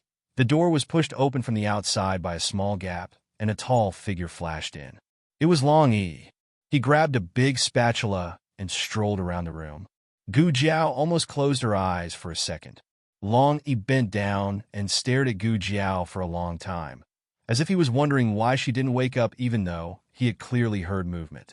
Long Yi finally grabbed his spatula and went out. Gu Jiao secretly sighed in relief. She didn't want to be fed by Long Yi's spatula. The smell on the bed and Long Yi guarding the door made Gu Jiao feel that her current situation was very safe. Creak! The door was pushed open again, and Gu Jiao subconsciously closed her eyes. She was worried that Long Yi was causing trouble again. The result was that she didn't hear Long Yi's footsteps. Gu Jiao opened her eyes and turned her head to look in the direction of the door.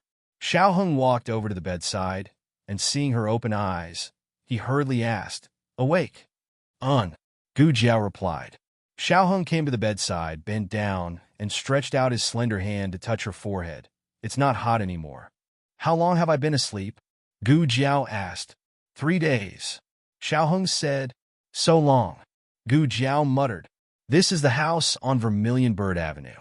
I told my family that my mother has angina, so you stay here and take care of her. Xiao Heng sat down on the stool beside the bed, looked at Gu Jiao carefully, and asked softly, Do you feel uncomfortable anywhere? Gu Jiao shook her head. No, it's just that I've been sleeping for a long time, so I feel a little tired. That's what happens when you sleep for too long. Let me help you up. Xiao Heng's words came too late, because Gu Jiao had already planned to sit up on her own. Then, Gu Jiao's small body stiffened in midair. Her eyes moved, and she lay down. I feel a little weak. Xiao Heng helped the weak person up. She was wearing thin pajamas, and his fingertips and palms could almost feel the softness of her arms. Xiao Heng's eyelashes trembled slightly. He took a cushion and placed it behind her back, then took a thin jacket from the wardrobe and draped it over her. This was a set of clothes that Princess Xinyang had asked an embroiderer to make for Gu Jiao. The wardrobe was filled with clothes, but Princess Xinyang never mentioned it, nor did she take the initiative to give it to her. Many thanks. Gu Jiao put on the thin jacket. It was spring, and the weather wasn't so cold.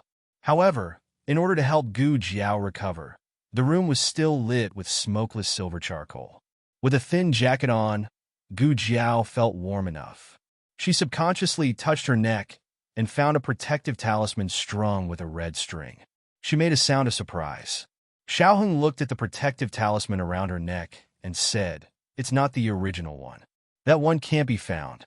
My mother had someone make a new one. It was too chaotic at the time, and the protective talisman had long been mixed with the blood and mud. It was dark, and Gu Jiao had lost her mind, so there was no way to find it. Xiao Hung sent people to look for it, but the scene was too damaged, and the protective talisman had long been broken into pieces.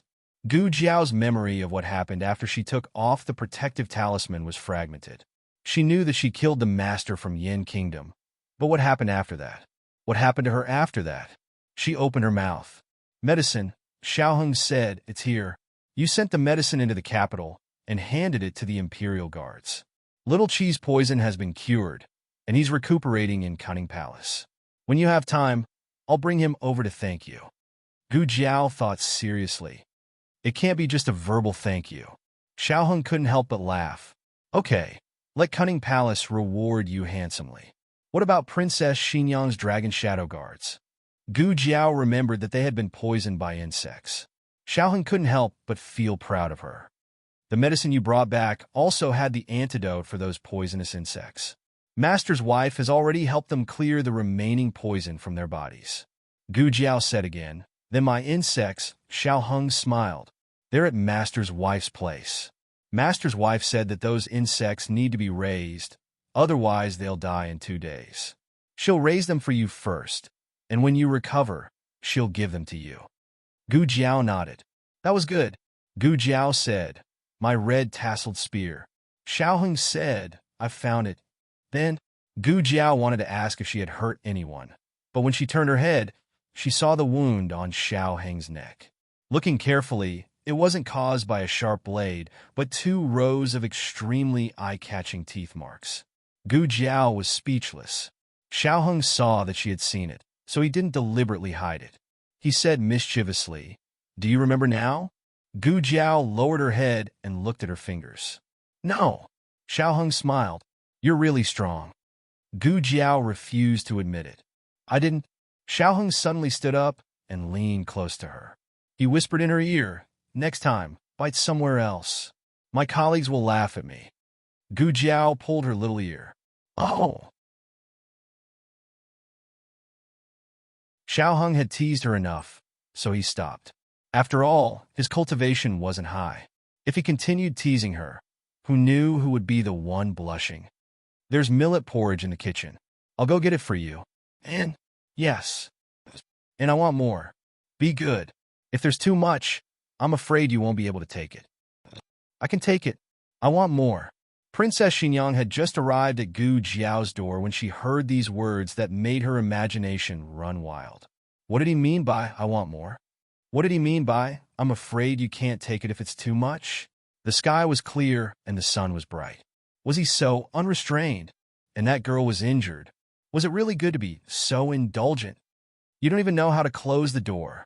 Princess Xinyang sucked in a breath of cold air. She walked to the side and was about to quietly reach out to close the door. Mother?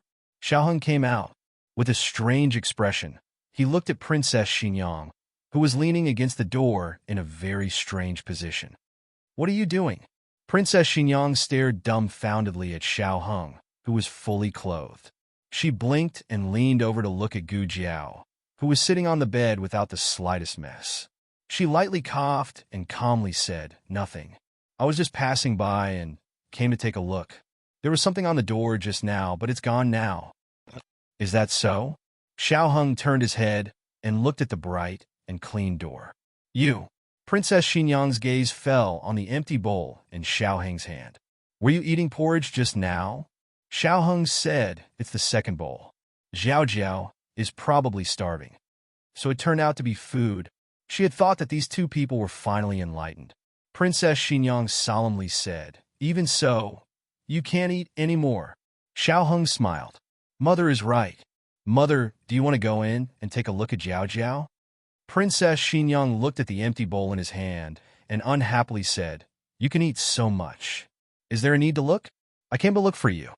Xiao Hung indifferently said, I wonder who came to look 3 or 4 times in one night. Shut up. Princess Xinyang coldly led a certain someone to the study at the end of the corridor with a certain someone. With Long Yi guarding the courtyard, Princess Xinyang didn't worry about anyone eavesdropping. Mother and son sat down in front of the study. Princess Xinyang handed him a secret letter. That person from the Zhao Kingdom who came in and out of the manor has been found. He is an aide of the Zhuang family. His surname is Jiang, and his name is Jiangping. His household registration and background have been clearly introduced. Take a look. Xiao Heng opened the secret letter. After carefully reading it, he said to Princess Xinyang, Jiangping is Grand Tutor Zhuang's man? Princess Xinyang said, yes, he is one of his trusted aides.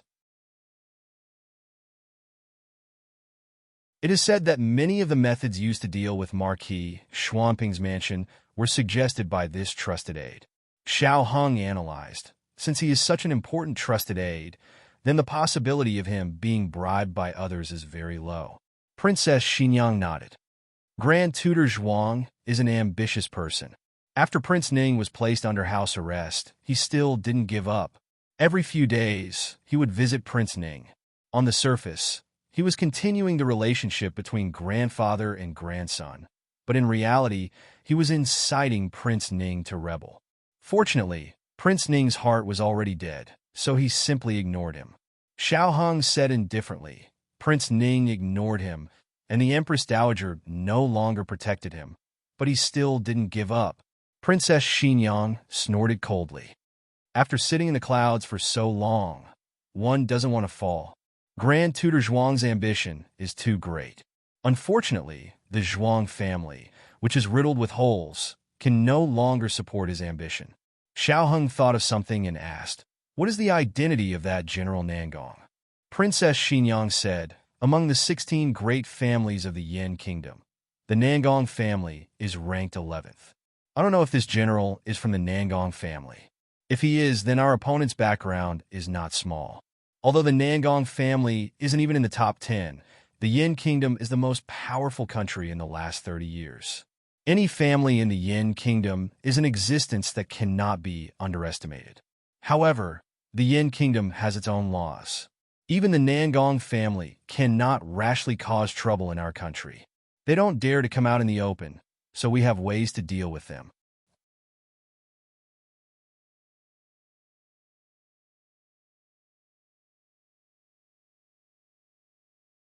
Chapter 588. Xiao Heng listened carefully, not in a hurry to express his opinion. Princess Xinyang was teaching him how to settle down in the 6 kingdoms, like an experienced gerfalcon patiently teaching its young eagle. He would learn and accept with humility. Princess Xinyang said calmly, I originally planned to lead the army to suppress them, but after thinking about it, the price would be too high. The life of any soldier is precious. Xiao Heng said, you changed your mind after seeing Jiao Jiao, didn't you? Princess Xinyang looked at him with a dark expression. You can't go a day without tearing down my long thorns? Xiao Heng smiled and said, I also think that subduing the enemy without fighting is the best strategy. Princess Xinyang nodded. We must fight, but don't let our people fight. After all, those dragon shadow guards are not to be trifled with. Against 100 of them, at least 1,000 of us will die. This kind of price was magnified to the extreme after seeing Gu Jiao return bathed in blood. Not everyone was born with the responsibility of the world's people. She was a princess, but her awareness was not that high. It was indeed Gu Jiao who changed her mind. Gu Jiao also desperately defended the city on the frontier, didn't she? She was like this, and so were the soldiers of the Zhao Kingdom. They couldn't afford to lose any more people. Leave the Yin Kingdom to me. As for Grand Tutor Zhuang, Princess Xinyang paused and looked at him with a faint smile. Leave him to you? Xiao Heng smiled gently. Okay. Princess Xinyang paused and said, right, let me remind you of something. The Yin Kingdom should have reached some kind of agreement with Grand Tutor Zhuang. Before Jiangping left, he said to General Nangong, General Nangong, thank you. In fact, Princess Xinyang knew far more than this, but she didn't tell Xiao Heng. She hoped that Xiao Heng could figure it out himself. She could not protect him forever. One day, he would have to soar alone and fly to a wider sky. She hoped that he would have enough ability to deal with everything. After Xiao Heng came out of the study, Eugene walked in. She had been guarding the door just now and had heard everything that she should have heard. She worriedly said, Princess, Grand Tutor Zhuang is a sly old fox. Wouldn't it be too dangerous for the young duke to deal with him? Princess Xinyang said earnestly, The Nangong family, Yujin, the person who wanted his life, came from the Nangong family. Do you understand how powerful the Nangong family is? The Nangong aristocratic family had over 1,000 people and 200,000 soldiers.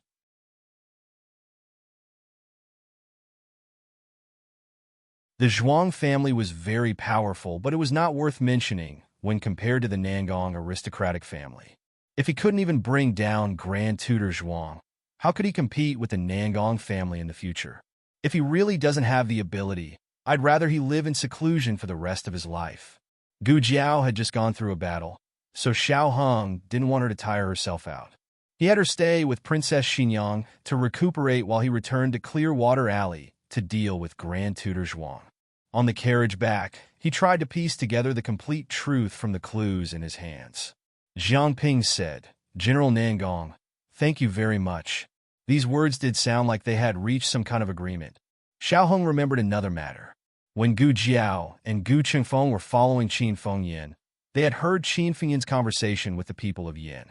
Qin Fengyin said, "It seems there's nothing to talk about between us." The man said, "If you want your things back, it's best to do as we say." Qin Fengyin said, "Why go through so much trouble? Why don't I help you kill him?" The man said, "If you can really kill him, that's fine. Bring his head over, and we'll give it to you." From their conversation, it seemed that Qin Fengyin's things had fallen into the hands of the people of Yin. When Princess Xinyang cleared out Qin Fengyin's lair, they found the money and account books that Grand Concubine Jing had left for Qin Fengyin. It was worth mentioning that Qin Fengyin hadn't seen the people of Yin again after that conversation. In other words, Qin Fengyin's things were still in the hands of the people of Yin. They had checked Qin Fengyin's luggage from the frontier fortress and found nothing valuable. Grand Concubine Jing had left that thing for Qin Fengyin. The things that Grand Concubine Jing had left behind weren't simple. Could this matter be related to that thing? Xiao Hong returned to Jadewater Alley and went next door first. Commandery Prince had been living here for the past few days. His position in the cabinet had been cut off. In order to force him to lower his head, Grand Tutor Zhuang had cut off all his paths of retreat. His colleagues, superiors, and even his former classmates didn't dare to talk to him, except for Xiao Lulang, who he had once seen as a thorn in his side. Of course, there was also Chancellor Hua, and then there was Empress Dowager Zhuang. Commandery Prince had already recovered from the shock of Empress Dowager actually dressed up as an old lady and hid here to play leaf cards, and Chancellor Hua actually poured tea and water for Empress Dowager Zhuang, cooked for her, and handed over his private savings. What was the point of worrying so much? His rent hadn't been settled yet. Guyan hired him to shovel chicken dung every day. 2 copper coins for each time he shoveled, 2 copper coins for each time he fed the chickens, 2 copper coins for each time he walked the chickens, and 4 copper coins for each time he praised Guyan. In total, he could earn 10 copper coins a day. But that was only 300 copper coins a month. It wasn't even half of the rent. Knock, knock, knock. Someone knocked on the door. Commandery Prince rubbed his sore shoulders and said, "Come in." Xiao Hong pushed the door open and entered. Commandery Prince said, "Why did you come back in broad daylight? Don't you need to go to work?" His family didn't know about Gu Jiao's injury. Commandery Prince naturally didn't know either. He really thought that Gu Jiao was taking care of him at Princess Xinyang's place. "I have something to talk to you about." "Sit." Xiao Hong sat down across from Commandery Prince, and Commandery Prince saw that his expression wasn't right and couldn't help but ask, "What's the matter? Why do you look so serious? Don't tell me you want to raise the rent?" Xiao Hong said, "Do I look like someone who wants to raise your rent? I'll raise it next month." Commandery Prince, "I shouldn't have said that." Xiao Hong said seriously, "I have something important to talk to you about. You can choose not to answer." Commandery Prince's expression changed. "Is it something to do with my grandfather?" He wasn't stupid, since they were talking about it. Xiao Hong said bluntly, "Yes, I recently found out that your grandfather is colluding with the people of Yin." "People of Yin? How is that possible?" It wasn't that Commandery Prince was belittling himself, but the Yin was a superior country. They didn't even have the chance to get in touch with the people of Yin. "What collusion?" Commandery Prince said, "I know you don't like my grandfather, but you can't slander him." Xiao Hong said, a group of people from Yin sneaked into Zhao. I can't tell you their purpose for now. Does your grandfather have an aide called Jiangping? Commandery Princeton frowned. How do you know? Xiao Heng said honestly. He was the one who talked to the people of Yin that day. Jiangping can't be loyal to anyone other than your grandfather, right? Disappointment flashed through Commandery Prince Anne's eyes. Jiangping is not only my grandfather's aide, but also my grandfather's adopted son. The only person who can order him around is my grandfather. Xiao Heng looked at him and said, I'm not here to convince you of this matter. According to the situation I have now, the people of Yin should have given your grandfather something very important. It's very likely that it's the trump card that old concubine Jing left for Qin Fengyin. Unfortunately, it fell into the hands of the people of Yin. You should know that old concubine Jing is a remnant of the previous dynasty. Her purpose is to restore the previous dynasty. So the trump card she left for Qin Fengyin must be something that can overturn the imperial power of Zhao. If it really fell into your grandfather's hands, it shouldn't be hard for you to guess what he would do. Commandery Prince and fell silent. Xiao Heng continued, I came here today to ask you, where does your grandfather usually hide important things? Of course, I also said that you can choose not to answer. No matter what happens in the future, you won't be implicated. After all, Grand Tutor Zhuang was Commandery Prince Anne's grandfather. Even if he had a falling out with Grand Tutor Zhuang, it didn't mean that Commandery Prince Anne could sell out Grand Tutor Zhuang with a clear conscience. Xiao Heng understood this, so he didn't force him. A hint of struggle flashed through Commandery Prince Anne's eyes.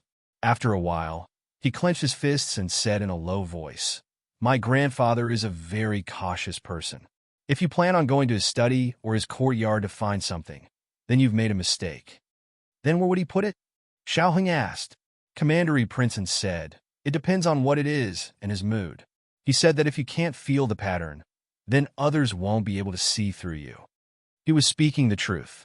His grandfather's thoughts were deeper than the sea. Xiao Heng clicked his tongue. Truly an old fox. Commandery Prince Anne said again, Zhuang family is bigger than Marshall's mansion. You won't be able to find it if you search aimlessly. Xiao Heng stood up. Even if we can't find it, we still have to find it. Tonight, he would let Long Yi find it. Xiao Lulang. Commandery Prince Anne called out to him. Xiao Heng turned his head. What's wrong? Commandery Prince Anne's throat moved, and with a complicated expression, he said, I'll go find it.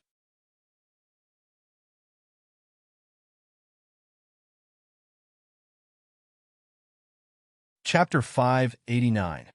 As night fell, the Zhuang family's residence gradually lit up with candles. The servants took down the lanterns one by one and lit them before hanging them up high. Grand Tutor Zhuang was sitting in his study, flipping through the booklets presented by Su Sifu and the others. Minister Xing and Empress Dowager Zhuang were rehabilitated, and each of them regained their status and power.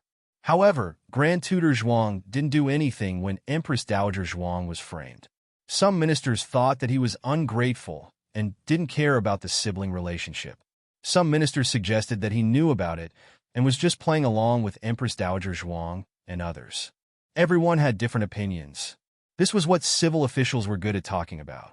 If they were really free, they would find other things to do. What Grand Tutor Zhuang truly cared about wasn't the quarrel in the imperial court, but his gaze fell on a landscape painting on the opposite wall. Master, the steward of the Zhuang family, reported happily at the door. The royal prince is back. Outside the solemn gate of the manor, Commandery Prince Anne knelt at the bottom of the steps. During the time he had left the Zhuang family, Grand Tutor Zhuang hadn't heard from him. However, this meant that he was still alive. If he had died, the capital would have been turned upside down. Grand Tutor Zhuang didn't deliberately seek him out and cut off all his paths of retreat. He knew that he wouldn't be able to hold on for too long, and that there would be a day when he would take the initiative to return home and beg for his help. As expected, wasn't it? Grand Tutor Zhuang arrived at the entrance of the Zhuang manor, draped in a brown-gray cloak. The servants were all dismissed by the steward. No matter how Grand Tutor Zhuang punished Royal Prince Anne was his grandson. He could watch Royal Prince Anne fall, but the servants could not. I'll go to the storeroom to take a look. After the grandfather and grandson met, the steward also found an excuse to leave. However, Grand Tutor Zhuang said, "No need. Just stay here." The steward was embarrassed. Ah yes, this was too difficult for him. Today, he had seen the little master make a fool of himself.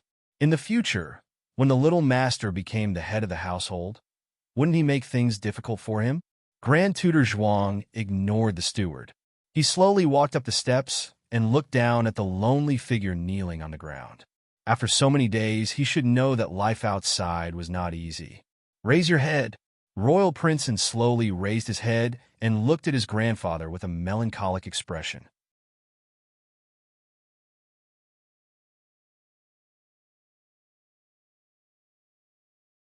Grand Tutor Zhuang originally wanted to tell her to take a look at herself and see how thin she had become. Who would have thought that the words would get stuck in his throat when he took a closer look? Was it an illusion? Why did it feel like this brat had put on weight? Royal Prince used to be a handsome and elegant man, but his cheeks were slightly sunken and he looked slightly thin. Now, the dent in his cheek was gone. With a round face, one would be blessed with good fortune. Of course, it wasn't fat. It was just that he had grown up. He was more like the sunshine and handsome that his age should be. But wasn't that strange? He was so skinny at home. How could he have fattened himself up after going out? The main reason was that Royal Prince was forced by Gu Yin to work every day. He did more physical work and his appetite increased greatly. Gradually, he grew stronger. He used to be full with just one bowl back in the manor. Now, he was a super glutton who could fill 2 bowls and wouldn't feel full even if he ate 3 bowls. Grand Tutor Zhuang suddenly felt a little irritated. "Grandfather," Royal Prince took the initiative to speak. "Grandson is back." This sentence finally broke the short silence and pulled Grand Tutor Zhuang back from the situation where he didn't know how to react.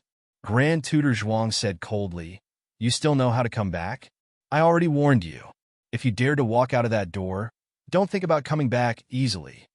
Royal Prince lowered his head. "Grandson knows his mistake. Grandfather, please forgive me." Grand Tutor Zhuang snorted coldly. "Forgive? You make it sound so easy. In the future, everyone will be like you. If they are happy, they will stay at home, and if they are unhappy, they will run away. Then what will my Zhuang family be?" Royal Prince didn't quibble anymore. He lowered his head and looked extremely remorseful. The steward hurriedly advised, "Master, Royal Prince was possessed for a moment. Since he knows his mistake, please forgive him this time on account of his filial piety to you in the past. Royal Prince won't dare to do it again in the future. Isn't that right, Royal Prince?" As he spoke, he looked at Royal Prince who was kneeling there with his head lowered in repentance. Royal Prince nodded gloomily. "The steward is right. Grandson has suffered a lot outside. In the future, I won't dare to disobey grandfather." These words were a bit unconvincing. After all, he grew up so well even after suffering. If he didn't suffer, wouldn't he go to heaven? However, Grand Tutor Zhuang couldn't think of any reason why Royal Prince didn't suffer. After all, he had already informed all the connections that Royal Prince could rely on in advance. No one dared to take him in. Large inns and restaurants also wouldn't let him stay. During this period of time, at most he relied on the money he had to stay in some low-class inns. "Come in and kneel." Grand Tutor Zhuang said coldly. "Yes." Royal Prince responded. The steward hurriedly walked down the steps to help Royal Prince up. His Royal Prince's weak body. Before this thought flashed through his mind, Royal Prince stood up on his own. He was as nimble as he could be. The steward, Royal Prince followed Grand Tutor Zhuang to his courtyard. Grand Tutor Zhuang had Royal Prince kneel at the door of the study. Royal Prince said in a low voice, "Let me go inside and kneel." "It's embarrassing." Grand Tutor Zhuang chuckled. "You know how to embarrass yourself?" Royal Prince said considerately, "It's fine if I embarrass myself, but it's not good if I cause grandfather to lose face." Grand Tutor Zhuang flicked his sleeves coldly. In the end, he didn't chase him out. Royal Prince knelt in the middle of his study. Since Grand Tutor Zhuang wanted to give him a show of strength, he naturally wouldn't show too much concern for him. For example, he would ask how he was doing, where he was, if he ate enough, if he was wearing warm clothes, and so on. If he had asked, he might have been able to detect some small flaws and clues. Royal Prince looked at Grand Tutor Zhuang from time to time. Grand Tutor Zhuang knew, but he didn't think much of it. He just thought that this child was looking at his face. He said coldly, "Don't expect me to forgive you so quickly. Then how long do I have to kneel?" Royal Prince asked pitifully. As soon as he said this, Grand Tutor Zhuang was angered. Was he here to admit his mistake? He hadn't even knelt for long, and he wanted to get up? Grand Tutor Zhuang said angrily, "Kneel until you learn your lesson." He originally planned to let Royal Prince return to his courtyard, but Grand Tutor Zhuang changed his mind. He should let him kneel through the floor. "Master." The steward came again. This time, his expression was somewhat hidden. Grand Tutor Zhuang understood and looked coldly at Royal Prince on the ground. "Kneel obediently." "Yes." Royal Prince agreed, feeling wronged. Grand Tutor Zhuang left the study. Royal Prince hurriedly stood up and put his ear to the gap in the door. The steward said softly, "Master, Jiang Ping is back. He said he has something to report to you. Should I bring him here?" Grand Tutor Zhuang looked back at the study with the door ajar and said indifferently, "Forget it. Let him wait in my tea room." The steward said, "Yes."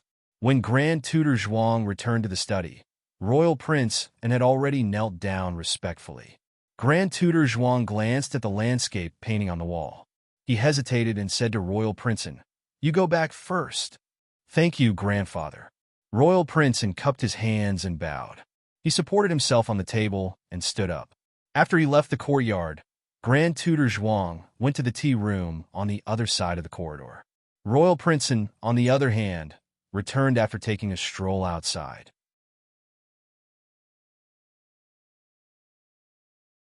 "I left my jade pendant inside," he said to the manservant guarding the courtyard.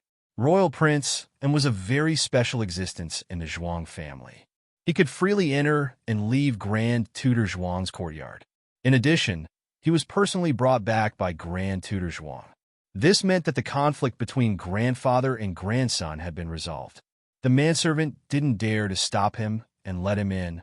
Royal Prince hurried to Grand Tutor Zhuang's study. He didn't look anywhere and went straight to the landscape painting hanging on the wall opposite the desk.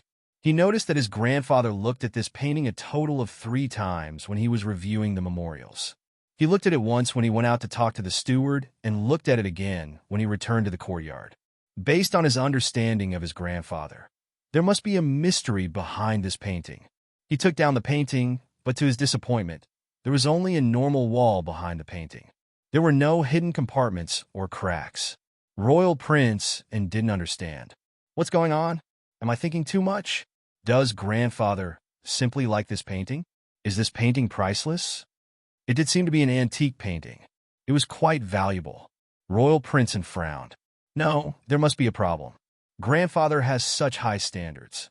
Why would he be so nervous about an antique painting? Thud!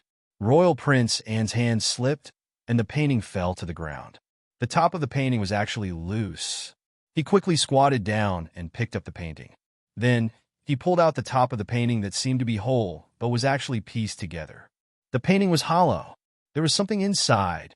Royal Prince tilted the scroll down, and a rolled-up yellow imperial edict fell out. Royal Prince opened it and found that it was a blank imperial edict from the late emperor. It was stamped with the imperial jade seal and the late emperor's seal. If something was written on it, it would become the late emperor's will. It wouldn't be difficult to remove the emperor's throne and appoint King Ning or any of the princes or princes. Was this what Jiang Ping brought back from the people of Yin? Was this the trump card that Grand Concubine Jing left for Qin Fengyin? If Grand Concubine Jing had such a powerful thing, why didn't she take it out earlier to save her life? There was no time to deal with these doubts. Royal Prince only knew that such a terrifying thing couldn't fall into his grandfather's hands. He put away the imperial edict and hung the painting back in perfect condition. He came to the door. After some thought, he gritted his teeth and went back. It was a dark and windy night. Royal Prince and held the imperial edict in his arms and walked out in a hurry. Royal Prince. Along the way, many servants and maids greeted him. He ignored all of them and walked straight to the Zhuang family's door. Royal Prince, it's so late. Are you going out? The servant guarding the door asked. Royal Prince Anne's eyes flashed, and he said in a normal tone, I have something to do. Should I send someone to follow you? The servant asked. No need. Royal Prince Anne refused. The servant couldn't say anything else and moved aside to make way for him. Royal Prince Anne stepped over the tall threshold. Before his foot touched the ground, Grand Tutor Zhuang's cold and dignified voice sounded behind him.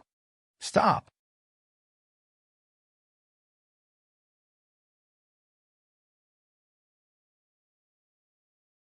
Chapter 590. The unexpected voice made Royal Prince Anne's heart skip a beat. His body unconsciously trembled. This reaction naturally didn't escape Grand Tutor Zhuang's eyes. Grand Tutor Zhuang looked at his back coldly. It's so late. Where do you want to go? Royal Prince Anne forced himself to calm down. He slowly turned around and tried to look normal as he said to Grand Tutor Zhuang, I left something outside. I'm going out to look for it. Grand Tutor Zhuang looked at him dangerously. Is that so? What did you leave behind? Why are you going out to look for it in the middle of the night? Royal Prince Anne's forehead was covered in cold sweat. I left a token. It's the Zhuang family's token. Is that so? Grand Tutor Zhuang walked towards Royal Prince and felt a strong aura and pressure. More sweat appeared on his forehead, and his throat moved in fear. Grand Tutor Zhuang stopped in front of him and pulled his waist. Then tell me, what is this? Royal Prince Anne's eyes flashed, and he said embarrassedly, my token was hanging on my waist? I thought I dropped it. Grand Tutor Zhuang said coldly, Zhuang Yuheng, how long are you going to pretend? Royal Prince Anne said, Grandfather, what are you talking about? I don't understand. Grand Tutor Zhuang gritted his teeth.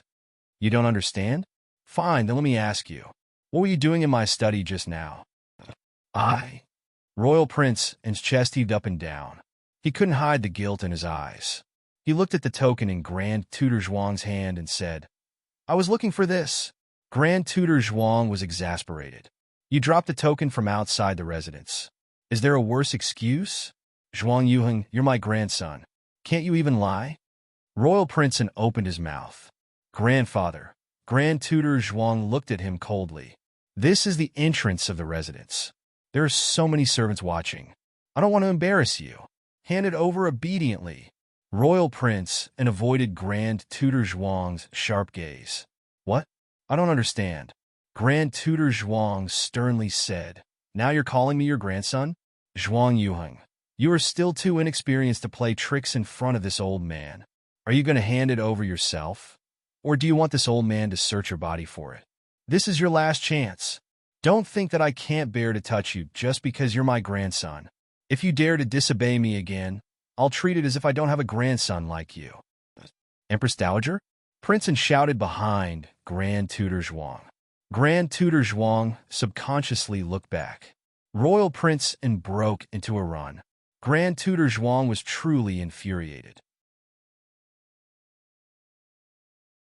He clenched his fists so hard that they cracked and his shoulders trembled. Bring him back here.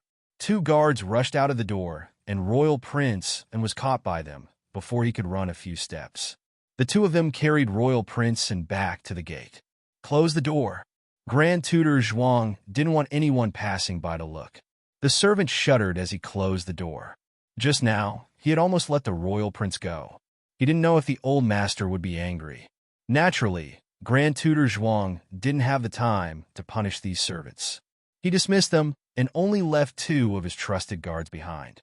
He looked at Royal Prince Anne, who was detained in front of him, and said, Do you think you can successfully leave with the things? Do you think you'll have escaped by the time I find out? Zhuang Yuheng, who gave you the confidence? Royal Prince Anne didn't answer him. Instead, he asked, Grandfather, why did you collude with the people of Yin? Grand Tutor Zhuang narrowed his eyes. Who told you? Royal Prince Anne said, Grandfather, You don't need to know who told me. You only need to answer me yes or no. Grand Tutor Zhuang naturally wouldn't be led by the nose by him. So you came to steal the imperial edict? I don't care what rumors you heard outside. You better shut your mouth. Royal Prince An's eyes flashed with a strong sense of disappointment. So grandfather really colluded with the people of Yin. Grandfather, what do you want to do? Rebel? Grand Tutor Zhuang shouted angrily. Kneel down. Royal Prince and didn't kneel. The guard kicked his knee and forced him to kneel on the ground. Grand Tutor Zhuang said, search his body. Royal Prince said coldly, how dare you? I'm a royal prince personally conferred by His Majesty. Don't you want your heads anymore? The guard hesitated. Grand Tutor Zhuang said sternly, search him. The guard continued to search Royal Prince An's body. No matter how hard he struggled, it was useless. However, because the imperial edict wasn't a hard object, they couldn't touch it at all. Grand Tutor Zhuang paused. Take off his clothes and tear them apart. Royal Prince An resisted with all his might. He was pressed to the ground by the two guards. His elbows and knees were bleeding. The two guards tore his clothes apart. In the end, they wished they could only leave a pair of pants. Master, I didn't. Royal Prince An curled up his body and shivered on the cold ground. Grand Tutor Zhuang was so angry that he kicked him. Where did you hide the imperial edict? Master, it's not good. There's a fire in the study. Grand Tutor Zhuang's eyes narrowed. He looked at Royal Prince An, who was shivering on the ground. Royal Prince An's lips curled up into a smile. He said weakly, this. Did grandfather expect this? When Grand Tutor Zhuang rushed to the study, the fire in the study was already out of control. The steward said anxiously, I don't know how the fire started. When I saw the fire and rushed over, the fire inside was already out of control. However, I still managed to snatch the seal and memorials on Sir's desk. That's right. When normal people encounter a fire like this, they would of course steal what they thought Grand Tutor Zhuang cared about first. They wouldn't pay attention to anything else. Grand Tutor Zhuang stood in front of the fire. He calmed down and carefully sorted out the situation. He roughly understood what had happened. First of all, Zhuang Yuheng came back with an ulterior motive. He had always trusted this grandson of his too much. Even if he ran away from home, he didn't think he could do anything worse. Secondly, he calculated that he wouldn't be able to take the imperial edict far away. He might as well hide the imperial edict in a corner of the study and burn it. When he came out of the tea room, the servant told him that Zhuang Yuheng came back once. Thus, he immediately went to the study to check the painting. When he found that the imperial edict was gone, he immediately thought that Zhuang Yuheng had stolen it. Zhuang Yuheng must have started the fire from the corner blocked by the bookshelf. He was in a hurry to get the imperial edict back. After he went in, he immediately came out. Thus, he didn't notice the small flame in the corner. Zhuang Yuheng, I haven't seen you for a few days, and you've become more capable. That imperial edict was not only Qin Fengyan's trump card, but it was also Grand Tutor Zhuang's biggest trump card to turn the tables. What was the former emperor's edict? It was a legitimate and orthodox edict. Its prestige was above that of the current emperor. As long as he took out the posthumous edict to appoint the other princes and princes as emperors, there would definitely be ministers who would follow him loyally. At that time, with his many years of power and the help of the Yin Kingdom's Nangong family, there would be nothing to worry about.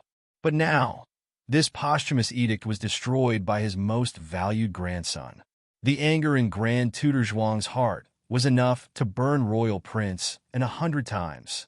He angrily came to the entrance of the residence.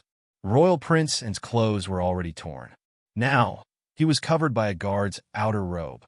Grand Tutor Zhuang was not a person who would easily take action.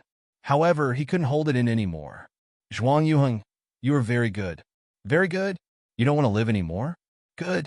I will fulfill your wish. Guards, drag him away. Flog him to death. He didn't want this traitorous grandson. Grandfather. Zhuang Yueshi suddenly rushed over and pounced on Royal Prince An. She turned to look at her grandfather. Grandfather, don't hit brother. Grand Tutor Zhuang was furious. Even you want to go against me? Zhuang Yueshi kneeled in front of him and hugged his leg. "Grandfather, don't be angry with brother. I didn't do it on purpose. Please forgive brother." Grand Tutor Zhuang kicked Zhuang Yueshi away. "Hurry up and do it." Two guards held on to Royal Prince and "Let go of my brother." Zhuang Yueshi pounced again and bit one of the guards' wrist. "What are you waiting for?" Grand Tutor Zhuang yelled at Zhuang Yueshi's servant. The servant quickly went forward and pulled Zhuang Yueshi away. Zhuang Yueshi struggled with all her might. Her tears fell like rain. "Grandfather, grandfather, big brother is your biological grandson. You can't beat him to death. If you want to beat him, beat Chi-er. Chi-er is willing to take the punishment for brother." "Grandfather, grandfather, please beat Chi-er. Don't beat brother. Don't." Grand Tutor Zhuang ignored his granddaughter's cries and pleas. He ordered someone to gag her mouth and drag her away. He looked at Royal Prince and coldly. "Execute." Dong, dong, dong. Suddenly, there was a loud banging on the door. Grand Tutor Zhuang frowned. "Who is it? Open the door. The Ministry of Justice is investigating. Those who disobey will be put in jail." Grand Tutor Zhuang ordered one of the guards to open the door with a cold face. Assistant Minister Li walked in calmly with the arrest warrant from the Ministry of Justice. He glanced at Royal Prince and who was dragged away in time. Then, he cupped his hands formally at Grand Tutor Zhuang and handed over the document. "Grand Tutor Zhuang, your grandson Zhuang Yuheng is suspected of a murder case.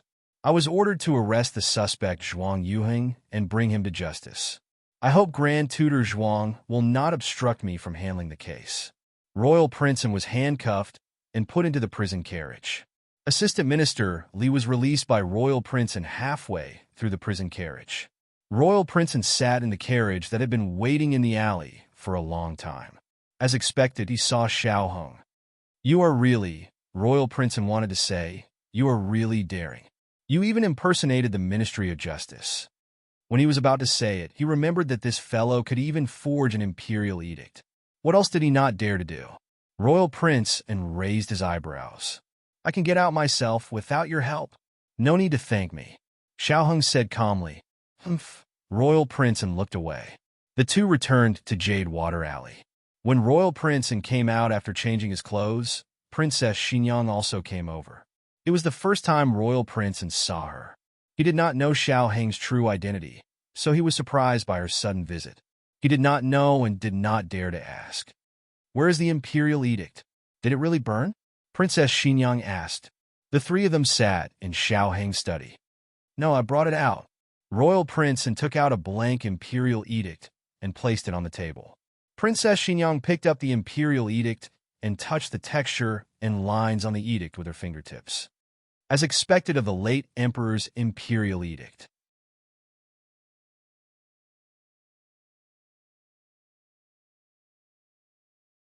The paper is different from today's. It is so smooth. It is said that it was made with a special kind of silk and bamboo. It has a faint bamboo fragrance. "How did you bring it out? Weren't you searched?" Royal Prince scratched his head. "I was searched, but they did not expect me to sew the imperial edict there." Princess Xinyang put the imperial edict to her nose and sniffed it. She closed her eyes to feel its scent. "Where is it?" Royal Prince, "In my pants." Thud. The imperial edict in Princess Xinyang's hand fell.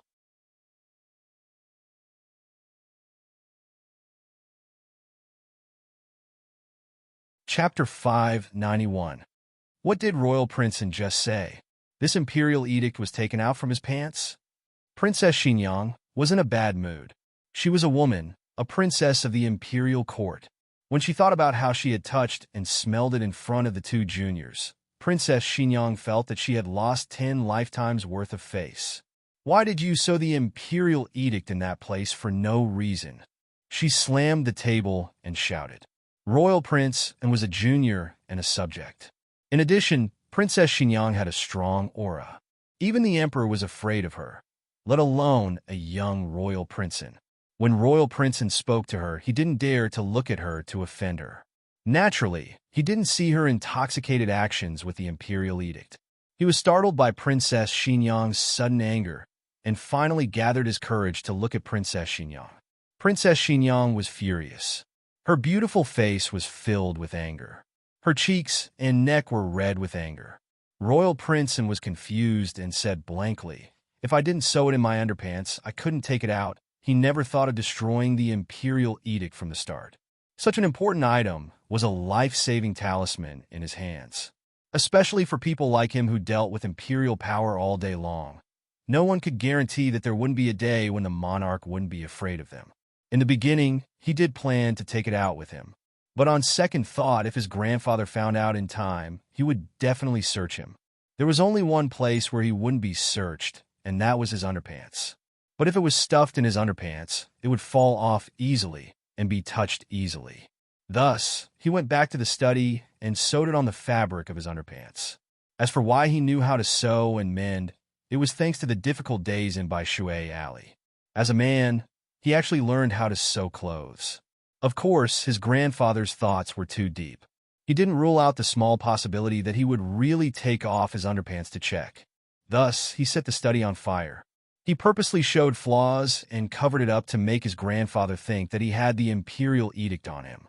Later, when the study was burned down, he showed a proud expression in front of his grandfather, making him think that he was trying to distract him so that he could set fire to the imperial edict. This way, no matter what, his grandfather would never take off his underwear again. However, he did not expect that his grandfather would be so angry that he would be beaten to death. This was beyond his expectations. He had overestimated his grandfather's affection for him. If it weren't for Xiao Heng secretly keeping an eye on him and promptly sending Assistant Minister Li to take him away, he probably would have gone to see the previous emperor with the imperial edict in his pants. However, he would not thank Xiao Lulang. Princess Xinyang was so angry that she almost died. She ferociously glared at Jun Wang. She was truly unable to control herself. Long Yi, castrate him. Long Yi entered in a flash and grabbed Dukan. Then, he threw him into the salt jar in the backyard. Princess Xinyang, I asked you to castrate people, not pickle vegetables. Princess Xinyang left with an ashen face. Dukan curled up at the mouth of the salt jar with a dumbfounded expression. He looked at Xiao Heng, who was walking towards him. What did I say wrong? Why was Princess Xinyang angry? Could it be that she felt that I blasphemed the imperial edict? In all honesty, I really had no other choice at that time. Xiao Heng had witnessed the entire process. He held back his laughter and pulled Dukan up from the salt jar. No, you were able to bring the imperial edict out. You made a great contribution. Then why is she still angry? Dukan muttered and patted the salt off his body. He thought of something and said in a low voice, It seems that the rumor is true. What rumor? Xiao Heng asked. Royal Prince looked around and confirmed that Princess Xinyang wouldn't return.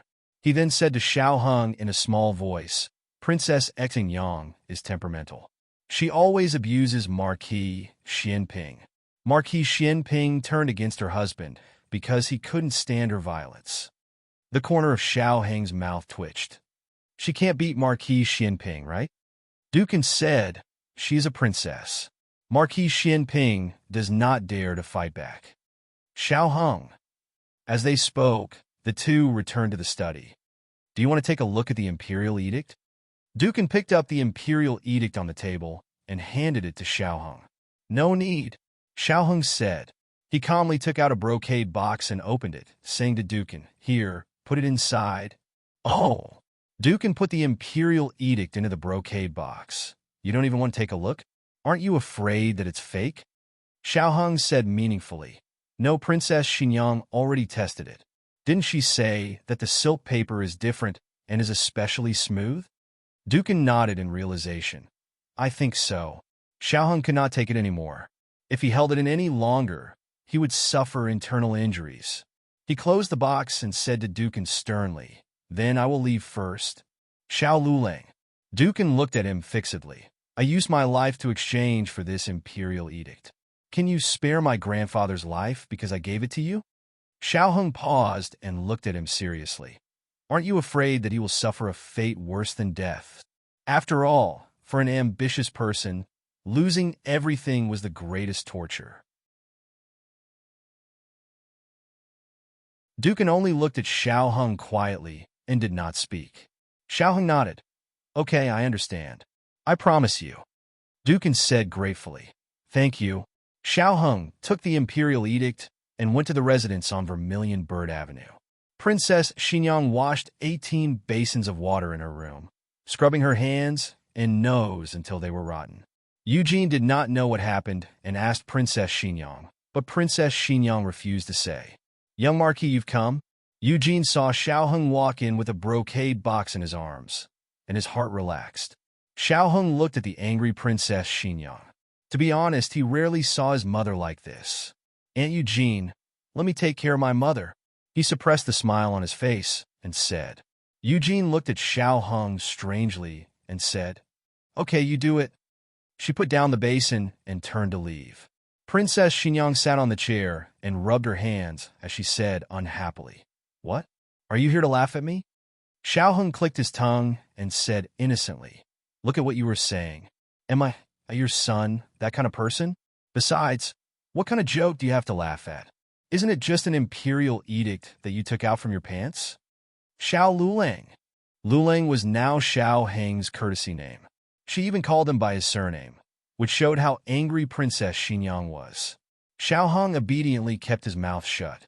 Princess Xinyang saw the box in his hand and frowned. What is this? Xiao Hung said truthfully, An imperial edict. Princess Xinyang was startled, then realized it was the imperial edict from the previous emperor. Her face darkened. You still dare to bring this thing here? Xiao Hung said helplessly, This thing is too precious. It's not safe to leave it with me. This was the truth. The child at home was too naughty. It was hard to guarantee that one day he wouldn't take it out and destroy it. After thinking it over, he could only leave it with Princess Xinyang. Princess Xinyang obviously understood this. She clenched her teeth. Take it for Eugene. Xiao Hung held the brocade box and bowed. As you command, mother. He turned and left. Princess Xinyang glared at him. Come back here. Xiao Hung obediently turned around and smiled. Mother, do you have any other orders? Princess Xinyang said with a sullen face. Change the way you address me. Xiao Hung bowed again and smiled from ear to ear. Yes, Honorable Regent Princess. Princess Xinyang. After Xiao Hung handed the imperial edict to Eugene for safekeeping, he went to the adjacent room to accompany Gu Jiao. Recently, the two of them had been busy with their own matters and rarely had time to be alone. Eugene handled the imperial edict properly and returned to Princess Xinyang's room. Princess Xinyang had finally finished bathing and was sitting in front of the dressing table applying vanishing cream. A woman's hands also needed to be taken care of. Let me do it, Eugene said. Princess Xinyang handed her the vanishing cream. Eugene used her fingertips to scrape a bit, then lifted Princess Xinyang's left hand and gently smeared it on the back of her hand. Princess, I just heard from the young duke that the previous emperor left behind a blank imperial edict. Without that imperial edict, I'm afraid that Grand Tutor Zhuang won't be able to cause any more waves. Princess Xinyang pursed her lips. Humph. Eugene smiled gently. The young duke is really capable. Princess Xinyang chuckled. What can he do? The imperial edict was stolen by Zhuang Yuheng. He just sent someone to bring Zhuang Yuheng out. After applying the vanishing cream, Eugene gently massaged Princess Xinyang's hand. Why would Zhuang Yuheng be willing to steal the imperial edict for the young duke? Has the princess never thought of this question? Zhuang Yuheng and Grand Tutor Zhuang had a falling out, and no one in the capital dared to take him in. Only our young duke was bold enough. Princess Xinyang pursed her lips. Eugene continued, to do what ordinary people can't, to think what ordinary people can't. This is the young duke's talent. The young duke is a good child with foresight, strategy, courage, and breadth of mind. How could Princess Xinyang not know? She just wanted to hear others praise her son. Eugene smiled and placed her tender left hand on her thigh. Then she picked up her right hand and began to gently apply the vanishing cream. Grand Tutor Zhuang first lost the protection of Empress Dowager Zhuang. Then he lost Prince Ning as a bargaining chip. Now he doesn't even have a chance to turn the tables. I reckon that the Zhuang family's luck has run out, and there's nothing to fear. But the people of Yin are a bit of a headache. What does the princess plan to do? Princess Xinyang said thoughtfully, I want to kill someone with a borrowed knife. Eugene was slightly startled. Whose knife does the princess want to borrow? Princess Xinyang looked coldly at the setting sun outside the window. The people of Yin.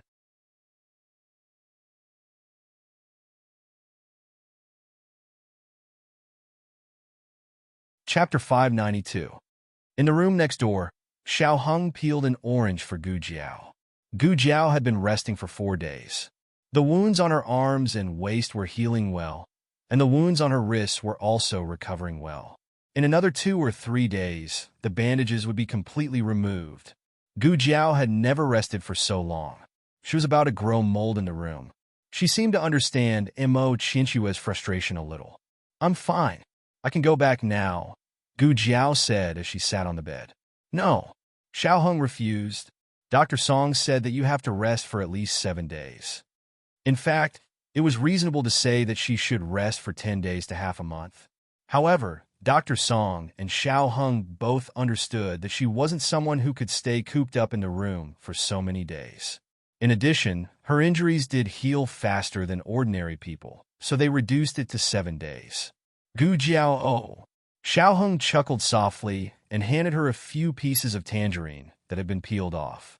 He also knew that she was bored and had gone to the Yamen these 2 days. He basically stayed here to accompany her. Imperial tutor Zhuang's matter has been taken care of. Zhuang Yuheng went to get it. He talked to her to relieve her boredom. Who would have thought that old concubine Jing would have a blank imperial edict from the late emperors? Gu Jiao asked, why didn't she take it out earlier? Xiao Heng continued to peel the remaining orange petals. I'm guessing that this imperial edict either fell into the hands of the people of Yin long ago, or it was hidden somewhere. Grand concubine Jing only found it before she died, but she didn't have the chance to get it herself. So she left a letter for Qin Fengyan to get it. However, the Yin kingdom found out that Qin Fengyan was on her way to get the imperial edict, so they snatched it in advance and used it to make a deal with Qin Fengyan. What you said makes a lot of sense. Gu Jiao ate a piece of orange. It was so sweet. Xiao Heng looked at her bulging cheeks.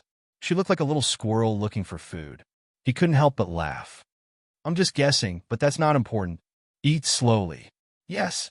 Although he said so, his hands grabbed a few more pieces and stuffed them into his mouth. Why do you like eating oranges so much? Xiao Heng didn't know whether to laugh or cry. He handed her the other half of the tangerine. She took it and pointed at the oranges on the plate. His meaning was clear. You want more? Xiao Heng raised his eyebrows and said, You're getting better at ordering your husband around. Gu Jiao nodded and admitted generously. Xiao Heng smiled and peeled another orange for her. This time, Gu Jiao did not eat by herself. Instead, she said to him, You eat too? Xiao Heng said, I don't like this. Gu Jiao asked, Then what do you like to eat? Xiao Heng looked at her deeply and said, Nothing. He lowered his eyes and continued peeling the orange. As he peeled the orange, he suddenly felt the light in front of him dim. Gu Jiao's body was leaning towards him. He held his breath and his eyelashes trembled.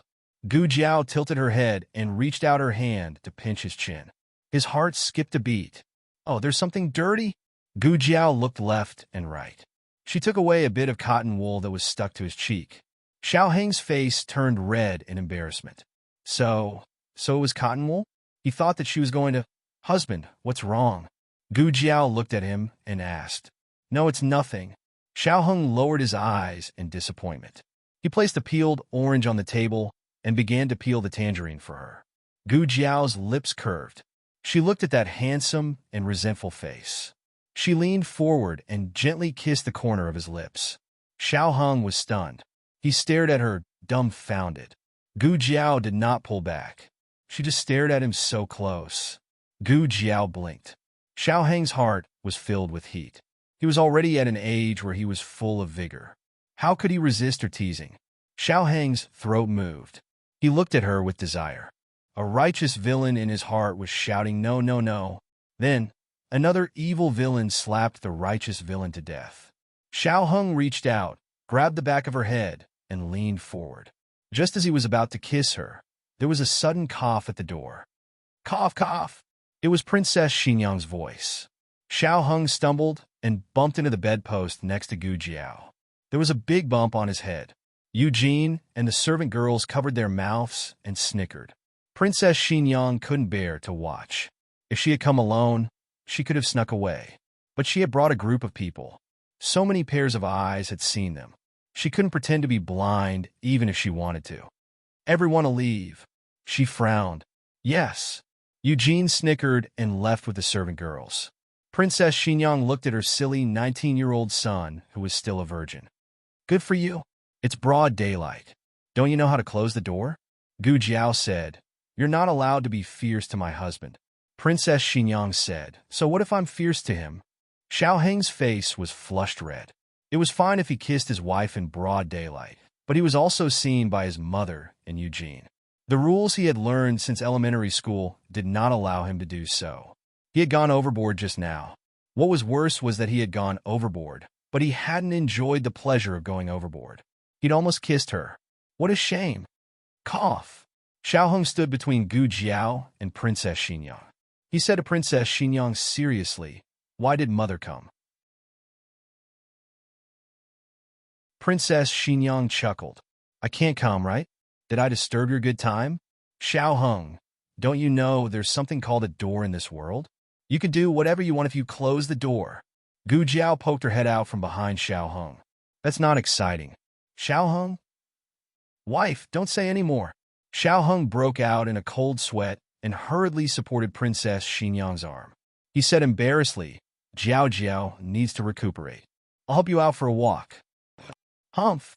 Princess Xinyang flicked her sleeves and turned around. Gu Jiao turned her face and snorted. Humph. Princess Xinyang's eyes widened as she turned around. Hey, this girl is still. Xiao Hung blocked her with his body and helped her out. The flowers in the courtyard are blooming.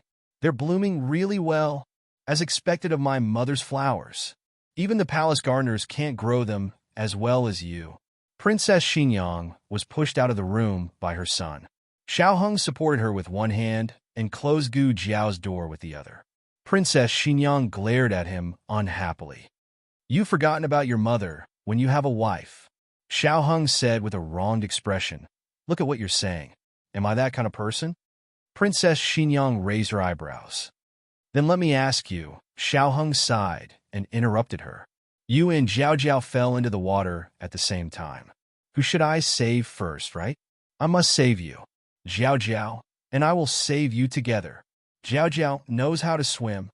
Princess Xinyang. Princess Xinyang didn't really come to pick a quarrel. She snorted a few times and talked about the proper business. She was going out and would return in a few days.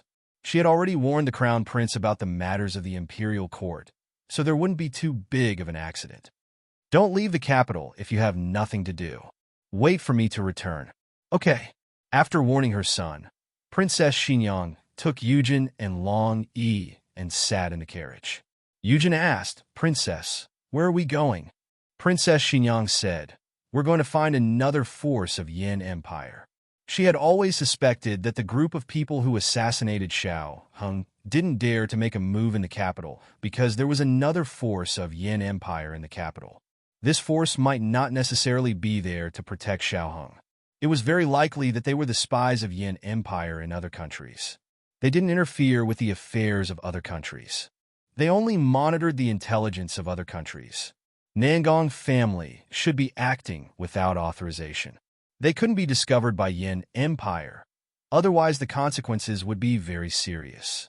Princess Xinyang opened a corner of the curtain and said to Eugene, Look at the people on the street. Each and every one of them is dressed like ordinary people. But maybe one of them is a spy from another country. A spy from Yin Empire, a spy from Jin Empire, a spy from Liang Empire. Eugene said, So many spies? Princess Xinyang said, We also have spies in other countries. Eugene was slightly surprised. Shang Empire also has spies? Princess Xinyang said indifferently, Liang Empire, Yin Empire and Jin Empire still don't have spies. Yujin doubtfully said. Then how do we know which one is a spy from Yin Empire? Guess, Princess Xinyang said. The carriage stopped outside a beautiful cloth store. The coachman got off and negotiated with the owner of the cloth store. Not long after, the owner personally got on the carriage and reported, replying to Princess, that pharmacist from Yin Empire wants to go out of the city to pick herbs today. I've already sent people to spread the news that there are herbs he wants in Songbei Mountain. Behind the cloth store was the underground martial arts field. No one knew that this inconspicuous cloth store was actually a spy set up by Princess Xinyang many years ago. Yujin frowned and said, Princess, are you suspecting that the pharmacist from Yin Empire is a spy from Zhao Empire? Isn't this too blatant? Isn't he hiding his identity from Yin Empire? Princess Xinyang said coldly, sometimes, the more open you are, the less people suspect you. Besides, Zhao Empire is just a lower country. Yin Empire doesn't need to be too careful. Whether he is the one I am looking for, we will know after following him.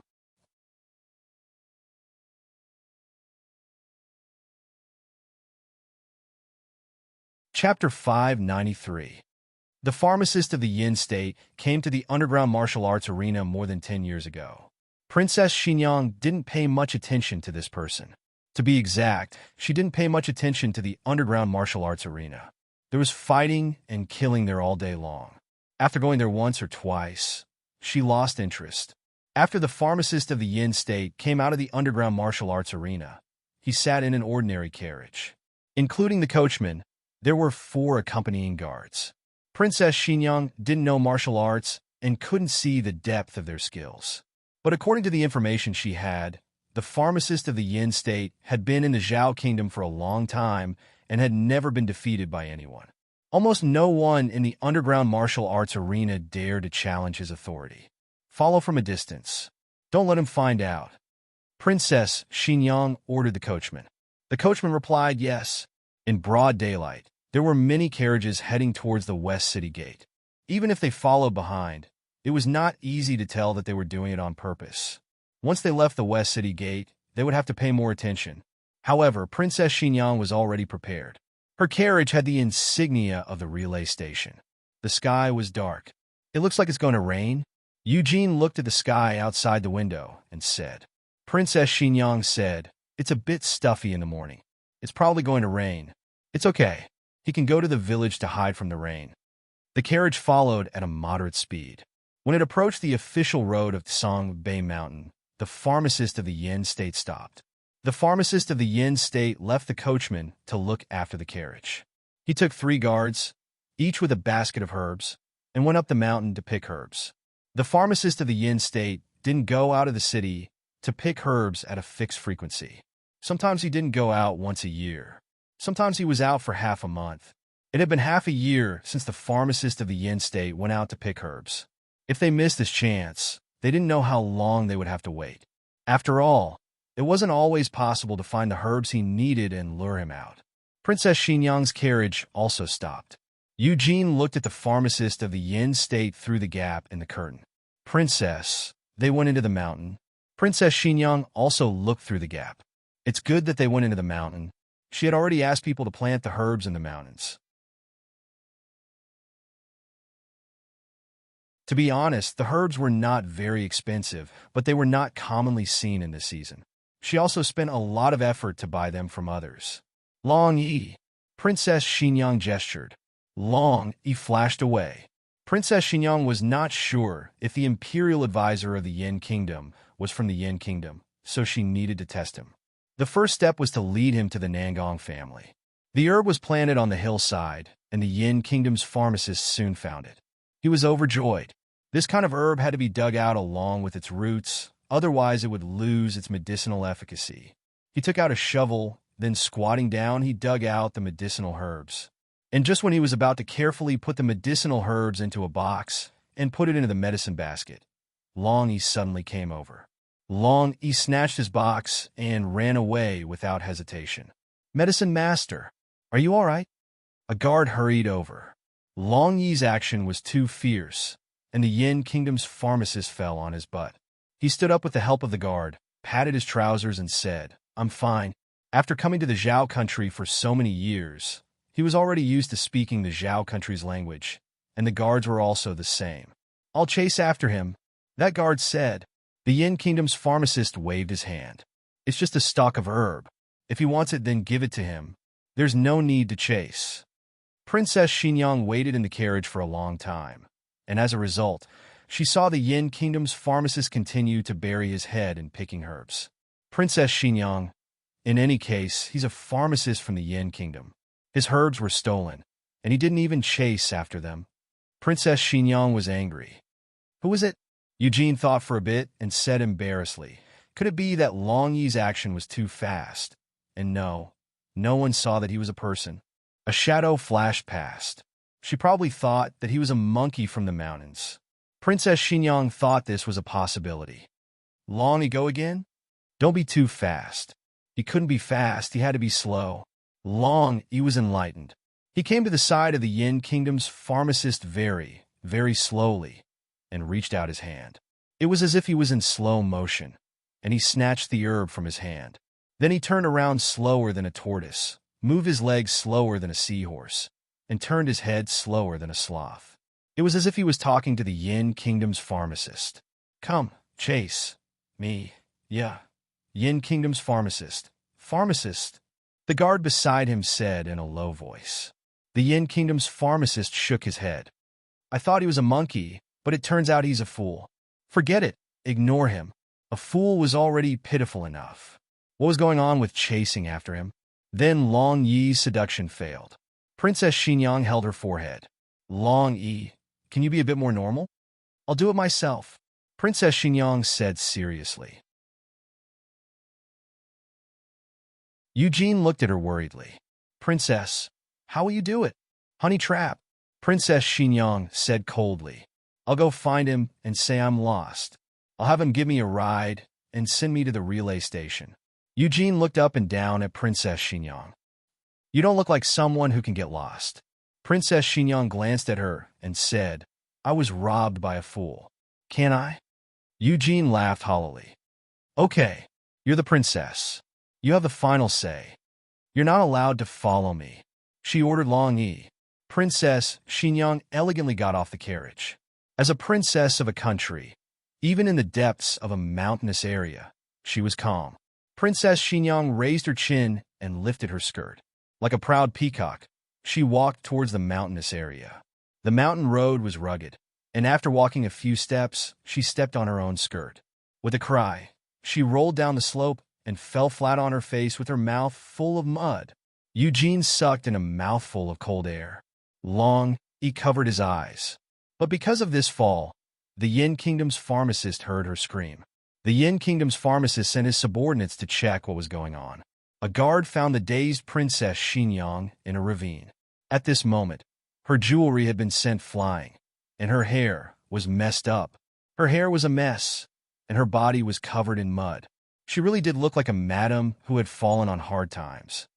Someone fell down at the foot of the mountain. The bodyguard reported. "Let's go take a look," the Yin Kingdom's pharmacist said. The Yin Kingdom's pharmacist went to the foot of the mountain and let the bodyguard pull the person out of the gully. Princess Xinyang's face was covered in mud. The Yin Kingdom's pharmacist naturally knew medical skills, but he didn't want to touch her body without her consent. He simply checked her pulse through her sleeve. "The pulse doesn't look like a big problem. I don't know if there are any other internal injuries." Saying this, he looked all around. Eugene and Long Yi hurriedly hid in the carriage. Their carriage was hidden behind a row of big trees. If they didn't walk over, they wouldn't find it. The Yin Kingdom's pharmacist helplessly said, "Go get a stretcher. First, carry her into the carriage." Yes. Two bodyguards went to the carriage and took a stretcher. They carried Princess Xinyang in. The Yin Kingdom's pharmacist had almost finished gathering the herbs. He also sat in the carriage. The bodyguard asked, "Pharmacist, where are we going?" The Yin Kingdom's pharmacist replied, "There's a relay station in front. Let's go there." Princess Xinyang had never expected that her beauty scheme would fail. In the end, it became a scheme of injuring herself to gain sympathy. But it wasn't bad. It was fine as long as she could fool him. When the carriage arrived at the relay station, Princess Xinyang pretended to be in a daze and opened her eyes. Her acting skills were somewhat lacking compared to the old chancellor and Xiao Hong. But compared to Gu Jiao, she was still a lot better. At least she didn't give herself away. Plus, she was already in a daze from the fall. My home is in front, she said weakly. Since it was in front, then he might as well help her to the end. The Yin Kingdom's pharmacist let them continue forward. In the end, after walking for a long time, the Yin Kingdom's pharmacist asked, "Madam, which place is in front?" The Princess Xinyang pretended to be unconscious. "It sits in front." After walking for another long time, the Yin Kingdom's pharmacist asked, "Are you sure you didn't remember the wrong way?" The Princess Xinyang continued weakly, "No, my home is really in front. It's a villa. Did you pass by it?" "No." The Yin Kingdom's pharmacist looked out the window. At this moment, a guard on horseback suddenly pointed ahead and said, "Pharmacist, there's a villa over there." "Is that your home?" The Yin Kingdom's pharmacist looked at the Princess Xinyang. The Princess Xinyang closed her eyes and fainted on the spot. The Yin Kingdom's pharmacist sighed. "Forget it, let's go and ask first." The coachman drove the carriage over. As they got closer, the coachman muttered, "Whose villa? Why is it built near a cemetery?" The carriage stopped. A guard got off the horse and knocked on the door. "Is anyone there? Is anyone there? We're just passing by. Your madam is injured. Is it your madam? Hey, is anyone there?" The guard turned back strangely. "Pharmacist, there doesn't seem to be anyone." The Princess Xinyang's eyelids twitched. "No one? Or was there someone who didn't dare to open the door? Maybe the villa is too big and the people inside can't hear. Go in and take a look." "Yes." "Don't break other people's things." "Yes, pharmacist." The guard pushed open the courtyard door. The door wasn't locked from the inside, so they weren't considered breaking in. "Is anyone there?" the guard asked loudly as he searched the villa. However, after strolling around, the guard was confused. "Pharmacist, there's no one in the villa." The Princess Xinyang sat up. "What do you mean there's no one?" The Yin Kingdom's pharmacist looked at her in astonishment. "You're awake? Is this your family's manner?" The Princess Xinyang didn't care about her aching body. She gritted her teeth and got off the carriage. She entered the villa and found that it was empty, just as the guard said. There wasn't a single person in sight. How could this be? Where did everyone go? The Princess Xinyang frowned and stood in place. Her mind raced. She thought of something and her expression changed. "Oh no, we've been tricked." Outside the capital, there was a moat where one could row a boat on it. From the west gate to the south gate, it would take less than 2 hours to reach the destination. Outside the south gate, dozens of cargo ships came ashore one after another. "Who are you?" The city's guards stopped the caravan. The leading merchant smiled, took out his travel permit and a heavy bag of gold, and handed it to him. "This humble one is in the business of a cloth store. These are all silks that this humble one brought from the south." The guard took the gold and wandered around the long caravan for a while. He took out 2 of the boxes and checked them. They were indeed silk. "All this silk is yours." "Yes, it's all mine. Every car needs to be inspected. It's my duty, my duty. Go ahead and check." Every time a carriage passed, the guard would pick a box to check. Sometimes it was the top box, sometimes it was the bottom box. No matter how he checked, it was silk. "All right, let's all pass." The guard said, "Yes." The leader of the merchants smiled and led his caravan into the city. In a tea house near the city gate, an old man and a middle-aged man in a black robe sat, facing each other in a room on the second floor. The 2 of them looked at the caravan through the window. The leader of the merchants nodded to the old man without batting an eyelid. The old man smiled and took a sip of tea. "Princess Xinyang didn't expect that we would play an empty fort strategy for her, right?" The man in the black robe said with satisfaction. "Grand Tutor Zhuang is wise and resourceful. Admirable." The old man, Grand Tutor Zhuang, waved his hand and smiled. "General Nangong is exaggerating. If General Nangong didn't trust me and told me that Xiao Lulang was Xiao Hong, how could I have thought of keeping an eye on Princess Xinyang?" General Nangong said, "This Princess Xinyang is very powerful. She actually guessed why we couldn't make a move in the capital and let our Yin Kingdom's Changfeng Shi out. If we hadn't left early, we would have been discovered by Changfeng Shi. Changfeng Shi served the Yin Kingdom's royal family. Although the Nangong family was strong, they didn't dare to steal the royal family's edge. Grand Tutor Zhuang said without restraint, "Now that she has led Changfeng Shi out, you can make a move in the capital." General Nangong said meaningfully, "I didn't even tell Qin Fengyan about Xiao Liulong's identity, but I told Grand Tutor. It turns out that I made the right bet. Grand Tutor is indeed a more suitable ally than Qin Fengyan." Grand Tutor Zhuang smiled. "I've eaten more salt than they have rice. General Nangong won't be disappointed if you cooperate with me." They thought that I would obediently surrender without an imperial edict. If they make my life difficult, then no one will have a good life. I'd like to see what the Empress Dowager will do after Xiao Heng falls into my hands. Between the Emperor and Xiao Heng, she'll only protect one. I'd like to see who she'll protect. If she protects the Emperor, she'll betray herself, offend the Gu family, and also offend Princess Xinyang and Marquis Xianping. But if she protects Xiao Heng, she'll kill the Emperor, betray the royal family, and betray the whole world.